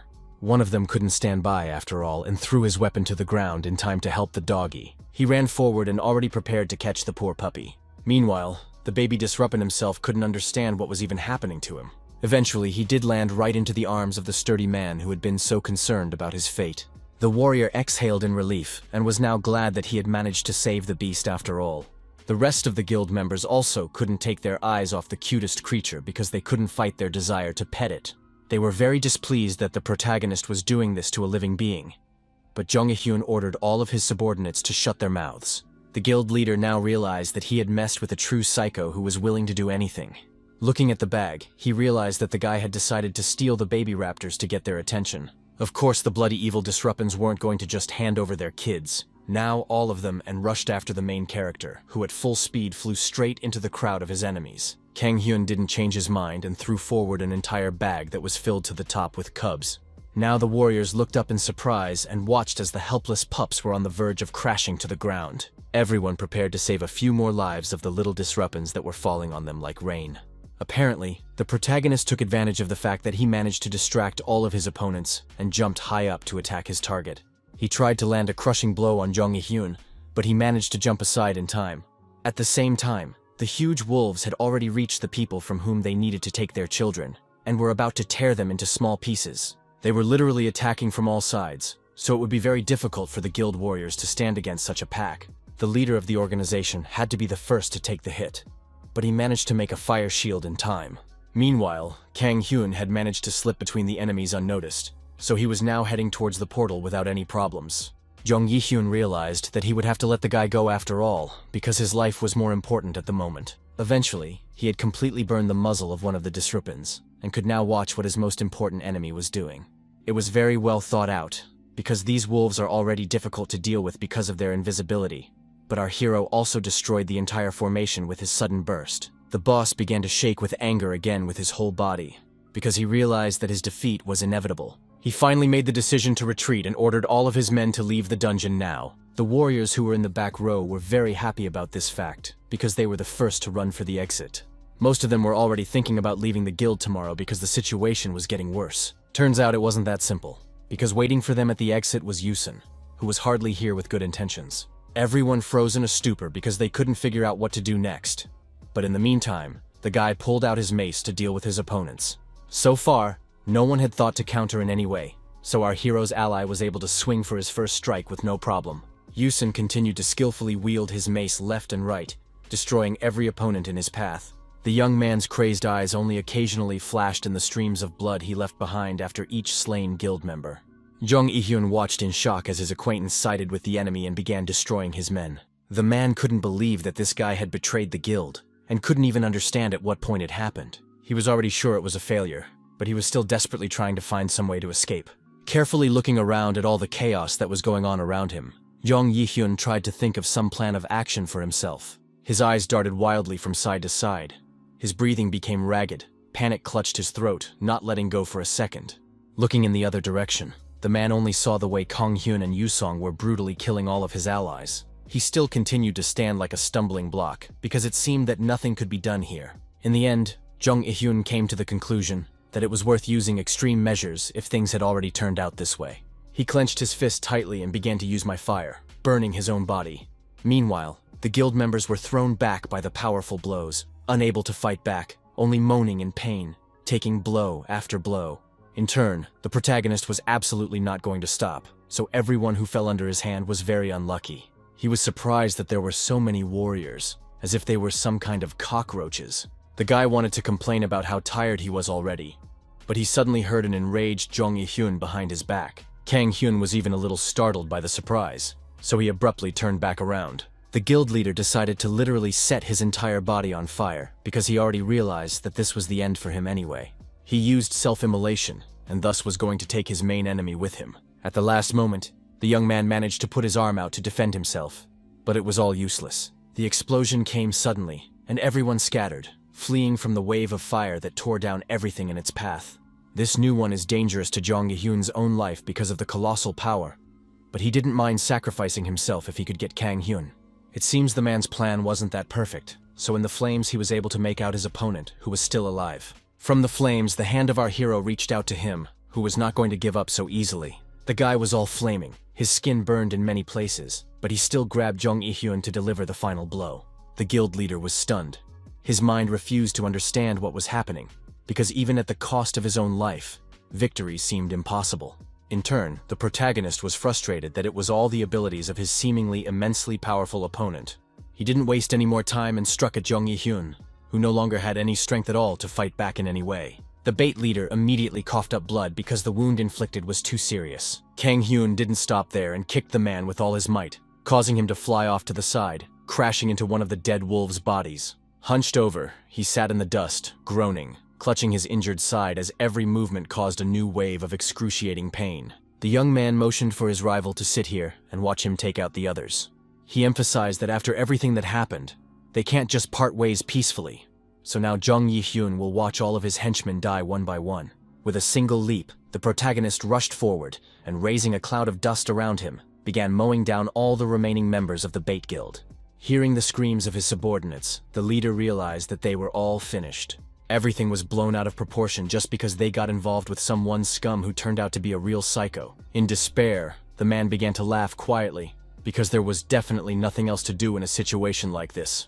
After only a second, his quiet laugh suddenly turned into an uncontrollable tantrum. Meanwhile, Kang Hyun had already dealt with everyone, so the only things lying on the field were breathless bodies and a pile of magic crystals smeared in blood.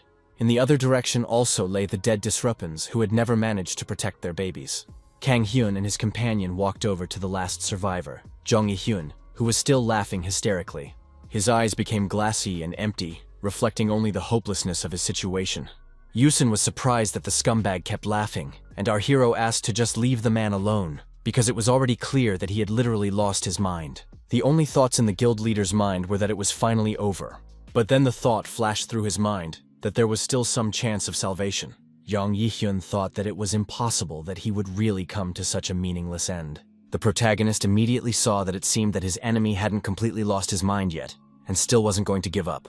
The head of Bait gritted his teeth tightly because he realized that he simply couldn't die right here and now. He immediately recalled that his fate had been rather hard since he was a child, due to the fact that he was an illegitimate child, a bastard from his mistress. Outsiders were closer to him than his siblings, who looked at him as if he was nothing. But at the same time, he was constantly being drawn into power struggles, even though he clearly wouldn't get anything in them. The father probably felt sorry for his son, so he gave him support, but for the other kids, it was just an excuse to bite harder. But one day the world turned upside down. The usual laws collapsed. People woke up in a new reality where everything became different. Training appeared, cruel and merciless. Many could not stand it and broke down, so only a few could make it to the end. Awakened in dungeons, where there were not yet stalwart leaders who could rule over all the people, appeared. Thus, the world returned to the ancient law, where force decided everything. The weak were left behind, and only the fittest survived. The man went on to say that it was at that moment that he felt it was his chance to make a difference in his life. But Kang Hyun wasn't going to listen to him and struck a fatal blow. He felt the cold blade on his neck and realized that this was the moment his life was cut short after all. After that, his head hit the ground with a thud and rolled to the side. The protagonist, who was still holding the sword tightly in his hands, exhaled quietly because he had now definitely accomplished all his plans. He was surprised that villains start talking a lot before they die. But Yusong thought it was okay to listen to Jong Il-hyun's last words for a bit. Anyway, the guy thanked his friend for his help because it wasn't even his business. But then he was only doing it for fun. Yusin asked with a smile on his face what our hero's impressions were after he was able to pull off this whole scam.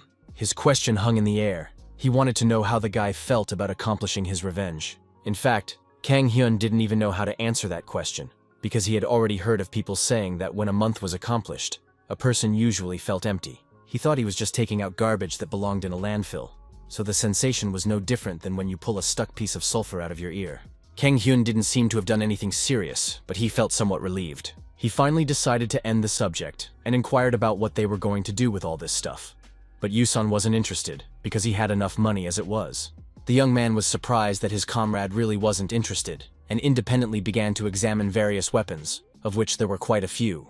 For a second, the protagonist wondered if he really needed that much money. He still didn't worry much about financial matters because what he was getting from the dungeon sweep was enough. But now the guy realized that he couldn't protect what was precious with his power and finances alone. That's why he came to the conclusion that it wouldn't hurt to make some money in order to gain power. Meanwhile, in the real world, night had already fallen, and our heroes, after leaving the dungeon, watched as the door began to slowly dissolve into thin air. Yusin noted that it was now definitely possible to declare that the end of their mission had come.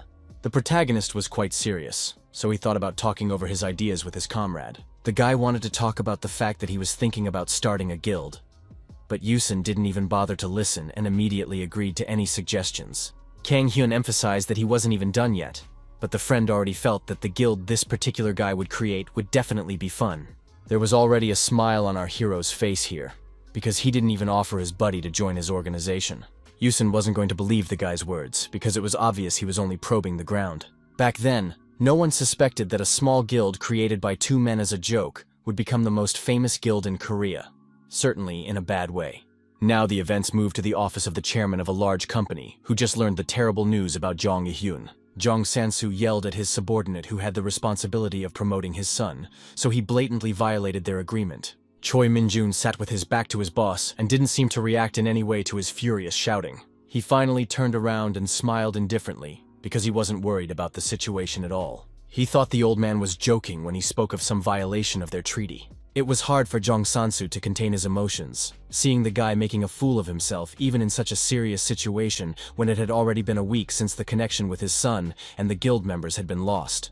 The guy didn't seem to see this as a problem at all, and was even enjoying the whole situation, so he couldn't hold back the smirk on his face at all. The chairman couldn't believe that he didn't care that much about Jong Il-hyun's fate. Choi Min-jun was actually not surprised that a scum without any abilities who was made guild head on a whim ended his life like this. Besides, he'd already more than earned his money, so he wasn't interested in anything else. Jong Sansu turned purple when he heard that the man who was supposed to protect his son was so irresponsible with his assignment. He finally decided to act tough, so he ordered all his men to attack this guy and just finish him off. In the next second, all the staff members drew their weapons and were about to attack Choi Min-jun, who didn't even seem to be about to tense up in any way. The guy didn't even fully open his eyes because he was so confident in his abilities. He used his powers and used his tentacles to grab each opponent by the neck. No one had time to react to this sudden attack, so Choi Min-jun squeezed his extra limbs harder to strangle each fighter. Now Choi Min-jun continued to sit relaxed because there was no one else in the room who could attack him. He asked Chairman Chan to listen carefully and explained that they had a contract, and he has fulfilled it to the best of his ability. Threatening with his powers, the fellow inquired what claim there could be to him if all was accomplished. Jong Sansu was very scared because he realized that he still wouldn't be able to resist such power. Without averting his gaze, Choi Min-jun emphasized that if such a thing happened even one more time, he wouldn't just let it go. The chairman finally replied that he understood everything because he had no other choice. A kind smile reappeared on Choi Min-jun's face, and the desire to interrupt everyone in this room vanished in an instant. He also let go of all the chairman's staff, who now slumped to the floor in one fell swoop. The guy was happy that they had come to an agreement as a result, and was now waiting for the promised money for the rest of the day. Choi Min-jun thought for a second, and curiosity flashed in his eyes, wanting to know who this mysterious strongman who had managed to defeat Jong Il-hyun was. Eventually, the Bait Guild fell, and such a sudden disappearance of a huge organization gave rise to many rumors and speculations. Of course, the media and adventurers created a frenzy, causing the community to experience a number of upheavals. But with the rise of new guilds and talented awakened ones, bait began to pop up less and less often, and then got lost among other news. Now the events shift to a restaurant that was outside the city limits. Our hero and his friend were discussing the fact that, in theory, no problems are expected, because all the annoying flies are eliminated, and the guy himself is well pumped up in the battle. Thanks to Yusun's connections, it was possible to sell off the rest of the loot without any problems. So the guys now had the pleasure of sampling various expensive dishes. The young man thought it was pretty cool, but for some reason Kang Hyun still had an unhappy expression on his face. The protagonist explained that the whole problem was the title he got during that battle. This status, called Cruel Destroyer of Uz, gave 2 extra points of strength and hostility to Disrupins. But also now the holder causes an instinctive sense of fear in those around him. The guy has been under unreal stress because of the way he's been reacting lately, and the misunderstandings are only getting worse because of this title. Yusun advised our hero not to worry about it, because even without any misunderstandings, he looked like a creepy dude. At that moment, the main character's phone received an incoming call from Kim I-hyun from Dangun. The boy once again called the instructor by the wrong name, but here he never tired of correcting him. Kim I-hyun asked if the guy remembered the agreement they'd talked about before the showdown with Bait. In fact, the young man had no idea what his friend was talking about, because he had already forgotten about their agreement. The instructor wasn't particularly surprised by the young man's answer, because he suspected that things would turn out this way. He reminded him that the lad had to meet with their guild leader, and he wanted to organize it as soon as possible. Events now shift to the main Dangun building, where the meeting itself was to take place. The protagonist was even a little worried, so he asked some questions along the way. The young man wasn't entirely sure if they could really take Yusun with them, from whom there was no telling what to expect. Kim I-hyun indifferently replied that the leader had given the okay, so the 2 comrades could stay. For his part, the guy was unhappy that Kang Hyun addressed him like he was a thing, and added that they already knew Hanseon Nuna. He explained that they had managed to meet at some cultural event. The protagonist realized that his friend was also from a wealthy, influential background, and thought that he was the only one left out of the loop with his training. After some time, they reached the reception area where the guild leader was already waiting for them. Han Se-young immediately replied loudly that visitors could go inside. Kim Yi-hyun opened the door and stepped to the side, letting the guys into the meeting room. The guy was a little surprised when he stepped inside because he didn't expect to see such a beauty here. The leader, with a warm, friendly smile, greeted the guys she'd been wanting to see for a while, and introduced herself. She and the protagonist shook hands, and the girl immediately mentioned that she had already heard a lot about him from I-hyun. Meanwhile, the deputy decided to leave them alone, and the leader thanked him for the job he had done. Han Se-young pointed to the couch and motioned for her guests to sit down so they could talk comfortably. Kang Hyun thanked the Dangun Guild again for their help, and promised that he would definitely repay the favor. The girl thought it was not at all difficult for their organization, so she asked our hero not to worry about these details. The guy immediately emphasized that he couldn't do that because he hated being in debt, causing him to directly ask why he was called here. Han Se-yeon's voice suddenly sounded tough and she offered to cut to the chase, and the protagonist immediately picked up on it because they're both busy people. In fact, the guild leader had assumed that they would have tea first, but since the young man had said so, she didn't refuse. Her penetrating gaze slid over the hero's face, as if trying to read the hidden thoughts, to unravel the essence behind his stony expression. Eventually, the leader approached the guy to talk over her proposal. The girl asked interestedly if Kang Hyun would like to join the Dangun Guild. Of course, the protagonist immediately refused, because he had completely different plans for life. An awkward silence hung between them, because now there were basically no topics left for them to talk about. Yusong tried to lighten the mood somehow, and noted how quick the response was, as if Kang Hyun had cut off that sentence. Han Se-young smiled softly because everything was fine, and she understood that our hero had just given a clear answer, outlining his position. The guy immediately began to explain that he wouldn't mind repaying, but in some other way, so if any help was needed in any way, the guild could be contacted. The girl reiterated that our hero should not strain himself, for it was not a bad deal for them either, as they now had a strong awakened one in their debt.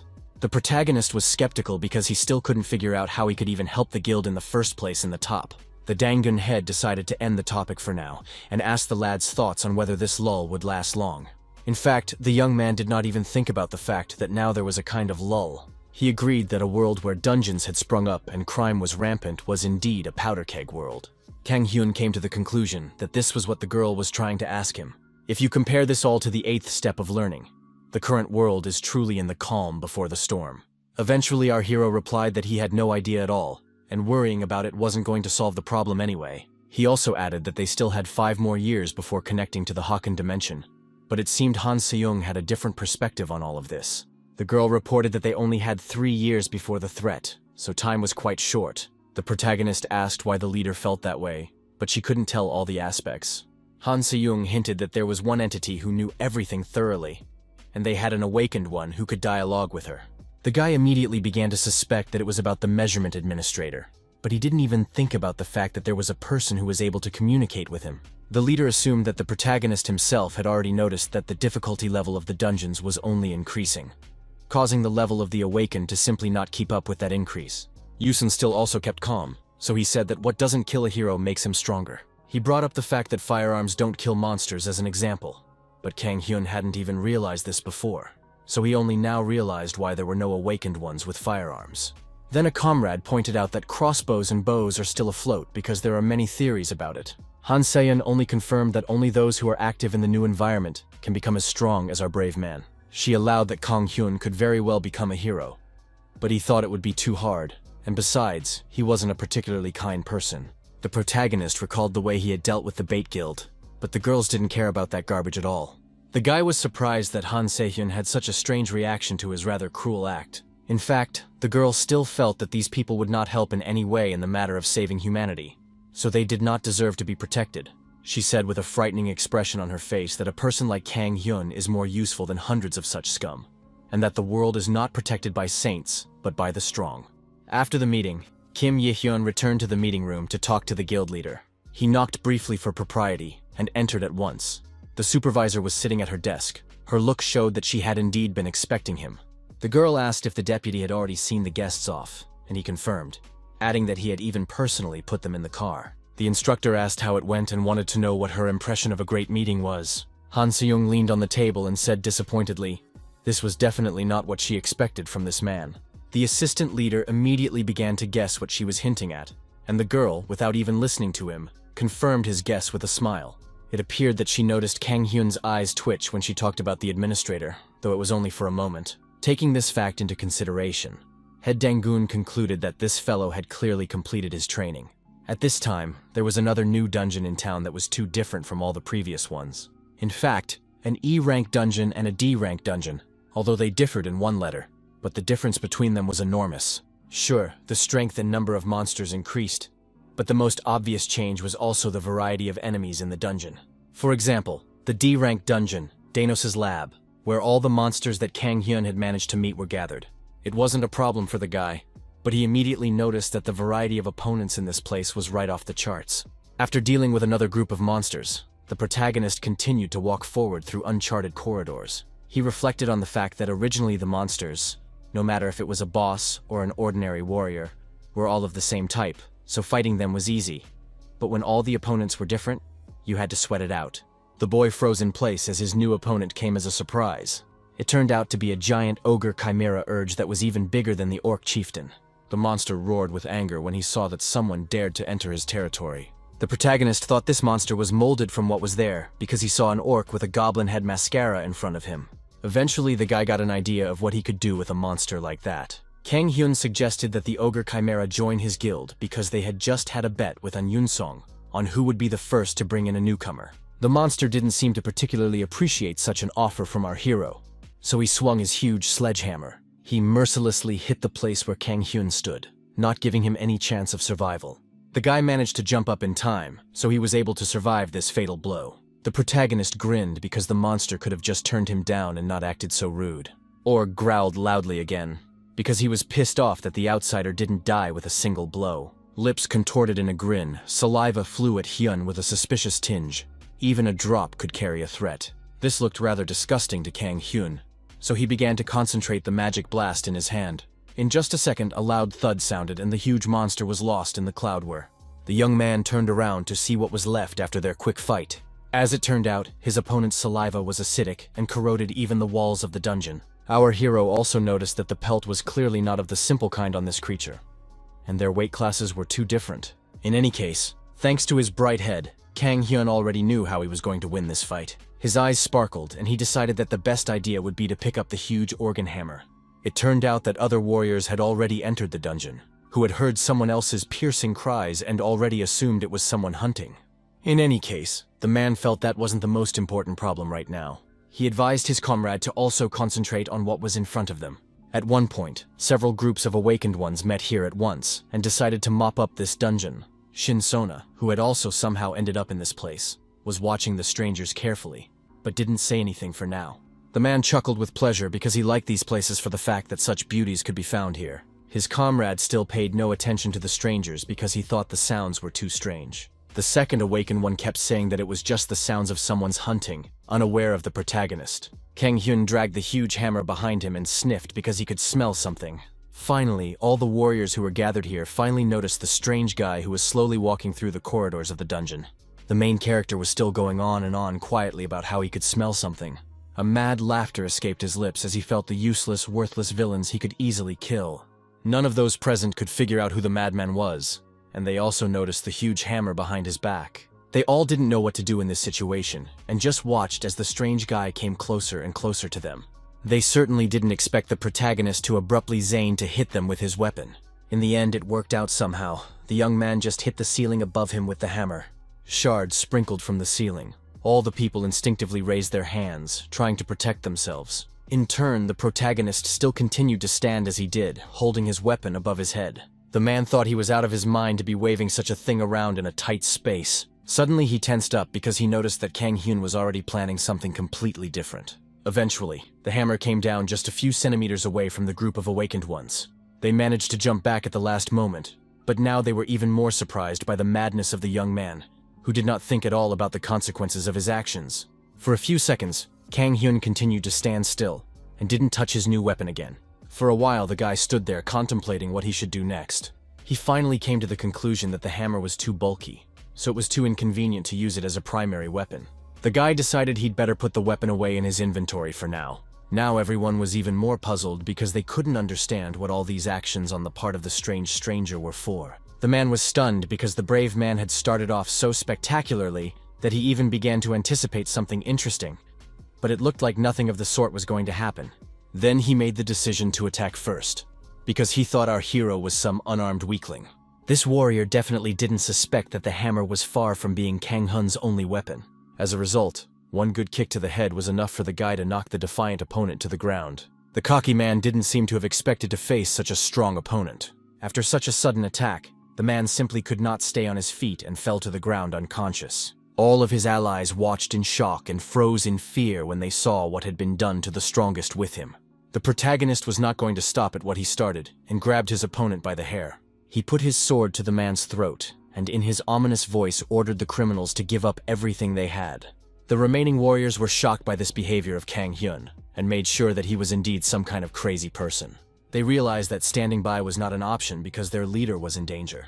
In the end, all the fighters rushed to attack Kang Hyun. Only Shinsona alone continued to stand still in bewilderment. Our hero was surprised that they were attacking, even though he had a hostage, and thought that people had nothing sacred left. The guy asked what the battered man's name was, and the man replied in a shaky voice that his name was Kim Gusik. He decided to change his plan of action, so he quickly tossed his sword aside. The protagonist decided not to maim his hostage, so all he did was grab him by his privates, which was enough to cause memorable pain. One of the bandits' allies was about to avenge their leader, but stopped abruptly when he saw what their rival was about to do. It turns out that Kang Hyun decided to use Kim Gusik himself as his weapon, and took down another opponent. Tears flowed from the bandit's eyes because of the incredible pain, after which he simply lost consciousness. Meanwhile, the rest of the guys stopped abruptly, because they saw that another of their comrades had fallen. For a few seconds they watched in bewilderment as their friend fell to the ground, and could not believe that our hero had defeated him in such a strange way. Even Kang Hyun himself was surprised by this outcome because he didn't expect it to really work. He boldly turned to the other opponents and offered them a taste of Taran de la Gusik as well. The guy began to slowly approach the remaining bandits, who were no longer so bravely raring to fight. In a trembling voice, they tried to order our hero not to come any closer, but it all looked too pathetic. They froze in horror, paralyzed with fear as the psycho approached faster and faster. Shinsona, who was the only one not fighting, tensely and uninterruptedly watched the bloody fight, analyzing every blow. Having dealt with all the bandits, the protagonist stood for a while looking at their breathless bodies. He came to the conclusion that it was some kind of minor D-rank dungeon sweeping party. But despite their weakness, they still took up a lot of his time. Then the girl finally found the courage to turn to her savior. Shinsona bowed low and thanked him for his help, because it was thanks to the guy that she avoided trouble. The young man himself asked her not to bow, because fighting with bandits was not a problem for him at all, and even brought pleasure. Then, the beauty introduced herself to our hero and inquired how she should better address the much-respected savior. Kang Hyun became very embarrassed when he heard himself being addressed like that, and he said his name in response. Shinsona decided to respectfully call the guy exactly Mr. anyway, and wanted to ask him something. She inquired curiously about what it would take to become as strong as the main character. The girl's serious look made it clear that she was very determined, and was not going to back down. In turn, the guy looked at Shinsung with astonishment, and didn't even know how to answer such a strange question. It was a historic moment when two of Korea's worst scum were joined by a third, but their next adventures will be told in the future. In fact, such a question took the protagonist by surprise, because he never thought about how he managed to become stronger. He didn't find it difficult at all, because he thought it was enough just to make an effort, as he himself had always done. Shinsona definitely didn't expect such an answer, but now she hoped that if she tried her best, it would work out. Kang Hyun immediately added that not all efforts can roll, so you have to literally try to the death. It was these words that seemed to make the girl stop and sink into her own thoughts. In turn, the young man thought that it sounded rather strange to hear words about death from the mouth of someone who could resurrect. After saying that, he considered the conversation finished and calmly placed the decision on the fate of all the bandits in Shinsung's hands. The girl silently continued to stare at the back of the protagonist, who was walking further and further down the long corridors of the dungeon. Kang Hyun turned the first corner, but it was clear from his hesitant steps that he was in no hurry to leave. He abruptly turned around and asked if Shinsona could get out of the dungeon on her own, but she wasn't confident in her abilities. The protagonist thought that people are supposed to ask for help in situations like this, but the girl never did so. He admitted that he'd like to help, but he's not ready to head out just yet because he's here for the cleanup. The girl then suggested that she could personally accompany the young man to the end of the dungeon. It seems like it was definitely not in Kang Hyun's plans that he would suddenly have a new partner. Our hero thought that the girl was about to try to death, and at once explained that he did not mean it at all. The girl immediately stopped the guy and emphasized that it wasn't like that at all. She knew her limit very well, so she was going to quietly follow the guy and collect magic stones, not interfering in the battle at all. Of course, she was going to give everything she collected to the protagonist, but he still thought it was too dangerous. Shinsona assured her that she could take care of herself, so the guy thought about taking her along after all. In the end, the young man still decided not to leave his new acquaintance alone and calmly offered her to follow him. After a while, they walked further and dealt with another group of monsters. Kang Hyun easily shook the corpses off his blade, and the girl stood behind him as promised. When the battle was over, she noted that the main character had already done a good job. That was why Shinsona, nudging her small dagger, confidently offered to take on the entire job of gathering the necessary materials. With confident movements, she cut through the carcasses of the monsters to find the very cherished magic crystals deep within their bodies. Watching her actions, Kang Hyun made sure that the girl would be able to stand up for herself, just as she had said she would before. She also has stealth skills, but when combat begins, she acts as support and shoots from the rear without getting in the way. On top of all this, Shinsona had taken on the whole frantic job of collecting magic stones, so our hero was increasingly wondering about her usefulness. The guy wondered what she was going to do now, because judging by the energy he felt up ahead, the boss's room was next, so it was going to get real dangerous. The girl confidently declared that she has already decided everything for herself, so she will follow to the very end. Suddenly, a notification appeared in front of their faces that the main core of the dungeon had already been removed and the exit portal was open. The protagonist was surprised to read this message and couldn't understand who had decided to climb ahead of him. Then he noticed one extremely important detail that immediately alarmed him and made him inwardly tense up. The guy suddenly realized that he could still feel his boss's energy, and it seemed really strange and disturbing. Now all that remained in Kang Hyun's mind was the thought that there had been a breakthrough in this dungeon. At the same time, the news was already talking about Korea's first D-rank dungeon breakout, but as it turned out, there were dozens of such incidents occurring simultaneously within Seoul's borders. However, this wave is different from the previous two incidents because, according to experts, it is nothing but a planned terrorist attack.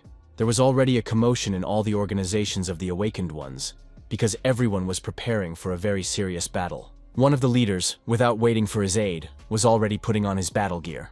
It was the head of the Alliance of Ability Users named Choi Dongwoo, who had already finished his preparations to fight against the monster breakthrough. The employee was surprised that the leader was working so fast, but still decided to report the information from the latest reports. He reported that among the dungeons where the breakthrough had occurred, there was a D-rank dungeon, much to his superior's surprise. Choi Dongwoo immediately asked where it was, and the guy explained that one had to go to Suwon Kyogodo, where the doors to Dion's lab opened. The man immediately thought of the fact that he had just put off sweeping this place due to the difficulty, and it ended up working out like this. He asked if there were any major guilds nearby, and the assistant reported that there was a Hangyol guild, but its main forces were now elsewhere. The leader then ordered to prepare 50 elite fighters to go to the parlor, while the rest were to divide into teams and go to the remaining dungeons. Events now shifted to the Dangun Guild office, where everyone was already aware of the recent events. Han Se-young asked her assistant what the situation was, and he reported that the leader of the Alliance of Ability Users had personally gone to defend Dion's lab with his elite fighters. The girl didn't think they'd make it in time, and was surprised that there weren't any guilds nearby capable of taking over the defense. Kim Yi-hyun explained that besides the Hangyol Guild, there are only small organizations that won't do anything. However, there was also a report that one awakened one was massacring the monsters that appeared in this place with great speed. The instructor immediately smiled and described this person as a man with a huge sword and muscles. He added that the man had such an evil face that he could be mistaken for a monster, which was too much like Kang Hyun. A smile also appeared on Han Seoyeon's face because she was beginning to guess that it was their acquaintance who was working at the place and could be relied on. It turned out that the main character really attracted a lot of attention, because he dealt with all the enemies alone. All the warriors who had gathered near this dungeon thought that this guy was some kind of abnormal. None of them could believe that Kang Hyun really was only an ability user. One of the fighters dared to address our hero and thanked him for helping them survive. He wondered how they could repay their savior, but the man only mumbled something to himself indistinctly. The boy visibly tensed up, not knowing what to expect from such a powerful man, but he still questioned what he was saying. With eyes burning with anger, Kang Hyun ordered him to leave immediately if he was unwilling to die at the hands of their enemies. The warrior couldn't understand why the protagonist was yelling at him, because there weren't any opponents nearby yet. In fact, the guy clearly felt that it was far from over. He realized that the rift never closed, so the danger was definitely not over. All these details clearly hinted that the boss himself would soon emerge from the depths. Kang Hyun decided to warn everyone that the boss is coming, so if everyone stays here, they definitely will. No one seemed to fully believe that it was really about to happen. The young man realized that the protagonist was completely serious, and it made his throat constrict, and he swallowed saliva nervously. He asked their savior to wait a bit because they were all ability users as well and could at least help in some way. The tired Kang Hyun wouldn't be particularly happy about such a suggestion, so he decided to explain the situation to this warrior a bit. The warrior was completely confused and now waited to see what the experienced awakened one had to say, hoping to get some clarity. The guy inquired as to how many bosses this fighter had on his account, but he couldn't answer that question coherently. The protagonist began to press him with his oppressive aura and ordered him to go to the shelter again, because they would all just get in the way. The fighter tried to object in some way, but it was too bad. And meanwhile, all his comrades could not understand what was going on. No one could understand who this man was, and why he allowed himself to speak so defiantly and arrogantly. Even his power didn't give him the right to behave in such a manner, but he was still afraid of such an aggressive awakened one. The protagonist really inspired fear with his appearance, as if at any second he could destroy anyone who dared to block his way. In the end, all the warriors decided that they had better listen to Kang Hyun after all, and went into hiding. Now Kang Hyun watched as everyone obeyed him and cleared the battlefield for him. He sighed heavily and irritably, for he realized how much time had already been wasted on these entreaties. It turned out that there was only one Shin Sona left, who turned out to be a pretty stubborn girl. She tried to explain her decision somehow, but it was too difficult when you're facing a furious Kang Hyun. Unfortunately, even such a brave girl couldn't resist the main character's sinister aura, so she simply kept silent. It wasn't that bad, because the guy actually wouldn't mind using her skills. Shin Sona was greatly surprised when she heard that he wanted her to also participate in the boss fight, so she didn't immediately understand his requests. Our hero asked his partner to cover for him, but before doing so, to find a place where she could hide. He quietly inquired if the girl would really be able to help him in this way, and then his grim mask began to fall little by little. She definitely didn't expect Kang Hyun to approach her with such a request, but she still agreed to be his partner. The next moment, dark energy began to condense around the gap, signaling that the boss was about to come out. From the gaping gap in space, several frighteningly huge monsters began to slowly emerge, each of them emitting dangerous power. The protagonist wasn't scared at all and continued to stand firmly in place, waiting for their fight to begin. He was actually a little surprised to realize that not just one monster had appeared in front of him, but several at once. The guy thought it was the 4 heavenly kings from Buddhism. But then he realized that there were only 3 opponents. He scrutinized each monster for a while, wondering what to do next. Kang Hyun realized that each of them was no weaker than the Urg he had recently fought, so it would not be an easy task. It turned out that they hadn't seen the main opponents yet, because the main boss showed up a second later. First, a bone arm slowly crawled out from a mysterious gap in space. Following the hand, a sinister skull with empty eye sockets, from which emanated a dim flicker of unearthly light, slowly crawled out of the crevice. The mysterious skeleton swiftly rose into the air above its other monstrous partners. It turns out that this monster could speak human language, and immediately noted that there were some rather unusual buildings around. The protagonist froze from shock, because he could not have expected that his frightening opponent would suddenly speak in a speech he could understand. At the same time, the skeleton had just noticed that there was a single person standing among the slain monsters, who didn't seem at all frightened by his appearance. He wondered mockingly if the young man really intended to stand in his way alone. The young man defiantly replied that that was exactly what he was going to do, reaching for a weapon in his inventory. The next moment, the silence was broken by the deafening rumble of a hammer, which crashed to the ground with force, shattering the asphalt into cracks and splinters. Kang Hyun didn't think much about his plan, and was going to break this skeleton's head to finish him off quickly. The boss was surprised that he had managed to meet such a bold creature, but he also thought that our hero's body could be of use to him. The monster wanted to warn the guy about something else, but he wasn't going to listen to all these useless speeches here. The protagonist, with a confident smile, offered his opponent a fair, one-on-one fight, so that his minions would stay away and not interfere. The entire monster team was silent for a few seconds, but finally their leader refused such an offer. The guy was disappointed by this response, and realized that he had only hoped in vain for such a show. He was not discouraged, so he gripped his weapon tighter to teach his opponents a lesson. Kang Hyun brought the hammer above his head and already prepared to attack first. He resolutely threw himself forward at the opponents who were definitely confident in their strength. In the same instant, all the monsters rushed at the protagonist with fury. Realizing that he was the one who posed the greatest threat and had to be stopped immediately, Kang Hyun still continued to run at them, preparing for the strongest blow. He also began to draw in a lungful of air to use one of his abilities. A moment later, the guy shouted loudly to activate the lion's roar of fury. The monsters abruptly felt that all their strength had suddenly disappeared somewhere. They hardly realized that such a thing could have happened to them just because of some scream. Meanwhile, Kang Hyun realized that now was the perfect time for action and jumped high up to strike first. With a burning look and a crazy grin, the guy declared that each of his opponents would get it now. The first one was hit on the head by a giant in knight's armor, who got caught by the protagonist. Brave was beginning to get more and more of a taste of battle, so he was going to deal with each enemy in turn.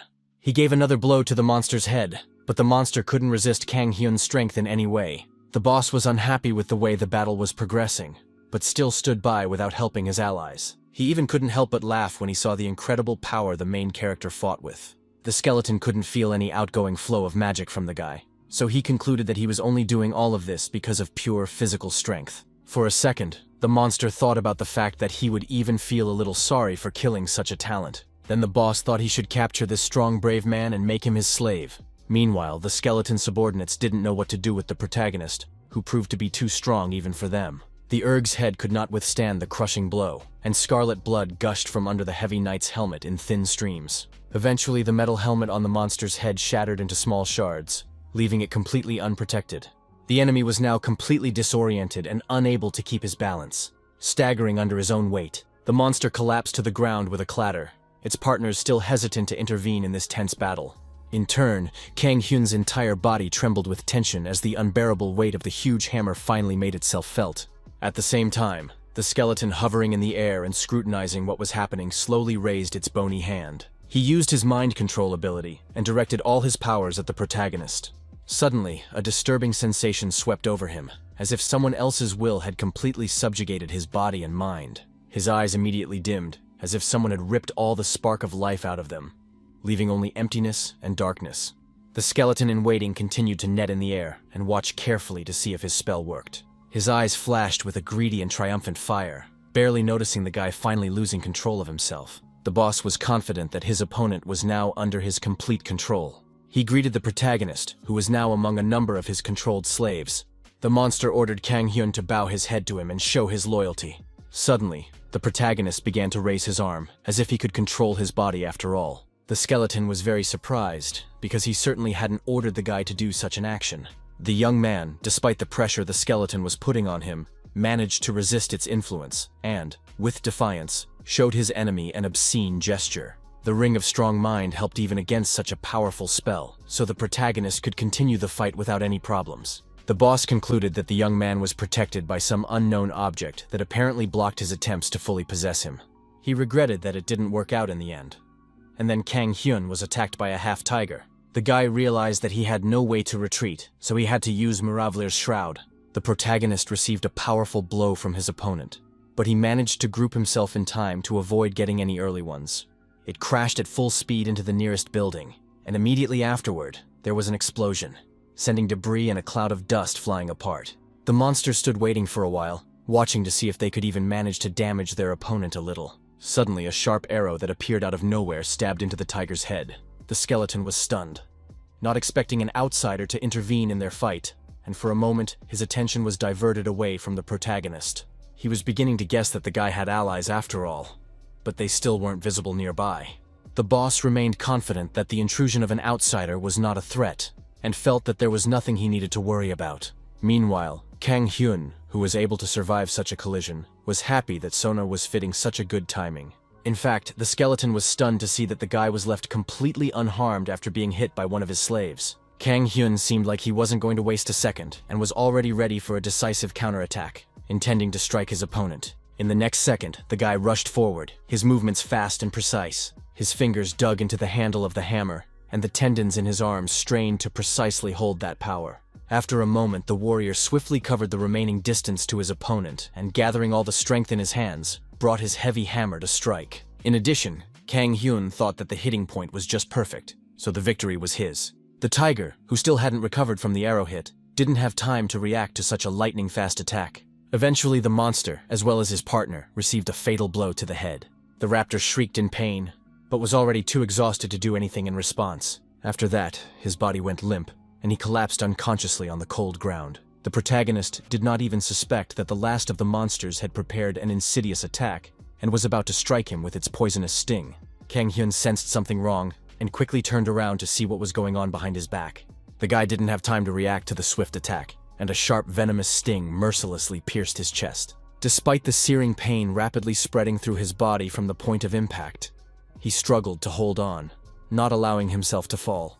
Our hero then decided to throw his weapons on the ground and embark on another plan of action. He swiftly grabbed the last opponent by the tail, and gathering his remaining strength, put all his power into a dash. The huge lizard realized in the same instant that it had made a serious mistake, and was in a vulnerable position. Kang Hyun lifted his opponent above his head with incredible effort, as if he didn't weigh hundreds of kilograms at all.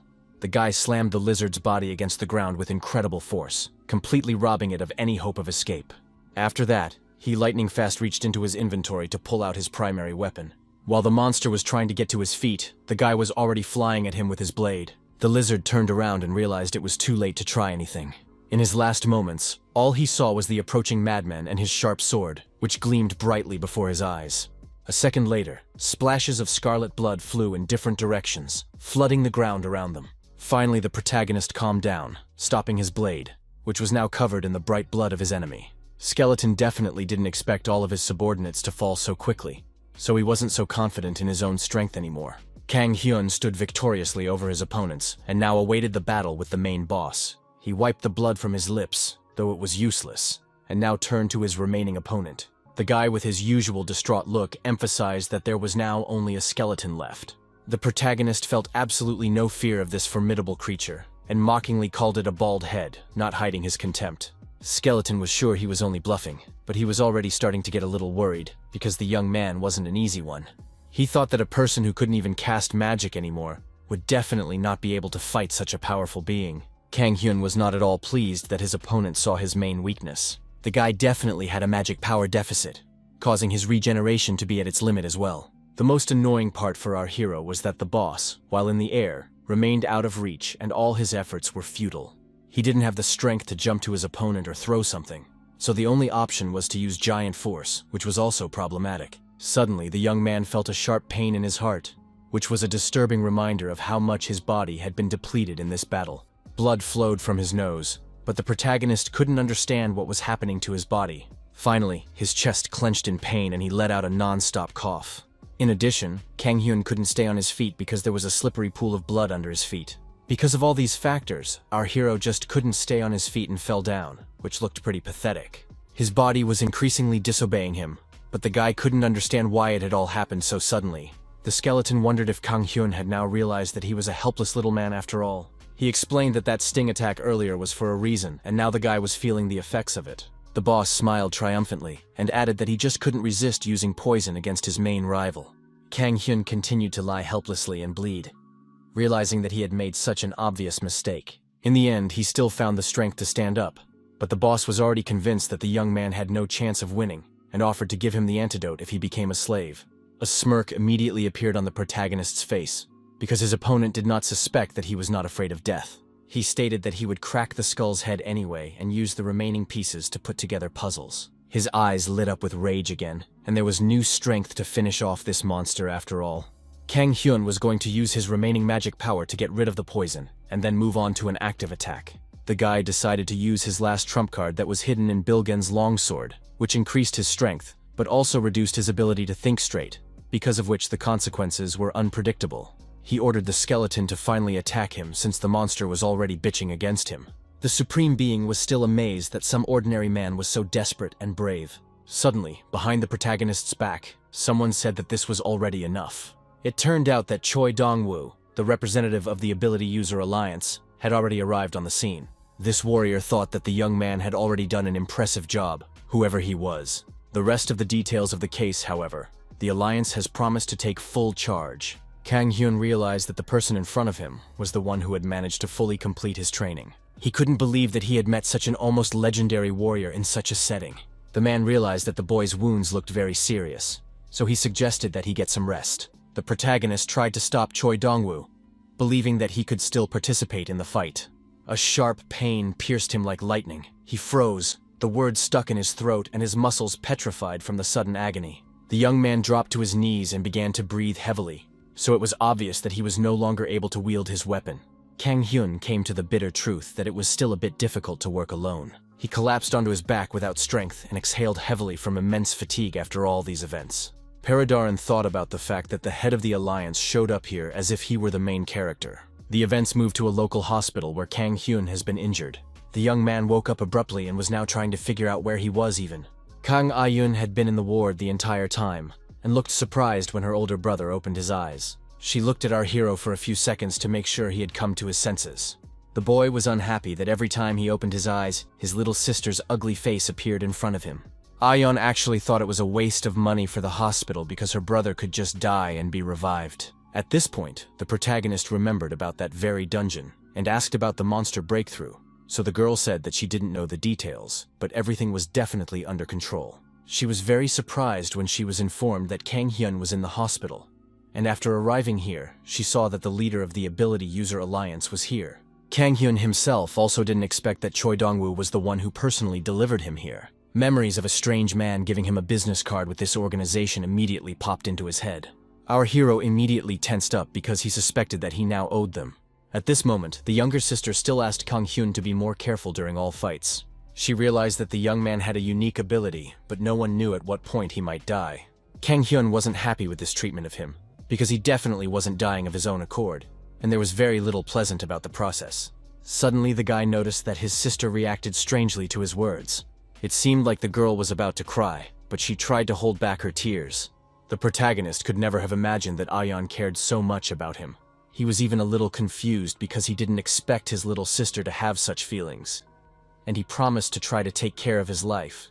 Next, the events unfolded at the main office of the Ability Users Alliance, where everyone was talking about Kang Hyun, who was quite bright. The leader of the organization hadn't heard of this guy before, but he remembered that his assistant seemed to have contacted the man at some point. The employee couldn't understand why the boss then personally took this warrior to the hospital and even paid his hospital bills. Choi Dong-woo only gave a short laugh before explaining his sudden act. He explained to his subordinate that at that moment he was lucky enough to witness the birth of a hero, so the rare chance to do him a favor could not be missed.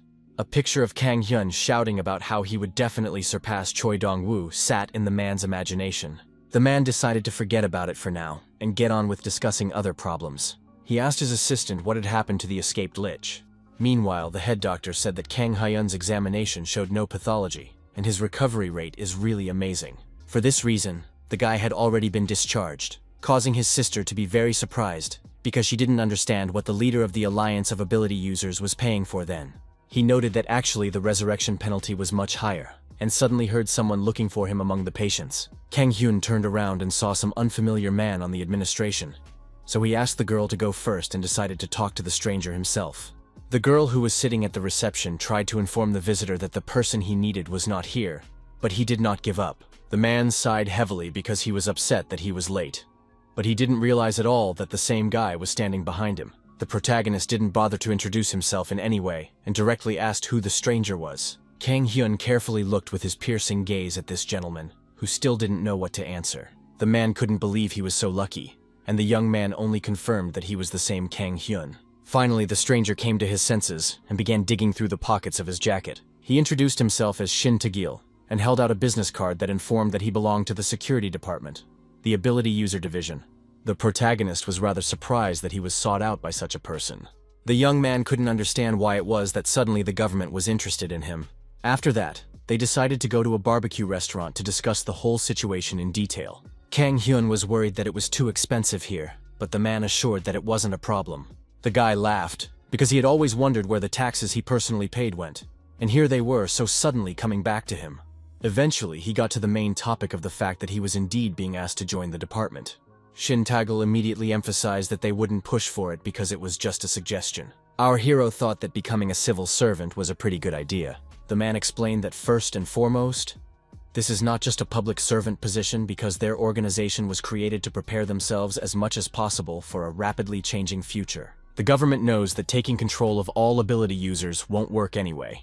In the meantime, the number of awakened continues to grow and cannot be controlled by force, and the feud clearly does not bode well. That's why, instead of hostility, they are trying to build a relationship where at least mutually beneficial support between all users is possible. Kang Hyun immediately asked about the benefits, and Shin Taegil told him that of course they would provide so much money that the guy could work comfortably and not deny himself anything. Also, if something happens to the employee, they will ensure that their family members are paid accordingly, as well as provide everything they need. In the end, our hero agreed that the conditions were pretty good, but it also meant that you'd have to work hard. The man didn't deny such assumptions, but organizing them certainly didn't require the impossible. He added that the lad will be given full freedom of action, but he should be ready to support them from time to time. It turns out that Choi Dong-woo, the leader of the Ability Users Alliance, and the leader of the Dangun Guild, Han Se-yeon, are already cooperating with them on these terms. The protagonist was increasingly attracted to such cooperation, because you can work on two fronts at once. He finally decided to try his hand at it and accepted the offer from Shin Taegil. Now the events shift to Suwon, Gyeonggi-do. These just happened to be at the Dion's lab. This is where our hero walked, who would have loved to get here by car, but no one knew what else was going to happen in the neighborhood. Even here, the guy was able to meet a man who immediately recognized him and called out to him. It turned out to be Shin Sona, who was walking from somewhere with a bag in her hands. The main character still continued to have trouble remembering names, so he named the girl Shin Soy. She corrected the young man's mistake, but he didn't pay much attention to it. The girl didn't explain anything and just handed Kang Hyun the very package in her hands. It turned out that it was filled to the brim with the collected magic crystals that Shin Sona had gathered during the dungeon sweep. Shin Sona apologized for broadcasting this so late because she was going to give it all at once. But unfortunately, the main character was unconscious.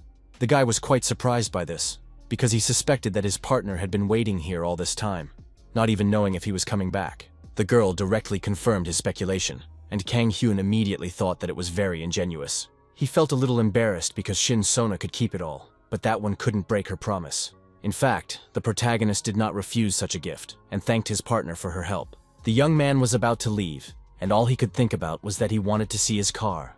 It seemed like the girl wasn't going to let him go so easily, so she called out to Kang Hyun-san. The protagonist turned around and saw that the girl had bowed sharply to him for some reason.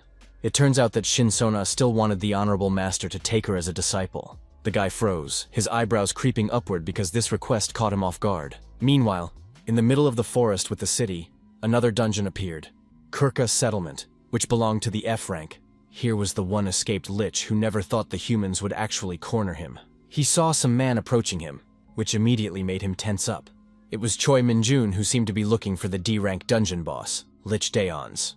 The skeleton started to get even more nervous because he couldn't figure out who it was at all. The guy asked the monster not to get so worked up and emphasized that he wasn't an enemy at all. The shocking revelation was that Choi Min-jun was the one who freed this boss. The young man wondered enigmatically what the lich was going to do. He wondered if the monster was going to take his outstretched helping hand. At the same time, the protagonist decided to meet his new student at a restaurant. Shin Sona also introduced herself to her partner and stated that she was excited to meet him. An Yusong was surprised because he definitely didn't expect there to be any additions to their team.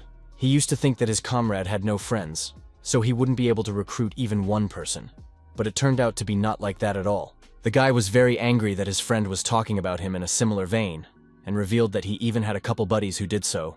Eventually, our hero got to thinking that maybe Yusun was a little right. In any case, Kang Hyun is the first to bring a new person to their team, so she wins the argument over which comrade should give him a treat. It was no problem for An Yusong because he was always treating his friend to a meal, but he also mentioned that whoever wanted to join their guild still had to pass a test, so he suggested going to the dungeon. Shin Sona was quite serious, so she immediately agreed to such an assignment. The protagonist was not particularly happy about such an idea because he suspected that his comrade was just itching for fists. After the restaurant, they immediately went to a D-rank dungeon called Harpy Cliff.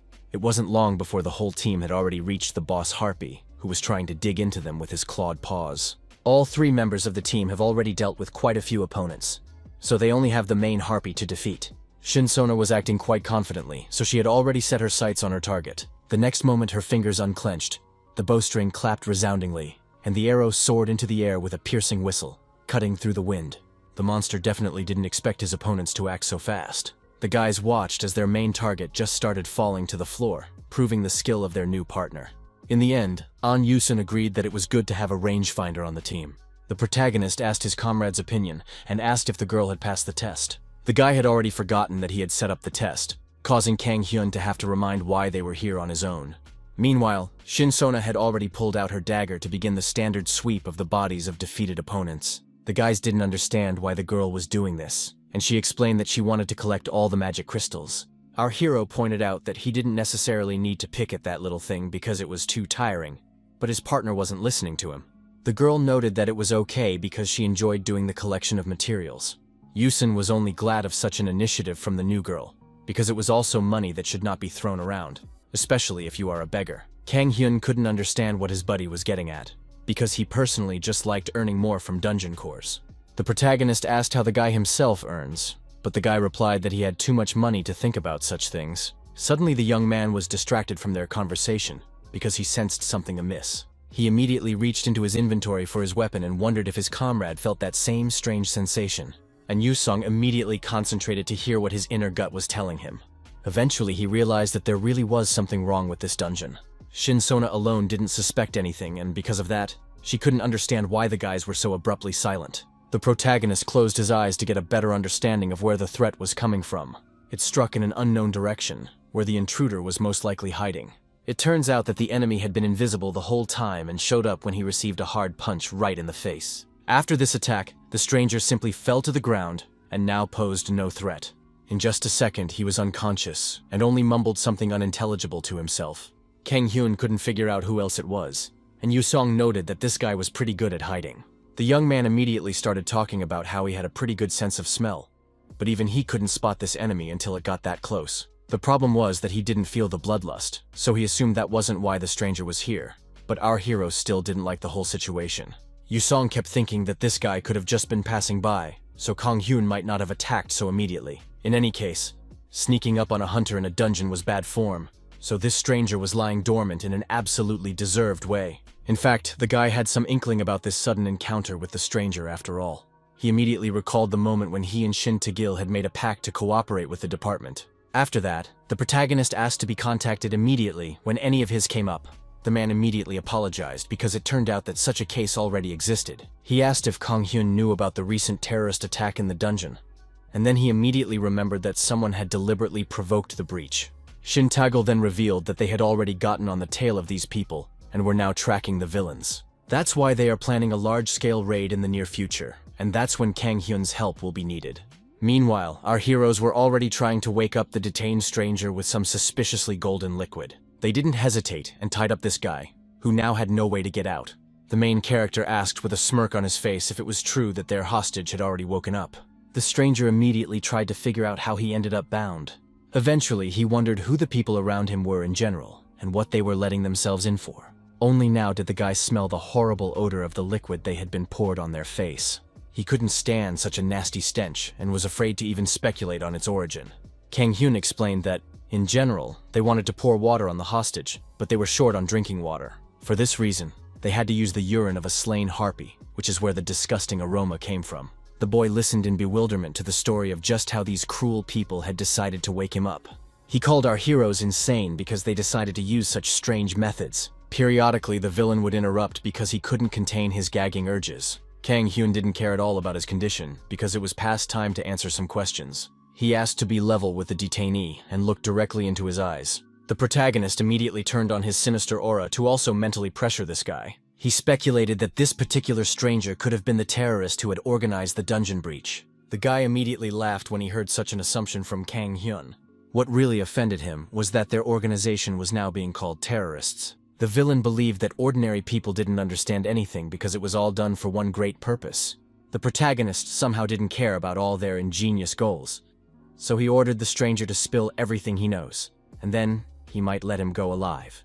Apparently, the guy was so obsessed with the ideas of their organization that he wouldn't tell important information even after torture. He was sure that the rest of the humans wouldn't be able to interfere with their main mission anyway. It's only been a few hours and the battered villain begs for Kang Hyun to stop, promising that he'll tell everything. The guy emphasized that he wasn't in any hurry at all, but the alleged terrorist still had a lot of teeth left. After a showdown with the suspect, our heroes did make it out of the dungeon.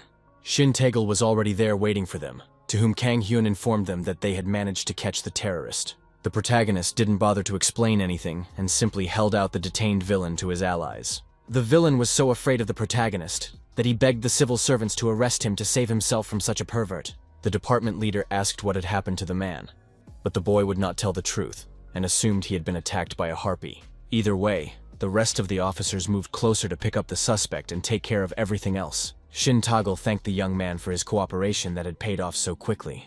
At this point, Yusun, who was apparently familiar with Mr. Official, entered the conversation. The man also said goodbye to the guy, so our hero immediately concluded that they had met before. The department leader then explained that they also offered Mr. Anu Yusun a contract, but he declined. The young man himself explained that he simply had no interest in such things, and Kang Hyun noted in his thoughts that he lacked some basic politeness as well. Shin Tae-gil realized that the time was already late, and also there were strangers here. For all these reasons, he suggested that our heroes talk over the rest of the details tomorrow. As promised, they met at the office to discuss information about the terrorist, whose name was Jung Yong-sik. Stealth was his unique ability, and apparently he plays an important role in his organization. Thanks to all this information, they've managed to find the villain's base, and a large-scale cleanup operation is planned in 2 weeks. Kang Hyun was surprised that there would be such a long wait, and wondered why it would take so long to prepare. Shin Tae-gil then explained that recently, the C-rank gate was activated in China for the first time in the world. Our hero heard about it on the news, but it turns out there is information that the media is keeping quiet about. The leader of the department said with the utmost seriousness in his voice that more than 1,000 men were involved in the sweep, but most of them were killed. The guy was rather surprised when he heard this information because it was very strange. Shin Tae-gil had heard that he had been able to single-handedly defend D-rank dungeons, so he should realize that the dungeon's danger increased exponentially with rank.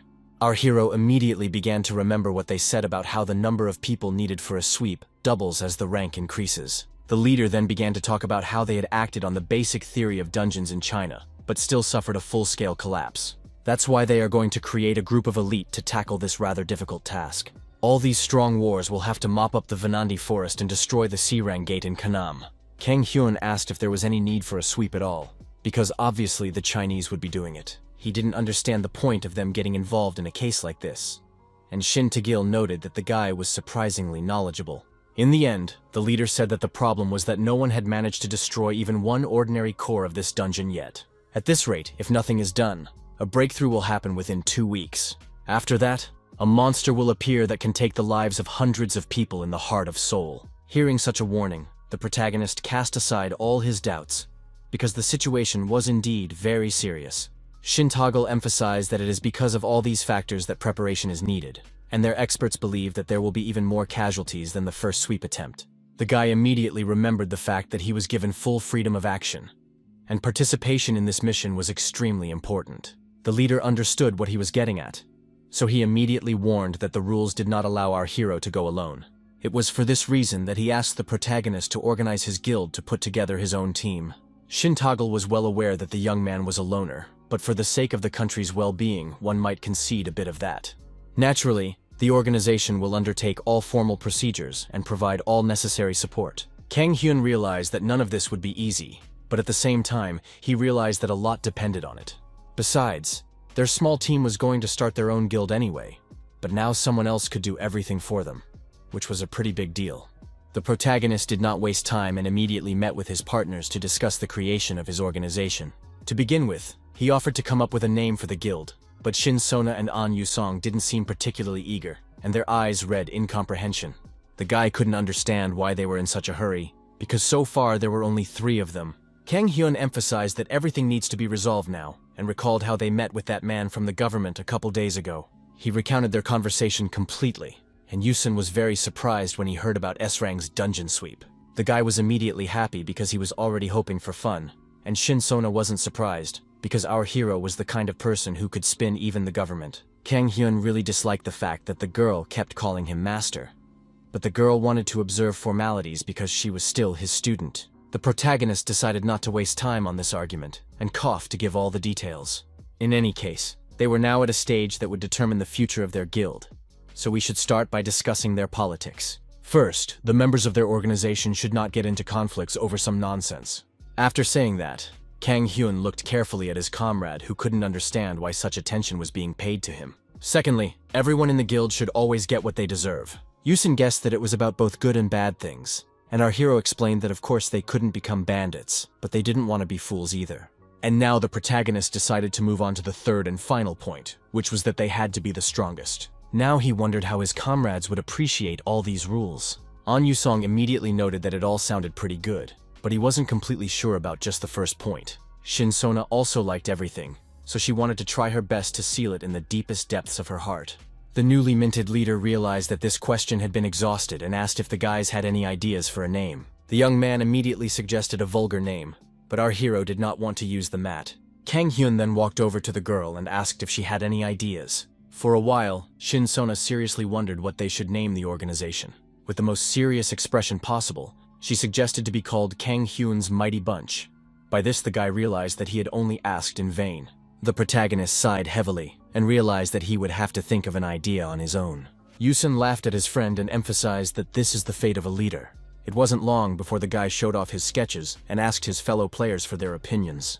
The partners considered Kang Hyun's option for a while, and eventually concluded that it looked pretty good. It is late evening, and now the events are moving to one of the bars in town. In it, Choi Min-jun was resting, who had just learned that Jung Young-sik had been caught after all. That certainly didn't seem to be in the guy's plans, so he pondered for a while, staring into his glass. He realized that this subordinate was no fighter, but his stealth abilities were indispensable. It was for this reason that their plan to break through the Haiji plains was completely carried out. Choi Min-jun asked his assistant in a threatening voice who did it, but she didn't immediately realize what she meant. He repeated his question and inquired as to who had managed to catch Jung Young-sik. At that time, the girl revealed that it was an ability user named Kang Hyun.